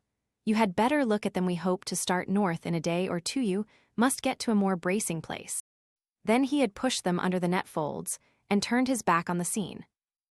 The blood rushed to Paul's face, but left him deathly pale after a few moments, and presently he broke the seal. The minute sphinx in the corner of the paper seemed to mock at him. Indeed, life was a riddle of anguish and pain. He read the letter all over and read it again. The passionate words of love warmed him now that he had passed the agony of the farewell. One sentence he had hardly grasped before, in particular, held balm. "Sweetheart," it said, "you must not grieve. Think always of the future and of our hope. Our love is not dead with our parting, and one day there will be the living sign. Yes, That thought was comfort, but how should he know? Then he turned to the leather case. His fingers were still so feeble that with difficulty he pressed the spring to open it. He glanced up at his father's distinguished-looking back outlined against the loggia's opening arches. It appeared uncompromising. A fixed determination to stare at the oleanders below seemed the only spirit animating this parent. Yes, he must open the box. It gave suddenly with a jerk, and there lay a dog's collar, made of small flexible plates of pure beaten gold, mounted on Russian leather, all of the finest workmanship. And on a slip of paper in his darling's own writing he read, "This is for Pike, my beloved one. Let him wear it always, a gift from me." On the collar itself, finely engraved, were the words, "Pike belonging to Paul Verdin." Then the floodgates of Paul's numbed soul were opened. A great sob rose in his breast. He covered his face with his hands and cried like a child. Oh, her dear thought, her dear, tender thought for Pike, his little friend. And Sir Charles made believe he saw nothing, as he stole from the place, his rugged face twitching a little and his keen eyes dim. Chapter X. They did not go north, as Sir Charles intended. An unaccountable reluctance on Paul's part to return through Switzerland changed their plans. Instead, by a fortunate chance, the large schooner yacht of a rather eccentric old friend came into Venice, and the father eagerly accepted the invitation to go on board and bring his invalid. The owner, one Captain Grigsby, had been quite alone, so the three men would be in peace, and nothing could be better for Paul than this warm sea air. Typhoid fever? Mark Grigsby had asked. No, Sir Charles had replied, considerable mental tribulation over a woman.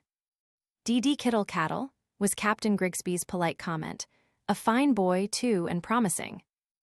Appears to have been almost worthwhile, Sir Charles added. From what I gather, and, confound it, Grig, we'd have done the same in our day.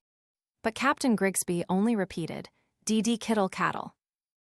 And so they weighed anchor, and sailed along the Italian shores of the sunlit Adriatic. These were better days for Paul. Each hour brought him back some health and vigor. Youth and strength were asserting their own again, and the absence of familiar objects, and the glory of the air and the blue sea helped sometimes to deaden the poignant agony of his aching heart. But there it was underneath, an ever-present, dull anguish. And only when he became sufficiently strong to help the sailors with the ropes and exert physical force did he get one moment's respite. The two elder men watched him with kind, furtive eyes, but they never questioned him or made the slightest allusion to his travels. And the first day they heard him laugh, Sir Charles looked down at the white foam because a mist was in his eyes. They had coasted round Italy and Sicily, and not among the Ionian Isles, as had been Captain Grigsby's intention. I fancy the lady came from some of those Balkan countries, Sir Charles had said. Don't let us get in touch with even the outside of one of them. And Mark Grigsby had grunted an assent. The boy is a fine fellow, he said one morning as they looked at Paul hauling ropes. He'll probably never get quite over this, but he is fighting like a man, Charles tell me, as much as you feel inclined to of the story. So Sir Charles began in his short, broken sentences. Parson's girl to start with sympathy over a broken collarbone. The wife behaved unwisely about it, so the boy thought he was in love.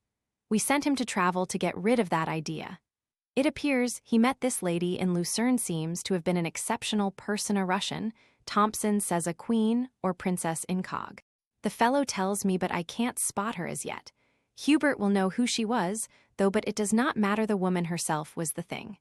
Gather she was quite a remarkable woman, 10 years older than Paul. Always the case, growled Captain Grigsby. Sir Charles puffed at his pipe, and then, they were only together 3 weeks, he said.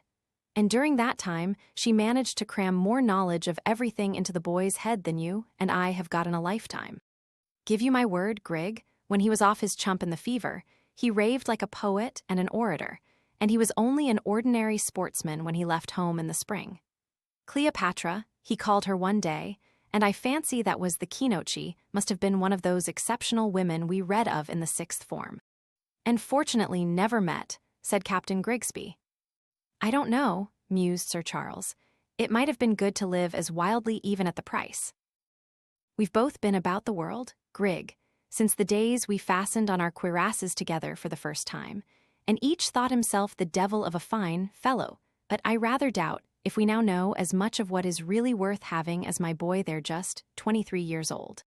Nonsense, snapped Captain Grigsby, but there was a tone of regret in his protest. Lucky to have got off without a knife or a bullet through him dangerous nations to grapple with, he said. Yes, I gather some pretty heavy menace was over their heads, and that is what made the lady decamp, so we've much to be thankful for, agreed Sir Charles. Had she any children? The other asked. Thompson says no. Rotten fellow the husband, it appears, and no heir to the throne or principality, or whatever it is. So when I have had a talk with Hubert Henrietta's brother, you know, the one in the diplomatic service, it will be easy to locate her, gathered Paul doesn't know himself. Pretty romance anyway, and what will you do with the boy now, Charles? Paul's father puffed quite a long while at his meerschaum before he answered, and then his voice was gruffer than ever with tenderness suppressed. Give him his head, Grig, he said. He's true blue underneath, and he'll come up to the collar in time. Old friend, only I shall have to keep his mother's love from harrying him. Best and greatest lady in the world, my wife, but she's rather apt to jog the bridle now and then. At this moment Paul joined them. His paleness showed less than usual beneath the sunburn, and his eyes seemed almost bright. A wave of thankful gladness filled his father's heart. Thank God, he said below his breath. Thank God. The weather had been perfection, hardly a drop of rain, and just the gentlest breezes to waft them slowly along. A suitable, soothing, idle life for one who had but lately been near death. And each day Paul's strength returned, until his father began to hope they might still be home for his birthday, the last day of July. They had crept up the coast of Italy now, when an absolute calm fell upon them, and just opposite the Temple of Paestum they decided to anchor for the night. For the last evenings, as the moon had grown larger, Paul had been strangely restless. It seemed as if he preferred to tire himself out with unnecessary rope-pulling, and then retire to his berth the moment that dinner was over, rather than go on deck. His face, too, which had been controlled as a mask until now, wore a look of haunting anguish which was grievous to see. He ate his dinner, or rather, pretended to play with the food in absolute silence. Uneasiness overcame Sir Charles, and he glanced at his old friend. But Paul, after lighting a cigar and letting it out once or twice, rose and, murmuring something about the heat, went up on deck. It was the night of the full moon, 8 weeks, exactly, since the joy of life had finished for him. He felt he could not bear even the 2 kindly gentlemen whose unspoken sympathy he knew was his. He could not bear anything human. Tonight, at least, he must be alone with his grief. All nature was in a mood divine. They were close enough inshore to see the splendid temples clearly with the naked eye. The sky and the sea were of the color only the Mediterranean knows. It was hot and still, and the moon in her pure magnificence cast her never-ending spell. Not a sound of the faintest ripple met his ear. The sailors supped below. All was silence. On one side the vast sea, on the other the shore, with this masterpiece of man's genius, the temple of the great god Poseidon in this vanished settlement of the old Greeks. How marvelously beautiful it all was, and how his queen would have loved it. How she would have told him its history and woven round it the spirit of the past, until his living eyes could almost have seen the priests and the people, and heard their worshipping prayers. His darling had spoken of it once, he remembered, and had told him it was a place they must see. He recollected her very words. We must look at it first in the winter from the shore, my Paul, and see those splendid proportions outlined against the sky so noble, and so perfectly balanced, and then we must see it from the sea, with the background of the olive hills. It is ever silent and deserted and calm, and death lurks there after the month of March. A cruel malaria, which we must not face, dear love. But if we could, we ought to see it from a yacht in safety in the summer time, and then the spell would fall upon us, and we would know it was true that rose trees really grew there, which gave the world their blossoms twice a year. That was the legend of the Greeks. Well, he was seeing it from a yacht, but ah God, seeing it alone, and where was she? So intense and vivid was his remembrance of her that he could feel her presence near. If he turned his head, he felt he should see her standing beside him, her strange eyes full of love. The very perfume of her seemed to fill the air, her golden voice to whisper in his ear, her soul to mingle with his soul. Ah yes, in spirit, as she had said, they could never be parted more. A suppressed moan of anguish escaped his lips, and his father, who had come silently behind him, put his hand on his arm. "My poor boy," he said, his gruff voice hoarse in his throat, "if only to God I could do something for you." "Oh, father," said Paul. And the two men looked in each other's eyes, and knew each other as never before. Chapter XZI. Next day there was a fresh breeze, and they scudded before it on to Naples.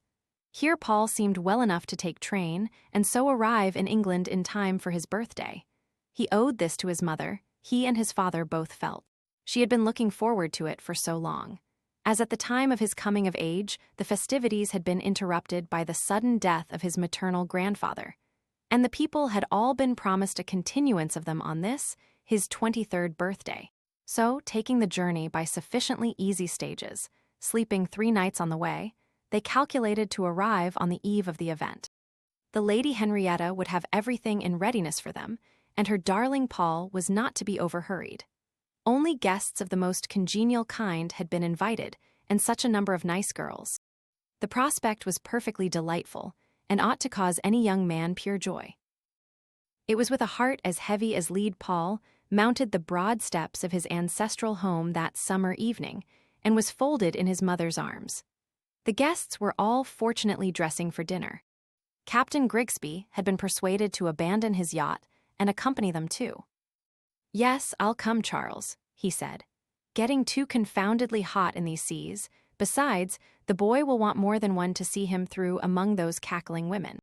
So the three had traveled together through Italy, and France-Switzerland had been strictly avoided. "Paul, darling," his mother exclaimed, in a voice of pained surprise as she stood back and looked at him. "But surely you have been very ill, my darling, darling son." "I told you he had had a sharp attack of fever, Henrietta," interrupted Sir Charles quickly, "and no one looks their best after traveling in this grilling weather. Let the boy get to his bath, and you will see a different person." But his mother's loving eyes were not to be deceived. So, with infinite fuss and terms of endearment, she insisted upon accompanying her offspring to his room, where the dignified housekeeper was summoned, and his every imaginable and unimaginable want arranged to be supplied. Once all this would have irritated Paul to the verge of bearish rudeness, but now he only kissed his mother's white jeweled hand. He remembered his lady's tender counsel to him, given in one of their many talks. "You must always reverence your mother, Paul, and accept her worship with love." So now he said, "Dear mother, it is so good of you, but I'm all right. Fever does knock one over a bit, you know. You'll see, though, being at home again will make me perfectly well in no time, and I'll be as good as you like, and eat and drink all Mrs.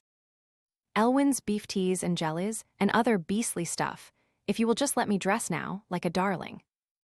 However, his mother was obliged to examine and assure herself that his beautiful hair was still thick, and waving, and she had to pause and sigh over every sharpened line of his face, and figure though the thought of being permitted to lavish continuous care for long days to come held a certain consolation for her. At last Paul was left alone, and there came a moment he had been longing for. He had sent written orders that Tremlett should bring Pike, and leave him in his dressing-room beyond, and all the while his mother had talked he had heard suppressed whines and scratchings. Somehow he had not wanted to see his dog before any of the people. The greeting between himself and his little friend must be in solitude, for was there not a secret link between them in that golden collar given by his queen? And Pike would understand, he certainly would understand. If short, passionate barks and a madness of wagging tail stump, accompanied by jumps of crazy joy, could comfort anyone, then Paul had his full measure when the door was opened, and this rough white terrier bounded in upon him, and, frantic with welcome and ecstasy, was with difficulty quieted at last in his master's fond arms. "Oh, Pike, Pike," Paul said, while tears of weakness flowed down his cheeks. "I can talk to you, and when you wear her collar you will know my queen, our queen." And Pike said everything of sympathy a dog could say. But it was not until late at night, when the interminable evening had been got through, that his master had the pleasure of trying his darling's present on. That first evening of his homecoming was an ordeal for Paul. He was still feeble, and dead tired from traveling, To begin with, and to have to listen and reply to the endless banalities of his mother's guests was almost more than he could bear. They were a nice, cheery company of mostly young friends. Pretty girls and his own boon companions abounded, and they chaffed and played silly games after dinner until Paul could have groaned. Captain Grigsby had eventually caught Sir Charles' eye. "You will have the boy fainting if you don't get him off alone soon," he said. "These girls would tire a man in strong health." And at last Paul had escaped to his own room. He leant out of his window and looked at the gibbous moon.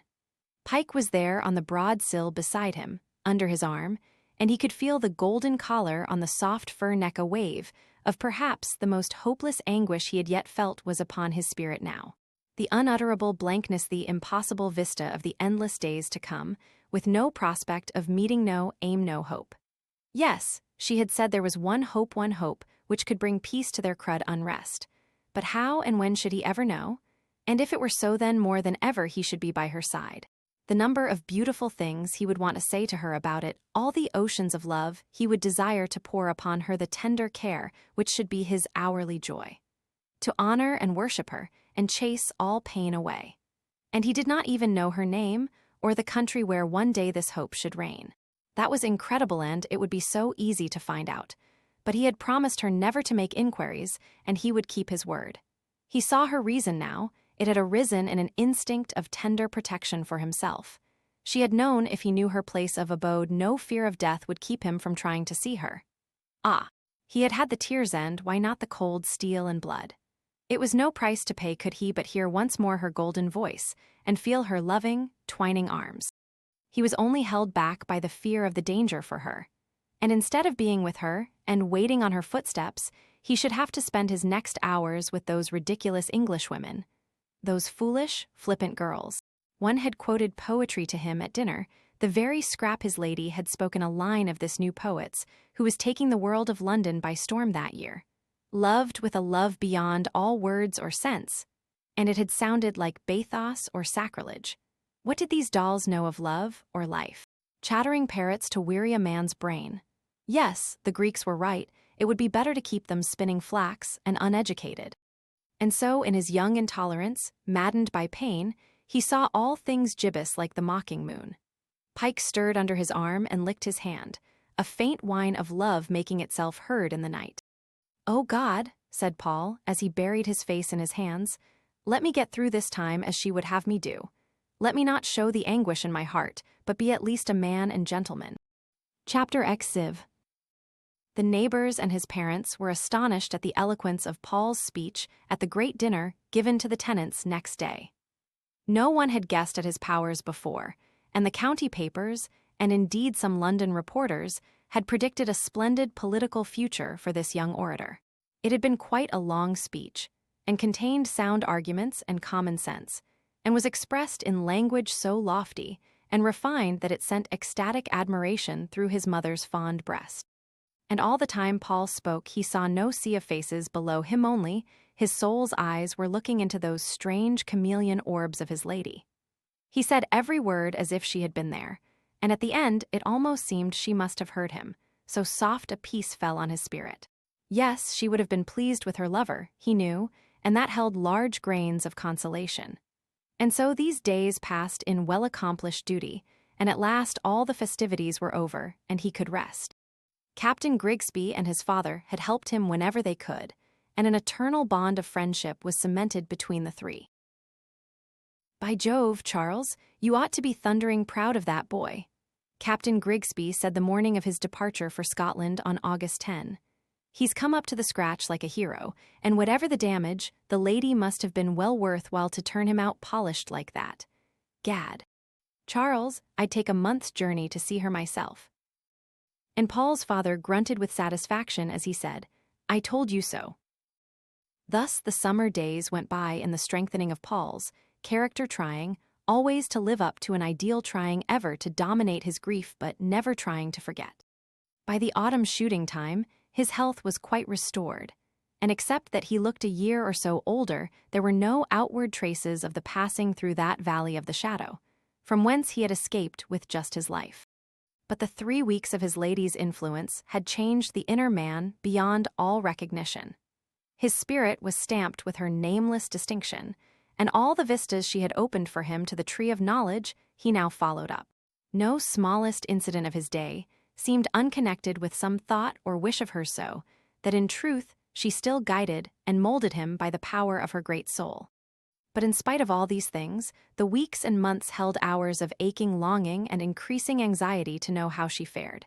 If she should be ill, if their hope was coming true, then now she must be suffering, and suffering all alone. Sometimes the agony of the thought was more than Paul could bear, and took him off with Pike alone into the leafless woods which crowned a hill at the top of the park.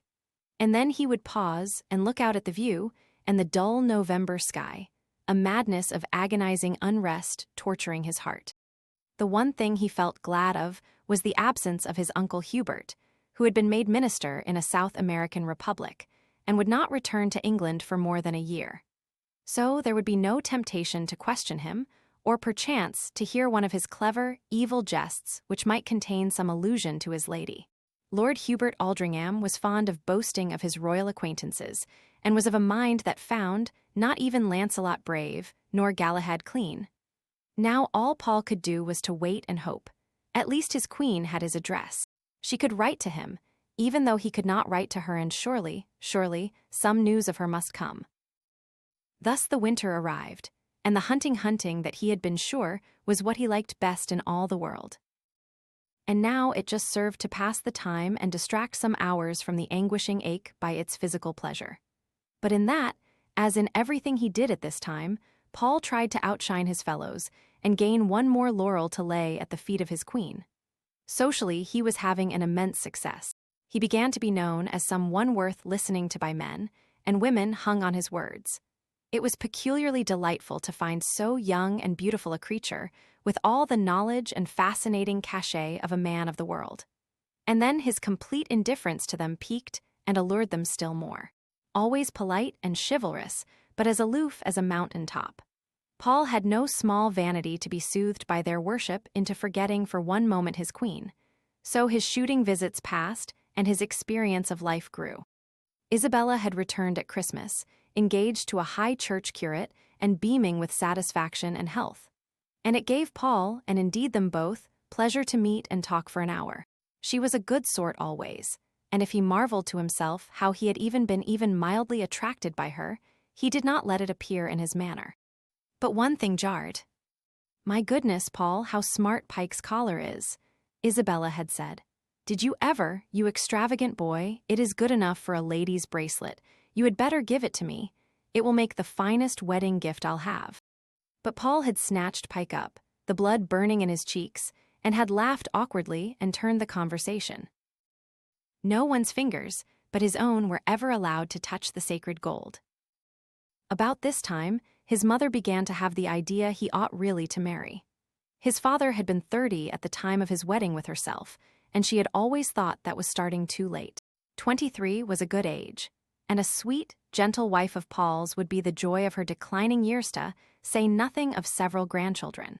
But when this matter was broached to him first, Paul laughed, and when it became a daily subject of conversation, he almost lost that quick temper of his, which was not quite yet under perfect control.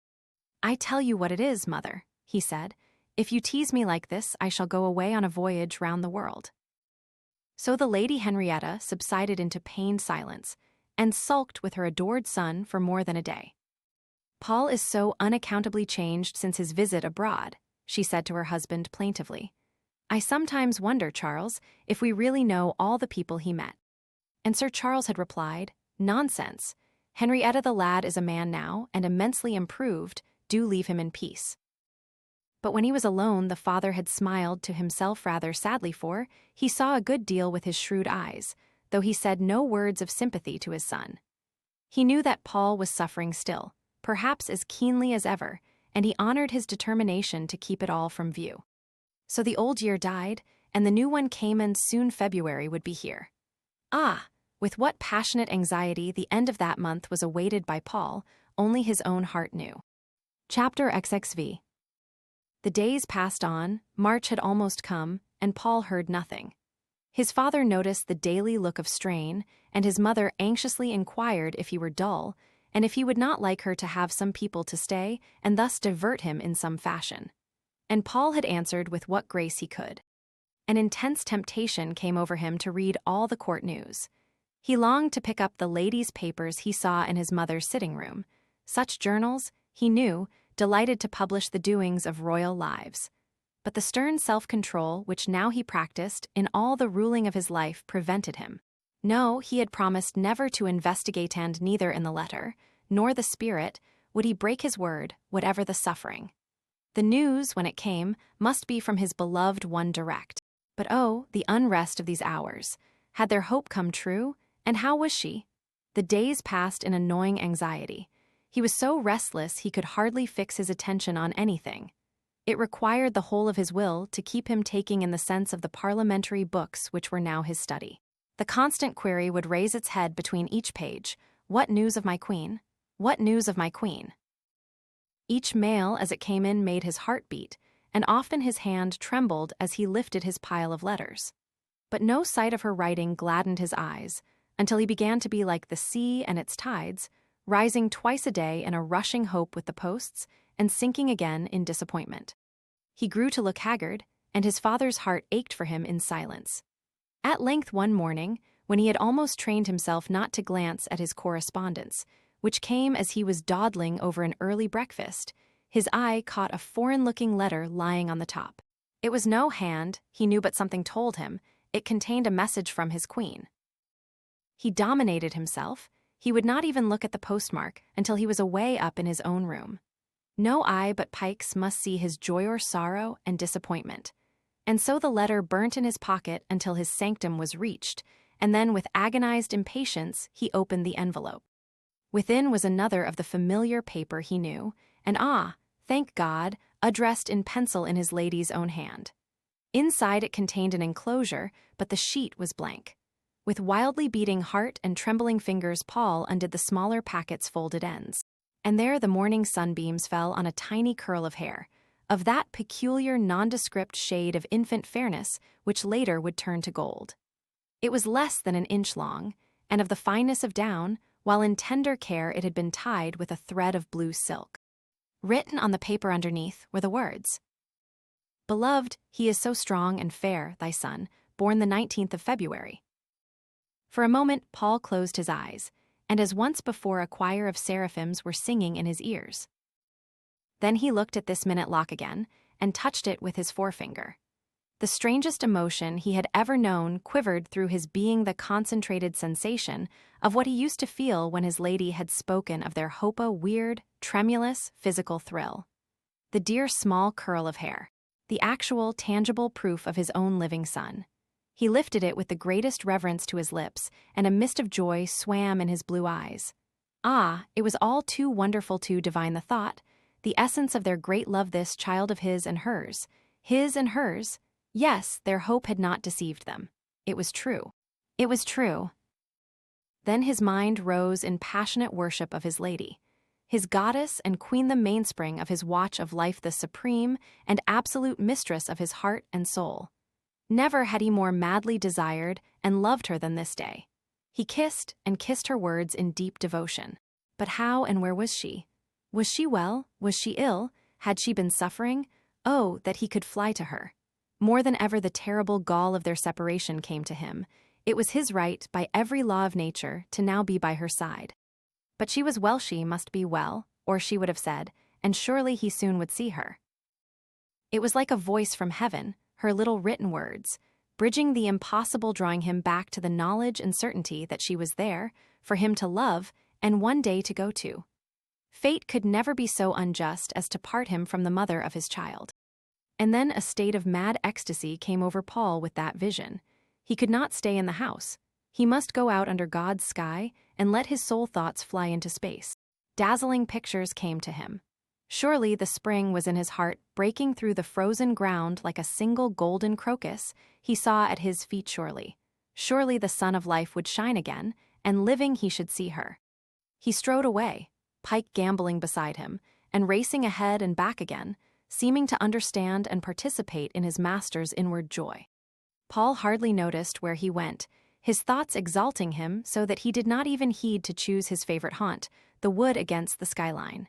It was as if great blocks of icy fear and anguish were melting in the warmth. Hope and glory shone on his path, almost blinding him.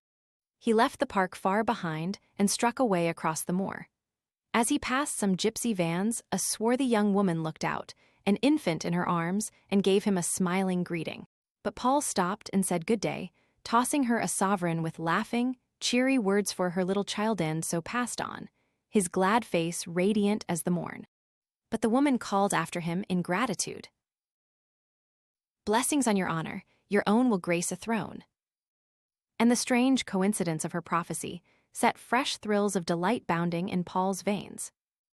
He walked and walked, stopping to lunch at an inn miles away.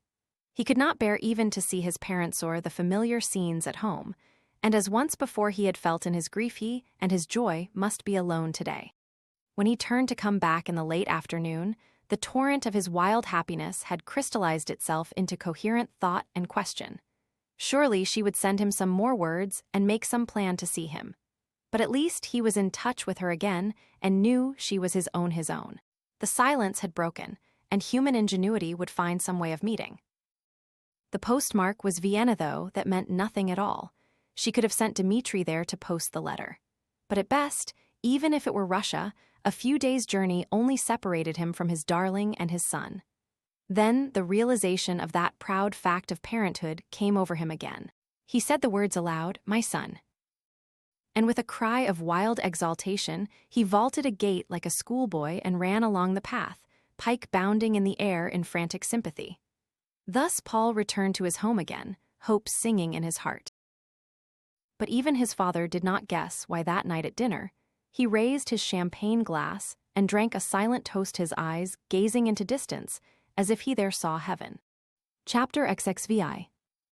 Of course, as the days went by, the sparkle of Paul's joy subsided.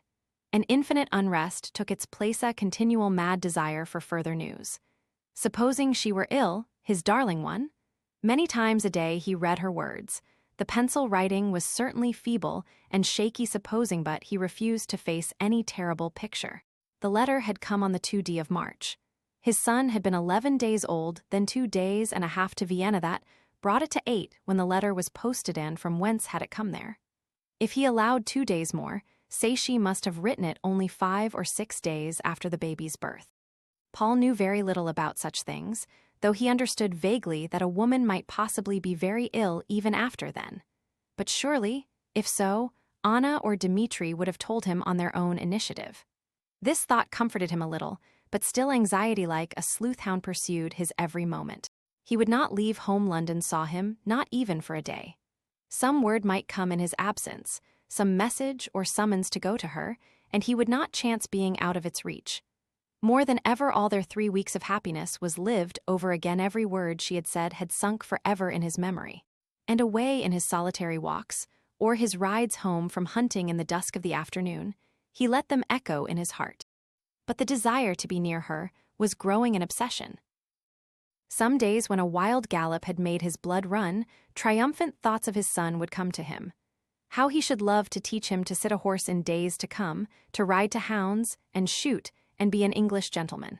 Oh, why was she a queen, his loved one, and far away? Why not here, and his wife, whom he could cover with devotion and honor? Surely that would be enough for them, both a life of trust and love and sweetness. But even if it were not, there was the world to choose from, if only they were together. The two, Paul and his father, were a silent pair for the most part, as they jogged along the lanes on their way back from hunting. One afternoon, when this sense of parenthood was strong upon Paul, he went in to tea in his mother's sitting room. And as he leant upon the mantelpiece, his tall, splendid figure in its scarlet coat outlined against the bright blaze, his eye took in perhaps for the first time the immense number of portraits of himself which decorated this apartment, himself in every stage, from infantile days upward, through the toy rocking horse period to the real dog companion in Eton collars, and 4th of June hats in cricketing flannels, and Oxford Bullingdon groups, and then not so many, until one taken last year. How young it looked and smiling. There was one particular miniature of him in the holy of holiest positions in the center of the writing table, a real work of art, well painted on ivory. It was mounted in a frame of fine pearls and engraved with the name and date at the back.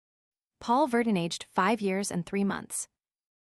It was a full-length picture of him standing next a great chair, in a blue velvet suit and a lace turnover collar, while curls of brightest gold fell rippling to his neck, rather short bunchy curls, which evidently would not be repressed. "Was I ever like that, mother?" he said. And the Lady Henrietta, only too enchanted to expand upon this enthralling subject, launched forth on a full description. Like it, of course, only much more beautiful. No child had ever had such golden curls, or such eyes or eyelashes. No child had ever, in fact, been able to compare with him in any way, or ever would. The Lady Henrietta's delicate shell-tinted cheeks flushed rose with joy at the recollection. "Darling mother," said Paul as he kissed her, "how you loved me, and how cold I have often been. Forgive me." Then he was silent while she fondled him in peace, his thoughts turning as ever to his lady. She, too, probably would be foolish and tender and sweet over her son, and how his mother would love her grandchild. Oh, how cruel was fate. Then he asked, "Mother, does it take women a long time to get well when they have children? Ladies, I mean, who are finely nurtured. They generally get well, though, don't they? And it is quite simple." And the Lady Henrietta blushed as she answered, "Oh, yes, quite simple unless some complications occur. Of course there is always a faint danger, but then it is so well worth it. What a strange thing to ask, though, dear boy. Were you thinking of Cousin Agatha?" "Cousin Agatha?" said Paul vaguely, and then recollected himself. "Oh, yes, of course, how is she?" But when he went off to his room to change, his mother's words stayed with him, "unless some complications occur," and the thought opened a fresh field of anxious wonderment. At last it all seemed unbearable. A wild idea of rushing off to Vienna came to him, to rush there on the clue of a postmark, but common sense put this aside. It might be the means of just missing some message. No, he must bear things and wait. This silence, perhaps, meant good news, and if by the end of April nothing came, then he should have to break his promise and investigate. About this time, Captain Grigsby again came to stay with them. And the next day, as he and his host smoked their pipes while they walked up and down the sunny terrace, he took occasion to give forth this information. "I say, Charles, I have located her, have you?" "No, by Jove," said Paul's father. "Hubert is away, you know, and I have just let the thing slide." "About the end of February, did you notice the boy looking at all worried?" Sir Charles thought a moment. "Yes, I recollect D.D. worried and restless, and he is again now." "Ah, I thought so," said Mark Grigsby, as though he could say a good deal more. "Well, then out with it, Grig," Sir Charles said impatiently. And Captain Grigsby proceeded in his own style to weave together a chain of coincidences which had struck him, until this final certainty. They were a clear set of arguments, and Paul's father was convinced, too. "You see, Thompson told you in the beginning she was Russian," Captain Grigsby said after talking for some time, "and the rest was easy to find out. We're not here to judge the morals of the affair, Charles.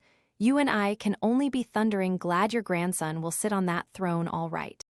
He had read in one paper, he proceeded to say, that a most difficult political situation had been avoided by the birth of this child, as there was no possible heir at all, and immense complications would ensue upon the death of the present ruler. The scurrilous rag even gave a resume of this ruler's dissolute life, and a broad hint that the child could in no case be his. But, as they pithily remarked, this added to the little prince's welcome in ministerial circles, where the lady was greatly beloved and revered, and the king had only been put upon his tottering throne, and kept there, by the fact of being her husband. The paper added, the king had taken the chief part in the rejoicings over the heir, so there was nothing to be said. There were hints also of his mad fits of debauchery and drunkenness, and a suppressed tale of how in one of them he had strangled a keeper, and had often threatened the queen's life. Her brother, however, was with her now, and would see Russian supremacy was not upset. "Husband seems a likely character to hobnob with, don't he, Charles? No wonder she turned her eye on Paul, eh?" Mark Grigsby ended with. But Sir Charles answered not. His thoughts were full of his son. All the forces of nature and emotion, seemed to be drawing him away from peaceful England towards a hornet's nest, and his father would be powerless to prevent it. Chapter XXV. April's days were lengthening out in showers and sunshine and cold east wind. Easter and a huge party had come and gone at Verdun Place, and the Lady Henrietta had had her hopes once more blighted by noticing Paul's indomitable indifference to all the pretty girls. He was going to stand for Parliament in the autumn, when their very old member should retire, and he made that an excuse for his isolation. He was working too hard for social functions, he said. But in reality life was growing more than he could bear.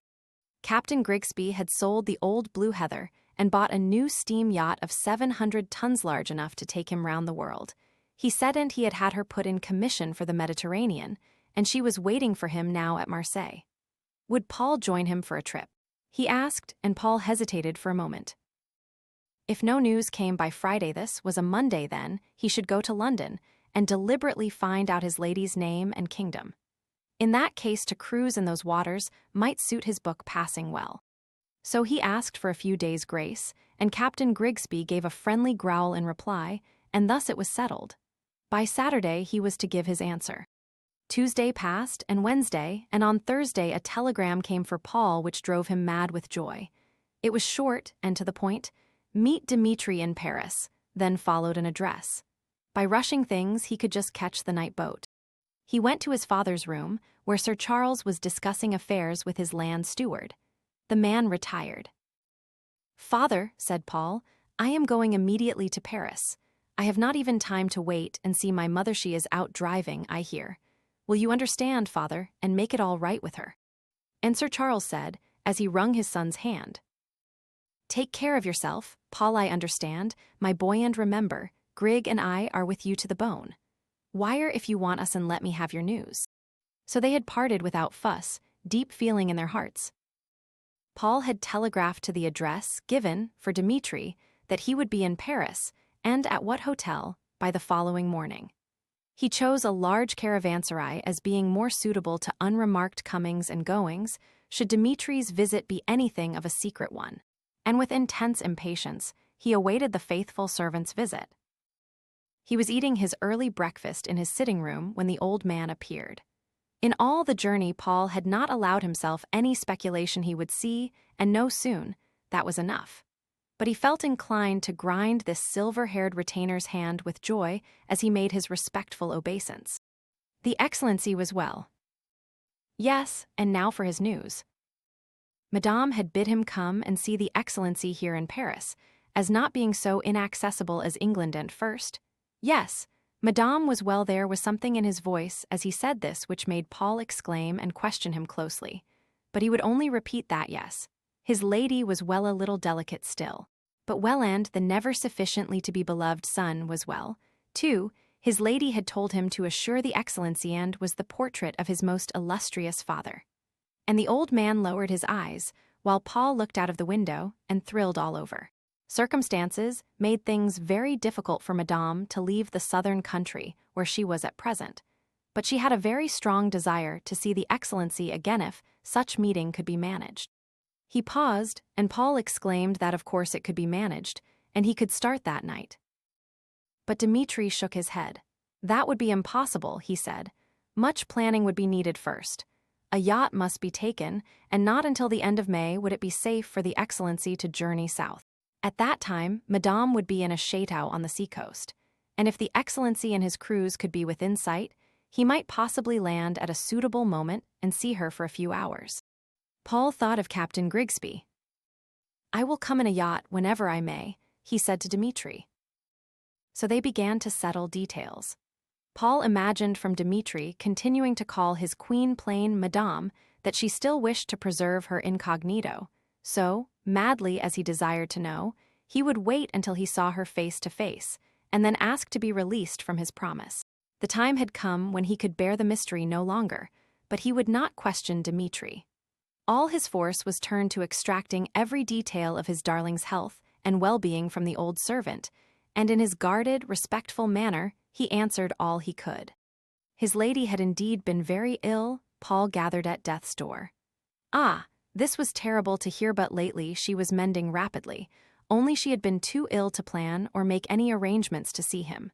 How all this made his heart ache. Something had told him his passionate anxiety had not been without cause. Dmitri continued. Madame's life was not a happy one, the Excellency must know, and the difficulties surrounding her had become formidable once or twice. However, the brother of Madame was with her now, and had been made guardian of her son, so things were peaceful, and the cause of all her trouble would not dare to menace further. For once Dmitri had let himself go, as he spoke, and a passionate hate appeared in his quiet eyes. The trouble was of so impossible a viciousness that only the nobility and goodness of Madame had prevented his assassination numbers of times. He was hated, he said, hated and loathed. His life spent in continual drunkenness and worse, unspeakable wickedness was not worth a day's purchase, but for her. The son of Madame would be loved forever for her sake, so the Excellency need not fear for that, and Madame's brother was there and would see all was well. Then Paul asked Dmitri if his lady had been aware that he had been ill in Venice. And he heard that, yes, indeed, she had kept herself informed of all his movements, and had even sent Vasily back on learning of his danger, and was on the point of throwing all prudence to the winds and returning herself. Oh, Madame had greatly suffered in the past year, the old man said, but she was more beautiful than ever, and of the gentleness of an angel, taking continuous pleasure in her little son indeed. Anna had said this was her only joy. To caress the illustrious infant and call him Paul, such name he had been christened after a great uncle. And again Dmitri lowered his eyes, and again Paul looked out of the window and thrilled. Paul, she had called him Paul, their son. It touched him to the heart. Oh, the mad longing to see her. Must he wait a whole month? Yes, Dmitri said there was no use his coming before the 28th of May, for reasons which he could not explain connected with the to-be-hated troublesome one. Every detail was then arranged, and Dmitri was to send Paul maps and a chart, and the exact description and name of the place where the yacht was to lie. The whole thing would take some time, even if they were to depart tomorrow. The yacht is at Marseille now, Paul said, and we shall start on the cruise next week. Let me have every last instruction post restant at Constantinople, and for God's sake send me news to Naples on the way. Dmitri promised everything, and then as he made his obeisance to go, he slipped a letter into Paul's hand. Madame had bidden him give the Excellency this when they had talked, and all was settled. He would leave again that night, and his present address would find him till 6 o'clock if the Excellency had aught to send in return. And then he backed out with deep bows, and Paul stood there, clasping his letter, a sudden spring of wild joy in his heart. And what a letter it was, the very soul of his loved one expressed in her own quaint words. First she told him that now she expected he knew who she was, and as they were to meet again, which in the beginning she feared might never be, all reason for her incognito was over. Then she told him to make sure he knew her name and kingdom. But sweetheart, she added, remember this, my proudest titles ever are to be thy loved one and the mother of thy son. Here Paul kissed the words, madly thrilling with pride and worship. She spoke of her still undying love, and of her anguishing sorrow all the winter at their separation, and at length the joy of their little one's arrival. Thy image, my Paul, English and beautiful, as I said he would be, not black and white like me. And oh, beloved, thou must always increase thy knowledge of statesmancraft to help me to train him well. Then she made a glorious picture of their child's future, and Paul lay back in his chair and closed his eyes. The brightness of it all dazzled him while his heart flew to her in passionate adoration. She went on to speak of their possible meeting. Her villa was but 200 yards from the sea, only he must follow exactly all Dmitri's instructions, or there might be danger for them both. But at all costs, she could not live much longer without seeing her lover. Thou art more than a lover now, my Pauline, I am more than ever thine. Thus it ended, and Paul spent most of the rest of his day reading and rereading it, and writing his worshipping answer. By night both he and Dmitri had started on their homeward journeys. Chapter XXVIII. The Lady Henrietta was desolated when Paul and his father announced their intention of taking a month or 6 weeks' cruise with Captain Grigsby. So unnecessary, she said, at this time of the year, almost the beginning of May, when England was really getting most enjoyable, and they were obliged to pacify her as best they could. The Mediterranean, Such miles off and so eccentric, too, starting when other people would be leaving. Really, she had never ceased regretting ever having tolerated her son's travels the year before. Since then there had been no certainty in any of his movements. "Darling mother," said Paul, "I must see the world." And Sir Charles had snorted and chuckled, as was his habit. So they sailed away from Marseille, this party of 3, like a gunboat under sealed orders. A cruise to the Greek Isles and beyond was what they said attracted them. Especially the beyond, Captain Grigsby had added, with a grunt to Sir Charles. And if the ardor of love and impatience boiled in Paul's veins, the spirit of interested adventure animated his old friend and his parent. They had not spoken much on the subject to the young man. He had briefly asked Mark Grigsby to do him this service to take him to a far sea in the new Blue Heather, and there to land him when he should give the word. May was a fair month, and an adventure is an adventure all the world over, so Mark Grigsby had given a joyful assent. Then Sir Charles had suggested accompanying them, and was welcomed by the other 2 as a third for their party with extra pleasure. "I shall grow a young man again before I have done, Grig," he had said happily. But down in his heart lurked some undefined fear for Paul, and that was the real reason for his journey. They had a pleasant voyage, and picked up letters at Naples, which only added to Paul's impatience to be there. But they were not to arrive before the end of May, so the Grecian archipelago could be investigated. Life in these sunny seas was a joy to all concerned, and Paul's eyes illuminated by his lady's ever-present spirit saw beauties and felt shades and balances of which his companions never dreamed. So they came at last to the Bosphorus and Constantinople. Here full instructions awaited them. That night Paul took his father and his friend some way into his confidence, as he showed them the chart and read aloud the directions. On the 29th of May, should the weather prove favorable, they were to anchor towards night at a certain spot latitude and longitude given, and, when they heard a seabird cry sharply 3 times, Paul was to come ashore to where he would see a green light.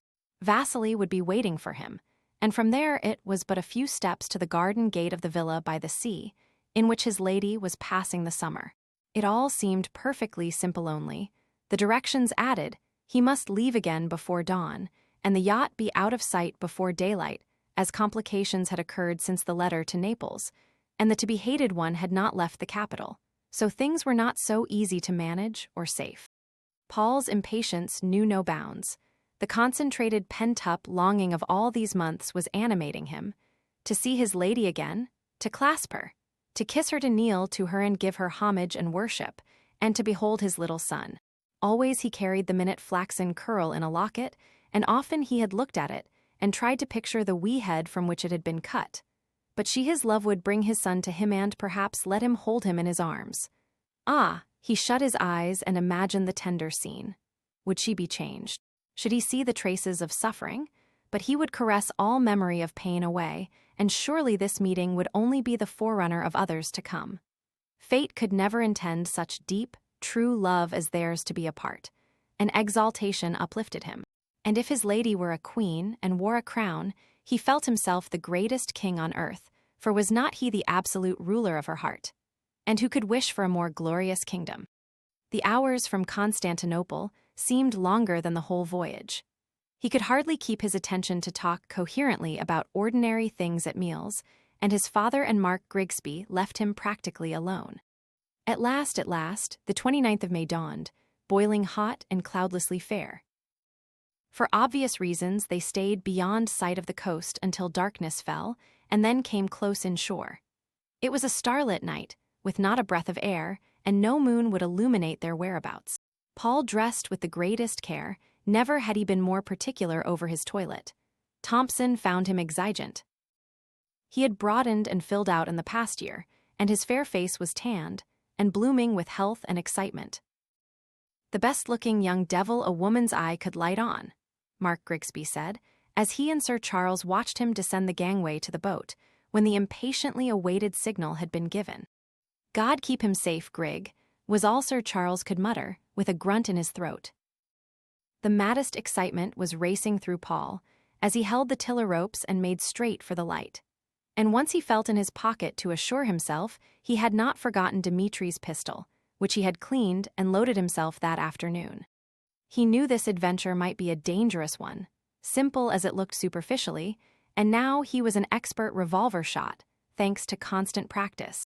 The light proved to be in a little sheltered cove with a small landing stage. And yes, the man who held it was the Kalmuk Vasily. "Welcome, welcome to the Sielstvo," he whispered as he kissed Paul's hand, and then in perfect silence they began to ascend a path. Presently it stopped abruptly. They had come up perhaps not 50 feet when their way was barred by a great nail-studded door. "Hist," said Vasily softly, and instantly it was opened from within, and Dmitri peered anxiously at them. "Ah, the saints be blessed, the Excellency is safe," he said, "but they must not delay a minute," he added. "The Excellency must return to the waiting boat." A slight but unexpected ill fortune had befallen them, connected with the to-be-execrated troublesome one, and it would not be safe for the Imperial Highness if the Excellency should land tonight. She had sent him to say that the Excellency was to keep out at sea for 2 days and return steaming past, and if he saw a white flag flying from the villa roof, then at night he was to anchor and come ashore at this same time.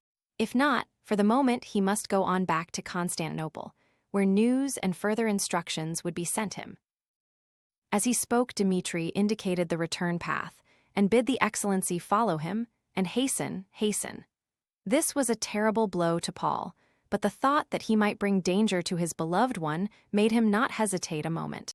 They descended the path in silence, and as he stepped into the boat the old servant whispered, the Imperial Highness had bid him assure the Excellency that all was well, the meeting was only deferred, when they should have several days together in safety. "The saints protect the Excellency," the faithful creature added. Then, when Paul was safely in the boat, he stood back to make sharply 3 times the seabird's cry. The weird minor notes floating out on the night seemed a wailing echo of the agonized disappointment in Paul's heart more than once a mad impulse to go back. Convulsed his being before he reached the yacht, but it was not till afterwards that he remembered as a strange circumstance the fact that with Dmitri's first words at the nail-studded door Vasily had vanished into darkness. Chapter X6. The 2 days out at sea were a raging impatience to Paul, in which he learnt to understand all the torments of Tantalus. To know and feel her near, and yet not to be allowed to get to her. It was an impossible cruelty.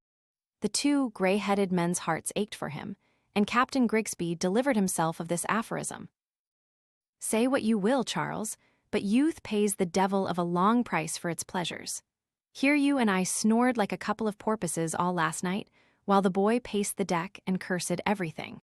And Sir Charles had only grunted, for he was feeling very deeply for his son. There was a fresh breeze blowing when the time was up and they sighted land again, and long before any possible shore could be examined, Paul stood his strongest glasses in his hand on the lookout. At length they came in full view, and alas, there could be no mistake, the flagstaff upon the villa roof was empty. To the day of his death Paul will keep a vivid picture of the pure white columned house. No semi-oriental architecture met his view, but a beautiful marble structure in the graceful Ionic style, seeming a suitable habitation for his queen. It was approached by groves of ilex from a wall at the edge of the sea. And now Paul could discern the landing stage and the great studded door. A sensation of foreboding, a wild, mad anxiety filled his being. What had happened? Why might he not land? Then, for the first time, that fact of Vasily's vanishment came into his mind. Was there something sinister in it? Had he scented any danger to his queen and gone to sea? A whirlwind of questions and frenzied speculation shook Paul's brain. But there was nothing to be done now but to cram on all steam and make for Constantinople. He looked again. The green jalousies were lowered over the windows, all seemed peaceful, silent, and deserted. No living being wandered in the gardens. It might have been a mausoleum for the dead. And as this thought came to him, Paul almost cried aloud. Then he dominated himself. How weak and intolerably foolish to imagine evil where perhaps none was. Why should his thoughts fly to terrible reasons for the postponement of his joy, when in truth they could as well be of the simplest? A sudden call to the Cydia descent of some undesirable spying 101 possible things, all much more likely than anyone's of fear. He would not permit another moment of wonder. He would regain his calm and wait like a man for certainty. Thus his face wore an iron mask and his thoughts an iron band, and presently they came to Constantinople. But of what followed afterwards it is difficult to write. For fate struck Paul on that warm June morning and blasted his life, so that for many days he only saw red and lived in hell. Every one knows the story which at the time convulsed Europe. How a certain evil living king, after a wild orgy of mad drunkenness, rode out with 2 boon companions to the villa of his queen, and there, forcing an entrance, ran a dagger through her heart before her faithful servants could protect her. And most people were glad, too, that this brute paid the penalty of his crime by his own death, his worthless life, choked out of him by the queen's devoted Kalmuck groom. But only Paul and his father, and Mark Grigsby, know the details, which were told in Dimitri's heartbroken letter. How that night, the 29th of May, at the hour the Excellency was expected, Dimitri was waiting in the garden to meet him and conduct him through the gloom, when, while he stood there under the stars, the Imperial Highness had called him softly, telling him to take the message down to the Excellency, which he did. How he had never dreamed that immediate danger threatened her, or that the king was there, or he would not have left her for any peril to the Excellency, who was after all a man and could fight. And how Vasily, being younger and more quick of wit, had suspected, hearing his message as he gave it to the Excellency, that all was not well, and had hastened to the house too late to save his queen. And then the faithful servant took up Anna's tale. How this good girl had been watching on the side of the villa towards the town, and had heard the king come battering at the gate. How she had flown to warn her mistress, but that the Imperatorskoy had sent her back to watch, saying she herself would call Dimitri to protect them. Of course, as they now guessed on purpose, that Anna should not hear her message to him, as the queen knew full well if Dimitri heard from Anna the king was there. And she the queen in danger, he would not leave her, even to do her bidding. Then of how the king had thrust the frightened servants aside, and strode with threats and oaths into the hall, accompanied by his 2 vile men. And how Anna had implored the queen to hide while there was yet time. But how that shining one had stood only listening intently for the sea-bird's cry. And then when she heard it, had turned in triumph to the entering king, saying to Anna that nothing mattered now the Excellency was safe. On her face, as she looked at this monster, was no dread of death, or aught but scorn and fearless pride. How Anna, seeing the dagger, had screamed and tried to get between, but had been seized by one of the execrated men, and there been forced to watch the murder of her worshipped queen. Ah, that had been a moment the saints could never efface. The splendid lady had stood quite still, her head thrown back, while this hound of hell had lurched towards her, hissing through his evil teeth this dreadful sentence. Since thou hast at last obeyed me and found me an heir, making the people love me, I have no more use for thee. It will be a joy to kill thee. And with that he had plunged the dagger in her heart. Of all that followed the Excellency would know. How Vasily had entered, scattering the minions like a mad bull, and springing upon the villainous king, had torn his life out on the marble floor. Thus ended the letter. Ah God, for Paul had come the tears, but for her cold steel and blood. And so, as ever, the woman paid the price. Chapter XXX. Now some of you who read will think her death was just, because she was not a moral woman. But others will hold with Paul she was the noblest lady who ever wore a crown, and in all cases she is beyond our puny reasonings.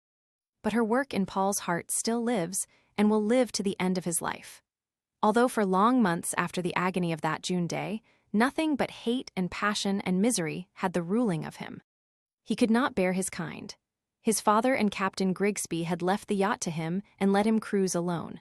But who can know of the hideous, ghastly hours that Paul spent then, ever obsessed with this one bitter thought? Why had he not gone back? Why had he not gone back when that impulse had seized him? Why had Vasily, and not he, had the satisfaction of killing this vile slayer of his queen? Even the remembrance of his child did not rouse him. It was safe with the Grand Duke Peter, a king at 4 months old. But what of sons, or kings, or countries? Nothing could make up for the loss of his queen. And to think that she had died to save him. Save him from what? A brush with 3 besotted drunkards, whom it would have been great joy to kill. There were moments when Paul went mad with passion, and lay and writhed in his berth. So long months passed, and at last he dominated himself enough to come back to his home.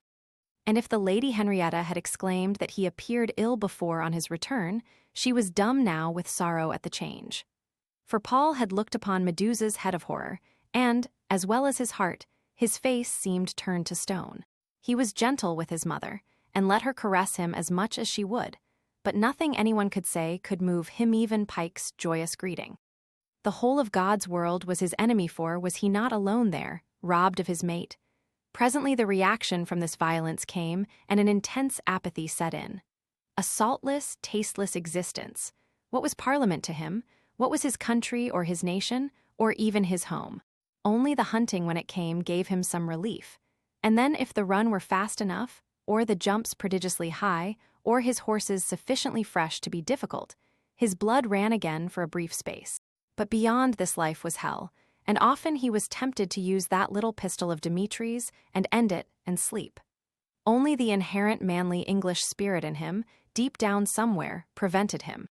All this time his father grieved, and the Lady Henrietta spent hours in tears and prayer. Sir Charles had told her their son had met with a great sorrow, and they must bow their heads and leave him in peace, so there were no more gay young parties at Verdine Place, and gone forever were the visions of the grandchildren. Only Mark Grigsby was a constant visitor, but then he knew. Thus a year passed away, and Paul left on a voyage round the world. An Englishman's stern duty to be a man at all costs was calling him at last, bidding him in change of scene to try and overcome the paralyzing dominion of his grief. But as far as that went, the experiment proved futile.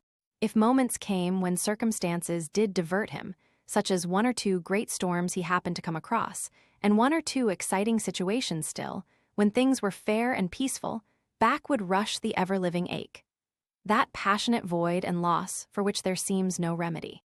Gentle, pleasant women longed to lavish worship upon him, and Paul talked and was polite, but all their sweetness touched him no more than summer ripples stir the bottom of a lake.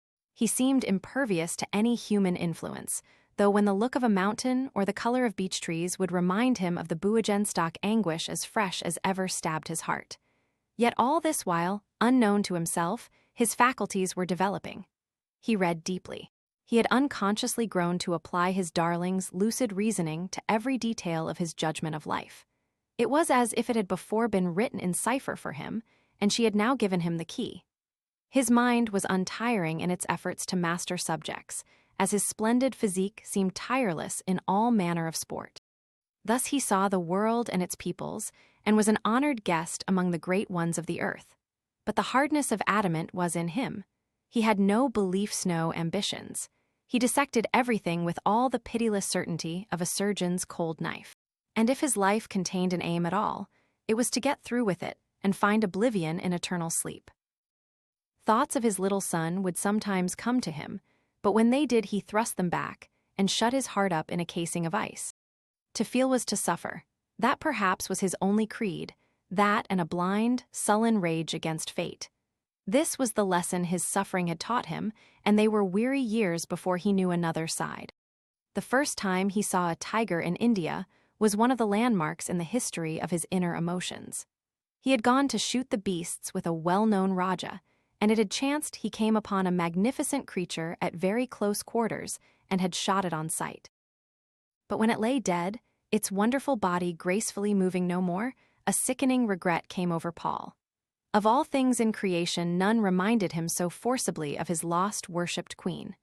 In a flash came back to him the first day she had lain on the skin which had been his gift. Out of the jungle her eyes seemed to gleam. In his ears rang her words, "I know all your feelings and your passions, and now I have your skin for the joy of my skin."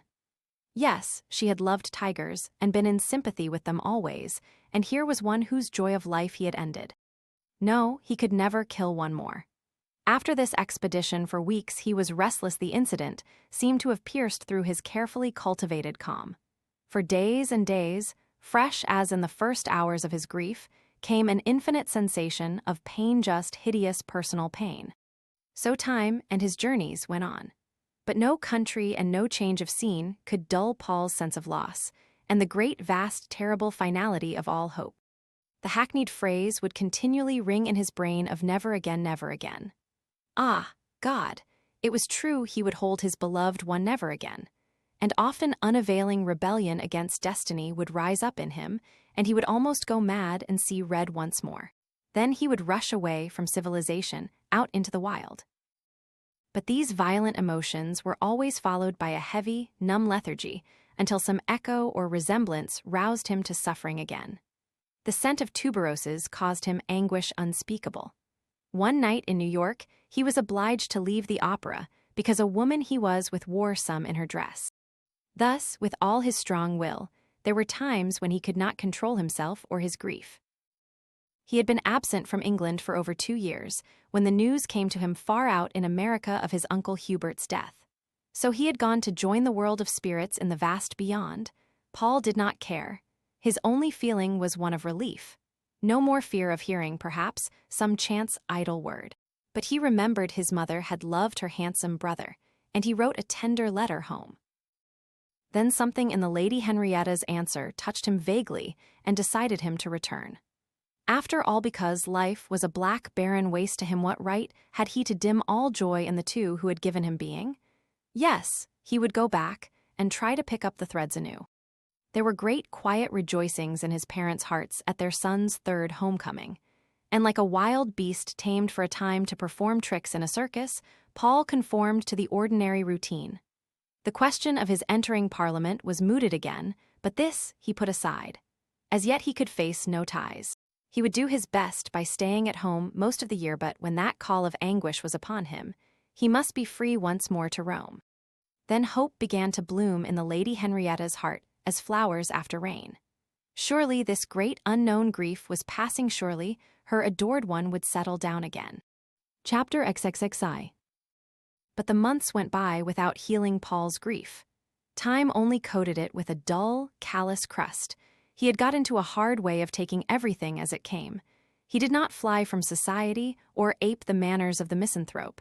He went to London and stayed about and played the game.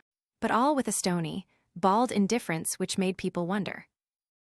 No faintest inkling of his story had ever leaked out, and it seemed an incomprehensible attitude towards life for a young and fortunate man. Those who had looked for great things from his birthday speech shook their heads sadly at the unfulfillment.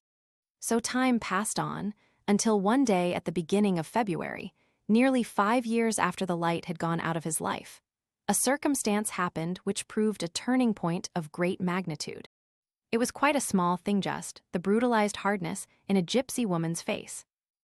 The sun was setting that late afternoon when he strode home across the moor with Pike, and they came upon some gypsy vans. Paul looked up. It was no unaccustomed sight, only they happened to be in exactly the same spot where the like had stood that morning long ago, when in his exuberant happiness at the news of his little son's birth, he had tossed the young woman the sovereign. The door of the last van was open, and there, sitting on the steps in an attitude of dull, sullen idleness, was the same swarthy lass, only now she was altered sadly. No more the proud young mother met his view, but a hard, gaunt, evil-looking woman. She knew him instantly, and her black eyes fiercened.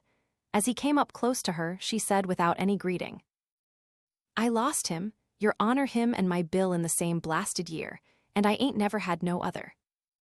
Paul stopped and peered into her brown face in the fading light. "So we have been both through hell since then, my poor girl," he said. The gypsy woman laughed with bitter harshness as she echoed back the one word, hell, and afterwards she added with a wail, "Yes, they're dead, and there won't be never no meeting." And Paul went on, but her face haunted him. Was there the same hard change in himself, he wondered? Was he, too, brutalized and branded with the 5 years of hell? Surely, if so, he had gone on a lower road than his darling would have had him travel. Then out of the mist of the dying day came the memory of her noble face as it had been in that happy hour when they had floated out to the lagoon, and she had told him her eyes alight with the few sacré her wishes for his future. But what had he done to carry them out, those lofty wishes? Surely nothing. For, obsessed with his own selfish anguish, he had lived on with no single worthy aim, with no aim at all except to forget and deaden his suffering. Forget, ah God, that could never be. For had she not said there was an eternal marriage of their souls in life, or in death they could never be parted? And he had tried to break this sacred, tender bond, when he should have cherished every memory to comfort his deep pain with its sweetness. What had he done? Let sorrow sink him to the level of the poor gypsy girl, instead of trying to do some fine thing as a tribute to his lady's noble teaching. He strode on in the dusk towards his home, his thoughts lashing him with shame and remorse. And that night, when he and Pike were alone in his own paneled room, he broke the seal of those beautiful letters which, with directions for them to be buried with his body at his death, had lain in a packet hidden away from sight all these years, freighted with agonized memory. He read them over carefully, from the first brief note to the last long cry of love which Dmitri had brought him to Paris. Then he lay back in his chair, while his strong frame shook with sobs and his eyes were blinded by scorching, bitter tears.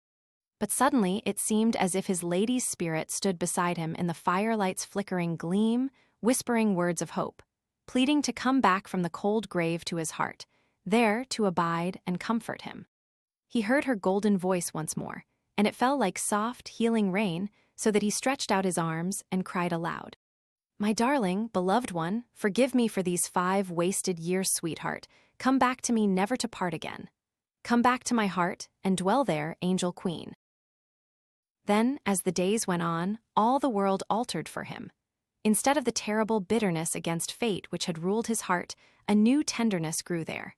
It seemed now as though he were never alone, but lived in her ever-present memory. And with this golden change came thoughts of his child, that little life neglected for so long. What had he done? What cruel, terrible thing had he done in his selfish pain? Each year Dmitri had sent him a letter of news, and each year that day had held ghastly hours for him in the reopening of old Anguish the missive to be read and quickly thrust out of sight, the thought of it to be strangled and forgotten.